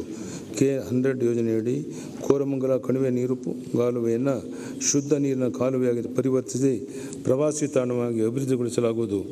ಬೆಂಗಳೂರಿನ ನಾಗರಿಕರಿಗೆ ತಮ್ಮ ಕುಟುಂಬದವರೊಂದಿಗೆ ವಿರಾಮ ಸಮಯವನ್ನು ಸಮೀಪದಲ್ಲಿ ಹಸಿರು ಪರಿಸರದ ಮಧ್ಯೆ ಕಳೆಯಲು ಅನುಕೂಲವಾಗುವಂತೆ ನೈಸರ್ಗಿಕ ಪಥಗಳು, ಮಕ್ಕಳ ಆಟದ ಅಂಗಗಳ, ಕುಡಿಯುವ ನೀರು ಇತ್ಯಾದಿ ಸೌಲಭ್ಯಗಳ 3 ವೃಕ್ಷೋದ್ಯಾನಗಳನ್ನು ಅಭಿವೃದ್ಧಿಪಡಿಸಲಾಗುವುದು. ಕರ್ನಾಟಕ ರಾಜ್ಯ ಕೈಗಾರಿಕಾ ಮತ್ತು ಮೂಲಸೌಕರ್ಯ ಅಭಿವೃದ್ಧಿ ನಿಗಮದ ಮೂಲಕ ಕೆಂಪೇಗೌಡ ಅಂತಾರಾಷ್ಟ್ರೀಯ ವಿಮಾನ ನಿಲ್ದಾಣದ ಪಕ್ಕದಲ್ಲಿ ಅಂತಾರಾಷ್ಟ್ರೀಯ ಮಟ್ಟದ ಬೆಂಗಳೂರು ಸಿಗ್ನೇಚರ್ ಬಿಸಿನೆಸ್ ಪಾರ್ಕ್ ಅನ್ನು ನಿರ್ಮಿಸಲು ಪ್ರಸ್ತಾಪಿಸಿದೆ. ಈ ಯೋಜನೆ ಟ್ರಂಕ್ ಮೂಲಸೌಕರ್ಯಗಳನ್ನು 162 ಕೋಟಿ ರೂಪಾಯಿ ವೆಚ್ಚದಲ್ಲಿ ಈಗಾಗಲೇ ಅಭಿವೃದ್ಧಿಪಡಿಸಲಾಗುತ್ತಿದೆ.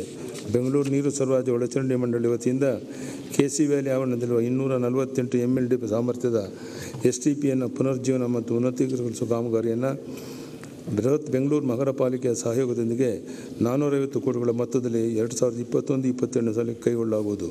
ಅರ್ಕಾವತಿ ಮತ್ತು ಕಾವೇರಿ ನದಿಯ ಸಂಗಮದ ಸಮೀಪದಲ್ಲಿ ಕಾವೇರಿ ನದಿಗೆ ಅಡ್ಡಲಾಗಿ ಮೇಕೆದಾಟು ಸಮತೋಲನ ಜಲಾಶಯವನ್ನು ನಿರ್ಮಿಸಿ ಬೆಂಗಳೂರು ನಗರಕ್ಕೆ ಕುಡಿಯುವ ನೀರನ್ನು ಒದಗಿಸಲು ಮತ್ತು ವಿದ್ಯುತ್ ಶಕ್ತಿಯನ್ನು ಉತ್ಪಾದಿಸಲು ನಮ್ಮ ಸರ್ಕಾರ ಬದ್ಧವಾಗಿದೆ. ಇದಕ್ಕಾಗಿ 9,000 ಕೋಟಿ ಅಂದಾಜು ಮೊತ್ತದ ಯೋಜನಾ ವರದಿಯನ್ನು ಈಗಾಗಲೇ ಕೇಂದ್ರ ಜಲ ಆಯೋಗಕ್ಕೆ ಸಲ್ಲಿಸಲಾಗಿದ್ದು, ಅವಶ್ಯಕ ಅನುಮೋದನೆಯನ್ನು ಶೀಘ್ರವಾಗಿ ಪಡೆದು ಅನುಷ್ಠಾನಗೊಳಿಸಲಾಗುವುದು. ಜನವರಿ 2021ರಲ್ಲಿ ಪ್ರಾರಂಭಿಸಲಾದ ದಕ್ಷಿಣ ವಿಸ್ತರಣೆ ಸೇರಿದಂತೆ 49 ಕಿಲೋಮೀಟರ್ಗಳ ಬೆಂಗಳೂರು ಮೆಟ್ರೋ ಜಾಲ ಪ್ರಸ್ತುತ ಕಾರ್ಯಾಚರಣೆಯಲ್ಲಿದೆ. ಜೂನ್ 2021 ಮತ್ತು ಡಿಸೆಂಬರ್ 2022 ನಡುವೆ 41 ಕಿಲೋಮೀಟರ್ ಉದ್ದದ ಮತ್ತೊಂದು ಮೆಟ್ರೋ ಮಾರ್ಗವನ್ನು ಹಂತವಾಗಿ ಕಾರ್ಯಗತಗೊಳಿಸಲು ಯೋಜಿಸಲಾಗಿದೆ. ಮೆಟ್ರೋ ಯೋಜನೆ ಹಂತ 1 ಮತ್ತು ಹಂತ 2ರ ಅನುಷ್ಠಾನಕ್ಕೆ ಇದುವರೆಗೆ 30,000 ಕೋಟಿಗಳನ್ನು ಬಳಸಿಕೊಳ್ಳಲಾಗಿದೆ. ಬೆಂಗಳೂರಿನ 58 ಕಿಲೋಮೀಟರ್ ಉದ್ದ ಹೊರವರ್ತುಲ ರಸ್ತೆ ಏರ್ಪೋರ್ಟ್ ಮೆಟ್ರೋ ಜಾಲದ ಹಂತ 2A ಮತ್ತು 2Bಯನ್ನು 14,788 ಕೋಟಿಗಳು ಅಂದಾಜು ವೆಚ್ಚದಲ್ಲಿ ಅನುಷ್ಠಾನಗೊಳಿಸಲು ಕೇಂದ್ರ ಸರ್ಕಾರದ ಅನುಮೋದನೆಯನ್ನು ಶೀಘ್ರದಲ್ಲೇ ನಿರೀಕ್ಷಿಸಲಾಗಿದೆ. ರಾಜ್ಯ ಸರ್ಕಾರ ಈಗಾಗಲೇ ಯೋಜನಾ ಪೂರ್ವ ಚಟುವಟಿಕೆಯಾದ ಭೂಶೋಧನೆ, ಉಪಯುಕ್ತಗಳ ಸ್ಥಳಾಂತರ ಮತ್ತು ವಿನ್ಯಾಸಕ್ಕಾಗಿ ಈವರೆಗೆ 1,600 ಕೋಟಿಗಳಿಗೂ ಅಧಿಕ ಮೊತ್ತವನ್ನು ಬಿಡುಗಡೆ ಮಾಡಿದೆ.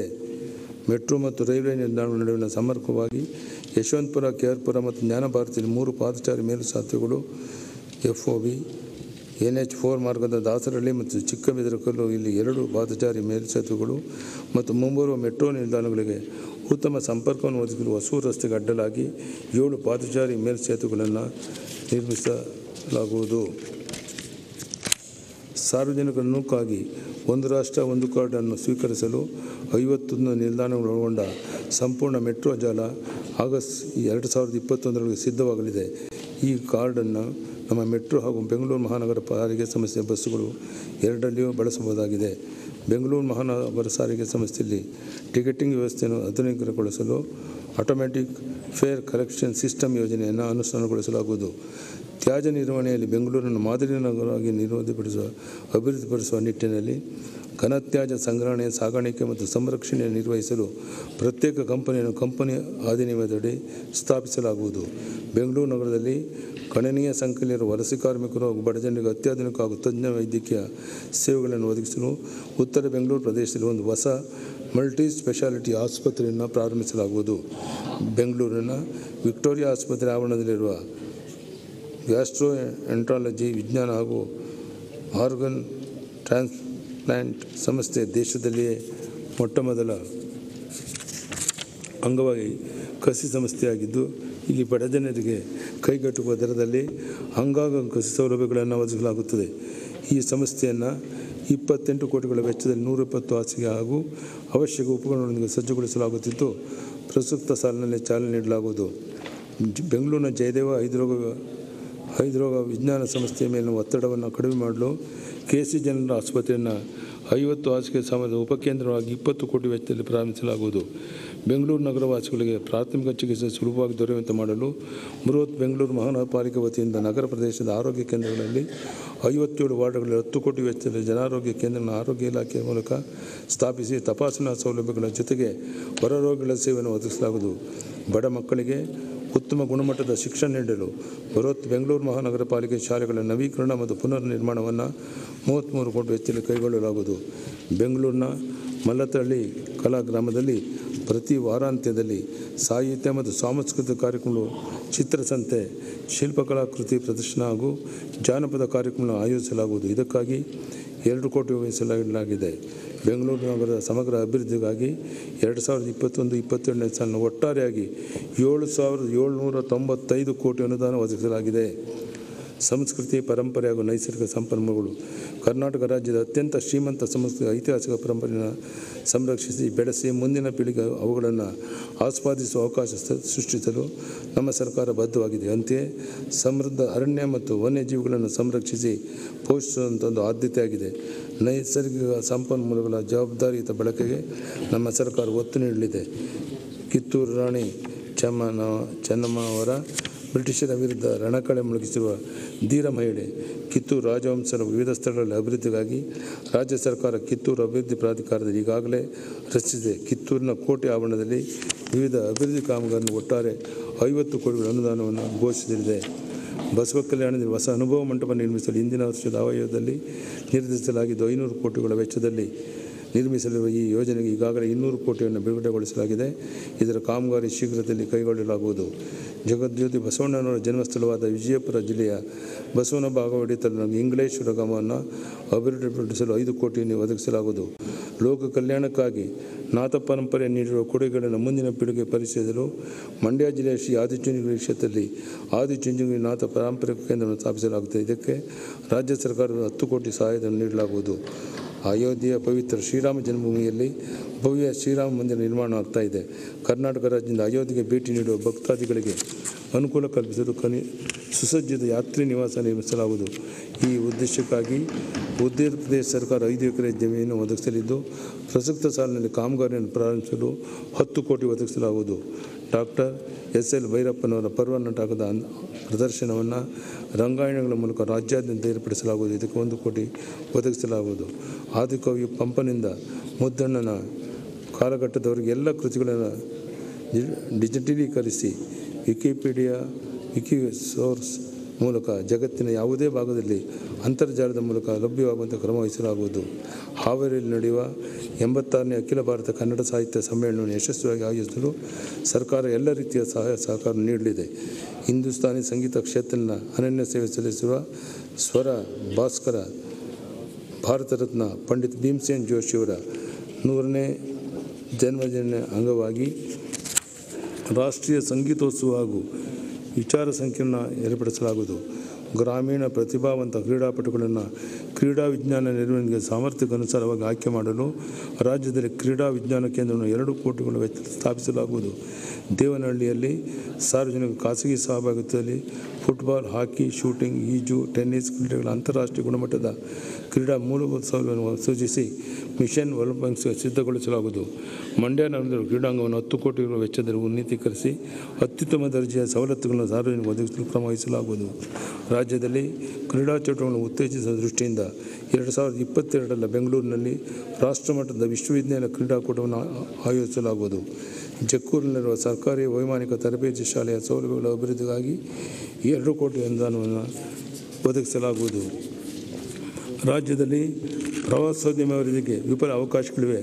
ಒಂದು ರಾಜ್ಯ ಹಲವು ಜಗತ್ತು ಘೋಷವಾಕ್ಯದಂತೆ ರಾಜ್ಯದಲ್ಲಿರುವ ವೈವಿಧ್ಯಮಯ ಪ್ರವಾಸಿ ತಾಣಗಳ ಮೂಲಸೌಕರ್ಯ ಒದಗಿಸುವ ಮೂಲಕ ಸ್ಥಳೀಯರಿಗೆ ಉದ್ಯೋಗಾವಕಾಶ ಕಲ್ಪಿಸುವುದು ಹಾಗೂ ರಾಜ್ಯದ ಆರ್ಥಿಕ ಅಭಿವೃದ್ಧಿಗೆ ಉತ್ತೇಜನ ನೀಡುವುದು ನಮ್ಮ ಸರ್ಕಾರದ ಆದ್ಯತೆಯಾಗಿದೆ. ಈ ನಿಟ್ಟಿನಲ್ಲಿ ಪ್ರವಾಸೋದ್ಯಮ ಇಲಾಖೆ ವತಿಯಿಂದ 500 ಕೋಟಿಗಳ ಯೋಜನೆಯನ್ನು ಕಾರ್ಯಾನುಷ್ಠಾನ ಮಾಡಲಾಗುವುದು. ಬೆಂಗಳೂರಿನ ಸುತ್ತಮುತ್ತ ಇರುವ ಪ್ರವಾಸಿ ತಾಣಗಳನ್ನು ಗುರುತಿಸಿ ಮೂಲಸೌಕರ್ಯ ಅಭಿವೃದ್ಧಿಪಡಿಸಿ ಕರ್ನಾಟಕ ರಾಜ್ಯ ಪ್ರವಾಸೋದ್ಯಮ ಅಭಿವೃದ್ಧಿ ನಿಗಮದ ವತಿಯಿಂದ ವಾರಾಂತ್ಯ ಪ್ರವಾಸ ವೃತ್ತವನ್ನಾಗಿ ಅಭಿವೃದ್ಧಿಪಡಿಸಲಾಗುವುದು. ಮೈಸೂರು ಜಿಲ್ಲೆಯ ಕಬಿನಿ ಅಣೆಕಟ್ಟಿನ ಕೆಳಭಾಗದಲ್ಲಿ 50 ಕೋಟಿಗಳ ವೆಚ್ಚದ ಉದ್ಯಾನವನ್ನು ಸಾರ್ವಜನಿಕ ಖಾಸಗಿ ಸಹಭಾಗಿತ್ವದ ಕಾವೇರಿ ನೀರಾವರಿ ನಿಗಮದ ವತಿಯಿಂದ ನಿರ್ಮಿಸಲಾಗುವುದು. ರಾಜ್ಯವು 320 ಕಿಲೋಮೀಟರ್ ಕಡಲ ಕಿನಾರೆಯನ್ನು ಹೊಂದಿದ್ದು ಹೆಚ್ಚಿನ ಕಡಲ ತೀರವನ್ನು ಸಮಗ್ರವಾಗಿ ಅಭಿವೃದ್ಧಿಪಡಿಸಿ ಅಂತಾರಾಷ್ಟ್ರೀಯ ದರ್ಜೆಗೇರಿಸಿ ಇವುಗಳನ್ನು ಕೇಂದ್ರೀಕೃತಗೊಳಿಸಿ ಸುತ್ತಮುತ್ತಲಿನ ಪ್ರದೇಶಗಳಲ್ಲಿ ಪ್ರವಾಸೋದ್ಯಮ ಅಭಿವೃದ್ಧಿಗೊಳಿಸಲು ನಮ್ಮ ಸರ್ಕಾರ ಬದ್ಧವಾಗಿದೆ. ಈ ಹಿನ್ನೆಲೆಯಲ್ಲಿ ಉಡುಪಿ ಜಿಲ್ಲೆಯ ತ್ರಾಸಿ, ಮರವಂತೆ, ಹೊತ್ತಿನೆಣೆ ಹಾಗೂ ಇತರೆ ಕಡಲ ತೀರಗಳನ್ನು 10 ಕೋಟಿ ವೆಚ್ಚದಲ್ಲಿ ಸಮಗ್ರವಾಗಿ ಅಭಿವೃದ್ಧಿಸಲಾಗುವುದು. ಉಡುಪಿ ಜಿಲ್ಲೆಯ ಬೈಂದೂರು ತಾಲೂಕಿನ ಸೋಮೇಶ್ವರ ಕಡಲ ತೀರದಲ್ಲಿ ಪ್ರವಾಸೋದ್ಯಮ 10 ಕೋಟಿ ಒದಗಿಸಲಾಗುವುದು. ಬಳ್ಳಾರಿ ಜಿಲ್ಲೆಯ ಸಂಕನಕಲ್ಲಿನಲ್ಲಿ ದೇಶದಲ್ಲಿ ಮೊದಲ ಪೂರ್ವ ಇತಿಹಾಸ ಯುಗದ ಅವಶೇಷಗಳ ವಸ್ತು ಸಂಗ್ರಹಾಲಯವನ್ನು ಸ್ಥಾಪಿಸಲಾಗಿದೆ.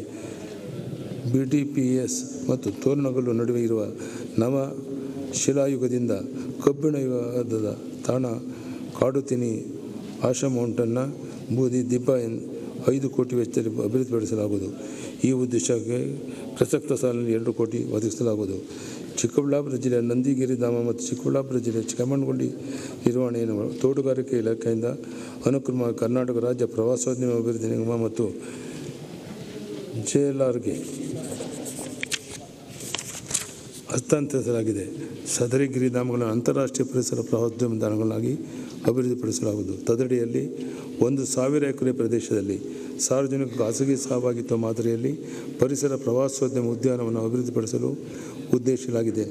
ತುಮಕೂರಿನಲ್ಲಿ ಶ್ರೀ ಶ್ರೀ ಶಿವಕುಮಾರ ಸ್ವಾಮಿಗಳ ಮತ್ತು ಉಡುಪಿಯಲ್ಲಿ ಪೇಜಾವರ ಶ್ರೀ ವಿದ್ಯಾರ್ಥಿ ಶ್ರೀಪಾದರ ಗೌರವಾರ್ಥ ಸ್ಮೃತಿ ಭವನವನ್ನು ತಲಾ 2 ಕೋಟಿ ವೆಚ್ಚ ನಿರ್ಮಿಸಲಾಗುವುದು. ರಾಜ್ಯದ ಪೂರ್ವ ಪ್ರಸ್ಥಭೂಮಿ ಪ್ರದೇಶದಲ್ಲಿ ಕಾಣಿಸಿರುವ ಅಳಿವೆಂಚಿನಲ್ಲಿರುವ ಲೆಸ್ಸರ್ ಹ್ಯೂರಿಕನ್ ಪಕ್ಷಿ ಪ್ರಭೇದ ಸಂರಕ್ಷಣೆ ಕಾರ್ಯಕ್ರಮ ಹಮ್ಮಿಕೊಂಡು ಅನುಷ್ಠಾನಗೊಳಿಸಲು ಪ್ರಾರಂಭಿಕವಾಗಿ 50 ಲಕ್ಷಗಳ ಅನುದಾನ ಒದಗಿಸಲಾಗುವುದು. ಮಾನವ ವನ್ಯಜೀವಿ ಸಂಘರ್ಷವನ್ನು ನಿಯಂತ್ರಿಸಲು ವನ್ಯಜೀವಿಗಳು ಸಮೂಹ ಮತ್ತು ಅಬಾಧಿತ ಚಲನವಲನಕ್ಕೆ ಅವಶ್ಯವಿರುವ 2 ಅರಣ್ಯ ಪ್ರದೇಶಗಳ ಮಧ್ಯದ ಕಾರಿಡಾರ್ ಪ್ರದೇಶವನ್ನು ಸರ್ಕಾರವು ಖರೀದಿಸಲು ವಿವರವಾದ ಮಾರ್ಗಸೂಚಿಯನ್ನು ಒಳಗೊಂಡಂತೆ ಹೊಸ ನೀತಿಯನ್ನು ರೂಪಿಸಲಾಗುವುದು. ಕಾಡಂಚಿನಲ್ಲಿ ವಾಸಿಸುತ್ತಿರುವ ಪ್ರದೇಶಗಳಲ್ಲಿ ಹೆಚ್ಚುತ್ತಿರುವ ಆಕಸ್ಮಿಕ ವನ್ಯಜೀವಿಗಳ ಹಾವಳಿಯಿಂದ ಉಂಟಾಗುತ್ತಿರುವ ಹಾನಿ ಪ್ರಕರಣಗಳ ತ್ವರಿತವಾಗಿ ದಯಾತ್ಮಕ ಧನ ಪ್ರವಹಿಸಲು ಅರಣ್ಯ ಪರಿಹಾರ ಯೋಜನೆಯನ್ನು ಅನುಷ್ಠಾನಗೊಳಿಸಲಾಗುವುದು. ರಾಜ್ಯದ ನಗರಗಳಲ್ಲಿ ವೃಕ್ಷ ಸಂಪದನ್ನು ಹೆಚ್ಚಿಸಿ ಉತ್ತಮ ಪರಿಸರವನ್ನು ಸೃಷ್ಟಿಸಲು ಆಯ್ದ ಪ್ರದೇಶಗಳಲ್ಲಿ ಸಾರ್ವಜನಿಕ ಸಹಭಾಗಿತ್ವದಲ್ಲಿ ಹಾಗೂ ಆರ್ಥಿಕ ಸಹಾಯದೊಂದಿಗೆ ಸ್ಮೃತಿವನಗಳ ನಿರ್ಮಾಣ ಮಾಡುವ ಕಾರ್ಯಕ್ರಮ ಪ್ರಸ್ತಾಪಿಸಲಾಗಿದೆ. ಕರ್ನಾಟಕ ರಾಜ್ಯದ ಅರಣ್ಯಗಳ ವಿಧಿ ಮತ್ತು ಸಾಂದ್ರತೆ ವಿವರಗಳನ್ನು 50 ಸೆಂಟಿಮೀಟರ್ ಸ್ಯಾಟಲೈಟ್ ರೆಸಲ್ಯೂಷನ್ ಒಳಗೊಂಡ ನಕ್ಷೆಯನ್ನು ತಯಾರಿಸಲಾಗುವುದು. ಇದು ದೇಶದಲ್ಲಿ ಮೊದಲನೇ ಪ್ರಯತ್ನವಾಗಿದ್ದು, ಈ ವಿವರಗಳು ಅರಣ್ಯಗಳ ವೈಜ್ಞಾನಿಕ ನಿರ್ವಹಣೆಯಲ್ಲಿ ಸಹಕಾರಿಯಾಗುವುದು. ಚಾಮರಾಜನಗರ ಜಿಲ್ಲೆಯ ಗೋಪಿನಾಥಂ ಪ್ರದೇಶದಲ್ಲಿ 5 ಕೋಟಿ ವೆಚ್ಚದಲ್ಲಿ ವನ್ಯಜೀವಿ ಸಫಾರಿಯನ್ನು ಒಳಗೊಂಡಂತೆ ಪರಿಸರ ಪ್ರವಾಸೋದ್ಯಮ ಅಭಿವೃದ್ಧಿಪಡಿಸಲಾಗುವುದು. ಆನೆ ಕಾರಿಡಾರ್ ಭಾಗವಾಗಿರುವ ಚಾಮರಾಜನಗರ ಜಿಲ್ಲೆಯ ಬೂದಿ ಪಟ್ಟಣದಲ್ಲಿ 1 ಕೋಟಿ ವೆಚ್ಚದಲ್ಲಿ ಆನೆ ಶಿಬಿರವನ್ನು ಪ್ರಾರಂಭಿಸಲಾಗುವುದು. ಸಂಸ್ಕೃತಿ, ಪರಂಪರೆ ಮತ್ತು ನೈಸರ್ಗಿಕ ಸಂಪನ್ಮೂಲಗಳ ರಕ್ಷಣೆಗೆ 2021-22ನೇ ಸಾಲಿನಲ್ಲಿ ಒಟ್ಟಾರೆಯಾಗಿ 2645 ಕೋಟಿ ಅನುದಾನ ಒದಗಿಸಲಾಗಿದೆ.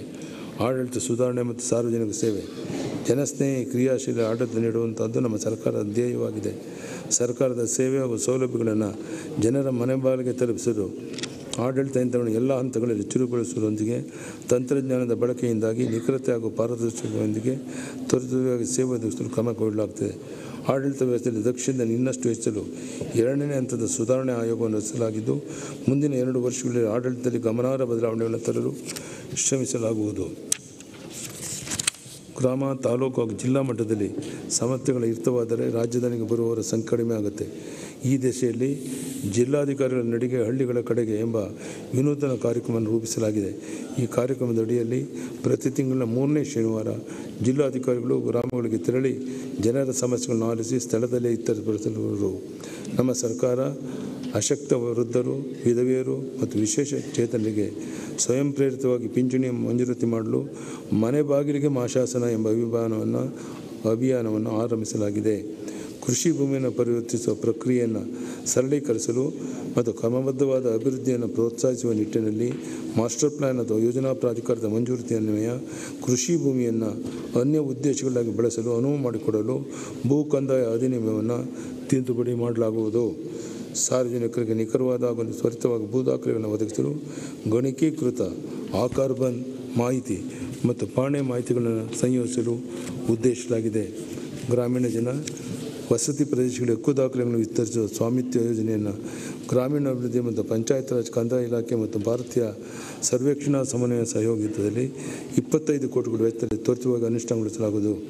ನಗರ ಪ್ರದೇಶ ಭೂ ದಾಖಲೆಯನ್ನು ಸಂರಕ್ಷಿಸುವ ನಿಟ್ಟಿನಲ್ಲಿ ನಗರ ಮಾಪನ ಜಾರಿಯಲ್ಲಿರುವ 48 ನಗರ ಮತ್ತು ಪಟ್ಟಣಗಳಲ್ಲಿನ ಎಲ್ಲ ನಗರ ಮಾಪನ ದಾಖಲೆಗಳನ್ನು ಸ್ಕ್ಯಾನಿಂಗ್ ಮಾಡಿ ಸಂರಕ್ಷಿಸಲಾಗುವುದು.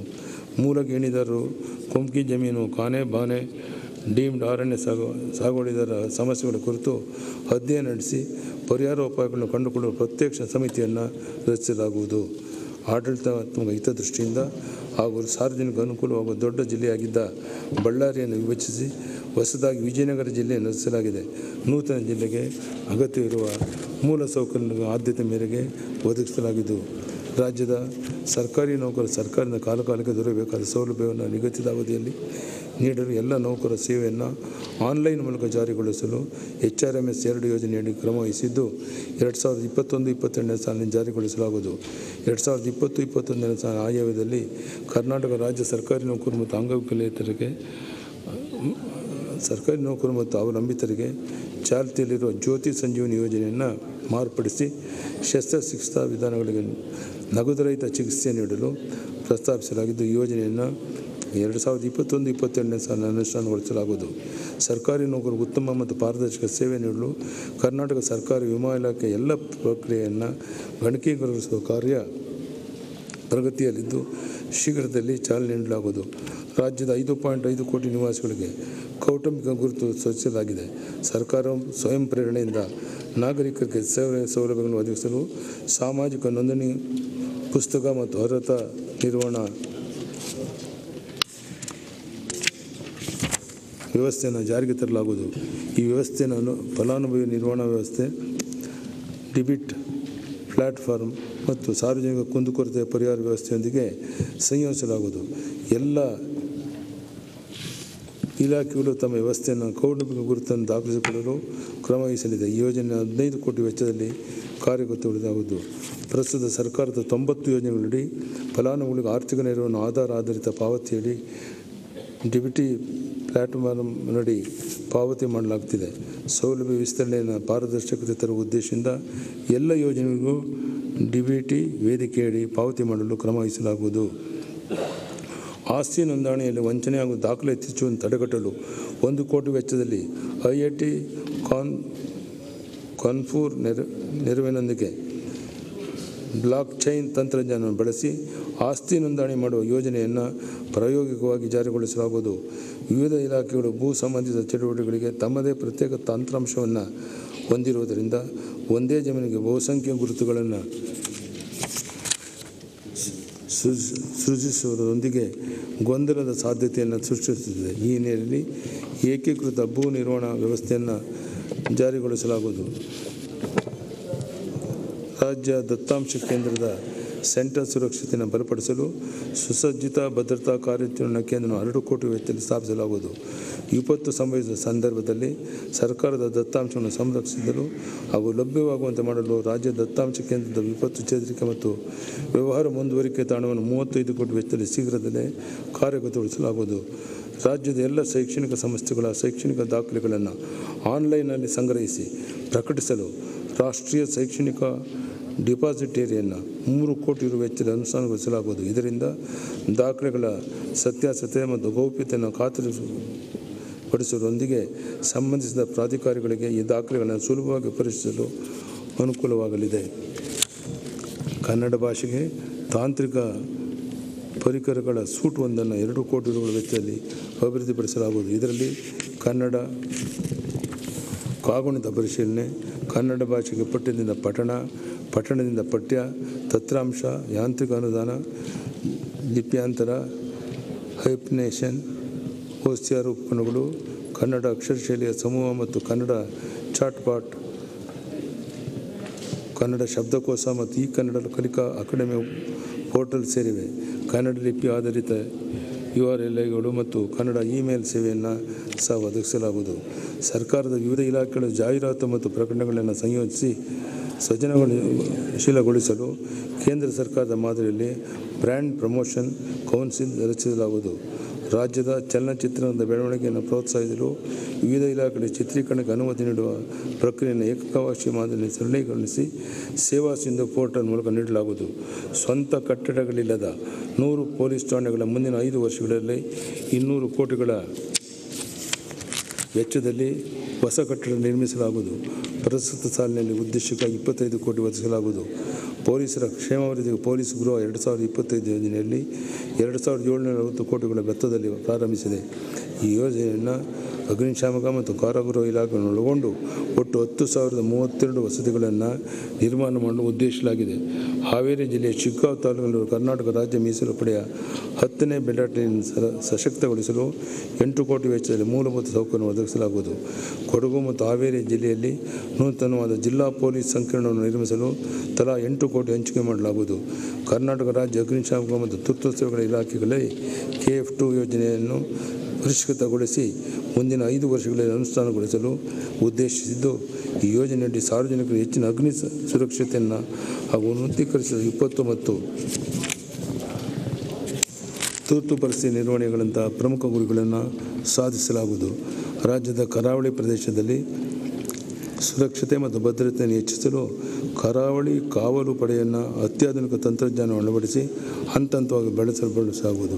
ಈ ಉದ್ದೇಶಕ್ಕಾಗಿ ಪ್ರಸ್ತುತ ಸಾಲಿನಲ್ಲಿ 2 ಕೋಟಿ ಅನುದಾನ ಒದಗಿಸಲಾಗುವುದು. ರಾಜ್ಯದ 8 ಕಾರಾಗೃಹಗಳ ಸಾಮರ್ಥ್ಯವನ್ನು ಹೆಚ್ಚಿಸಲು ಅಂದಾಜು 40 ಕೋಟಿಗಳ ವೆಚ್ಚದಲ್ಲಿ ಕ್ರಮ ವಹಿಸಲಾಗುವುದು. 2021-22ನೇ ಸಾಲಿನಲ್ಲಿ 10 ಕೋಟಿ ಒದಗಿಸಲಾಗುವುದು. ಕೈದಿಗಳನ್ನು ಕಾರಾಗೃಹದಿಂದಲೇ ಆನ್ಲೈನ್ ಮೂಲಕ ನ್ಯಾಯಾಲಯಕ್ಕೆ ಕಲಾಪಕ್ಕೆ ಹಾಜರುಪಡಿಸಲು 15 ಕೋಟಿಗಳ ವೆಚ್ಚದಲ್ಲಿ ವಿಡಿಯೋ ಕಾನ್ಫರೆನ್ಸಿಂಗ್ ಸೌಲಭ್ಯವನ್ನು ಅನುಷ್ಠಾನಗೊಳಿಸಲಾಗುವುದು. ವ್ಯಸನ ಮುಕ್ತ ಸ್ವಸ್ಥ ಸಮಾಜದ ನಿರ್ಮಾಣ ನಮ್ಮ ಸರ್ಕಾರದ ಪ್ರಮುಖ ಆದ್ಯತೆ ಆಗಿರುತ್ತೆ. ಮಾದಕ ವಸ್ತುಗಳ ವ್ಯಸನವು ವ್ಯಾಪಿಸುತ್ತಿರುವ ಪ್ರಮಾಣ ಆಘಾತಕಾರಿಯಾಗಿದೆ. ಈ ನಿಟ್ಟಿನಲ್ಲಿ ಮಾದಕ ವಸ್ತುಗಳ ವಿರುದ್ಧ ಸಾರ್ವಜನಿಕ ಅರಿವು ಮೂಡಿಸಲು ಒಂದು ಹೊಸ ಕಾರ್ಯಕ್ರಮವನ್ನು ರೂಪಿಸಲಾಗುವುದು.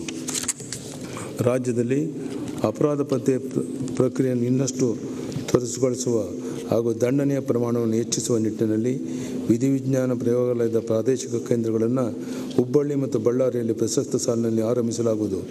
ಸಾರಿಗೆ ಇಲಾಖೆ ವಾಹನ ಮಾಲೀಕತ್ವದ ವರ್ಗಾವಣೆ, ಸರಕು ಸಾಗಣೆ, ರಹದಾರಿ ಮತ್ತು ವಾಹನಗಳ ಅರ್ಹತಾ ಪತ್ರ ನೀಡುವ 3 ಸೇವೆಗಳನ್ನು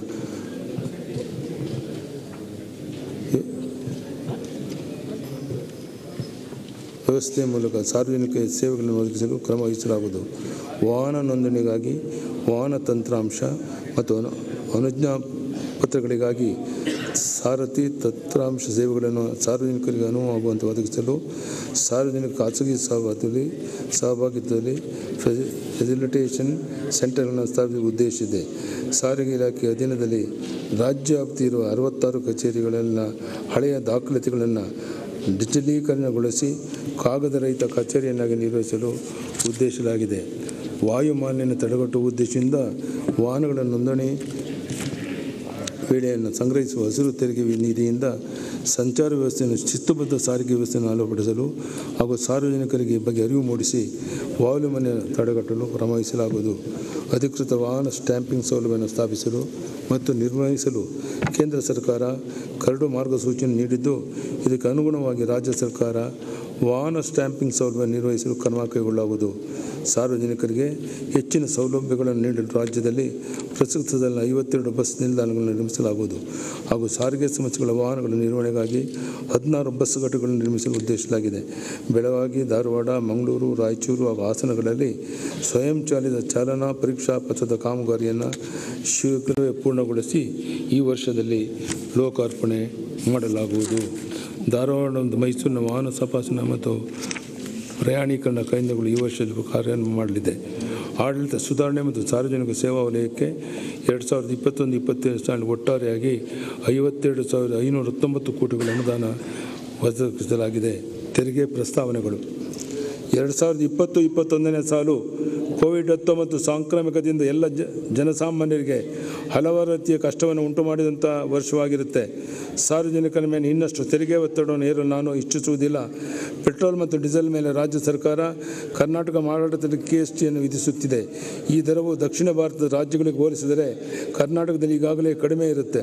ಆದರೂ ಸಹ 2021-22ನೇ ಸಾಲಿನಲ್ಲಿ ಪೆಟ್ರೋಲ್ ಮತ್ತು ಡೀಸೆಲ್ ದರಗಳ ಮೇಲೆ ವಿಧಿಸುವ ಕರ್ನಾಟಕ ಮಾರಾಟ ತೆರಿಗೆ GST ಸೇರಿದಂತೆ ಇನ್ಯಾವುದೇ ಇತರ ತೆರಿಗೆಗಳ ದರಗಳನ್ನು ಹೆಚ್ಚಿಸದೆ ಸಾಮಾನ್ಯ ಜನರಿಗೆ ಆರ್ಥಿಕ ಹೊರೆಯಾಗದಂತೆ ಆಯವನ್ನು ಸೂಚೀಕರಿಸಲಾಗಿದೆ.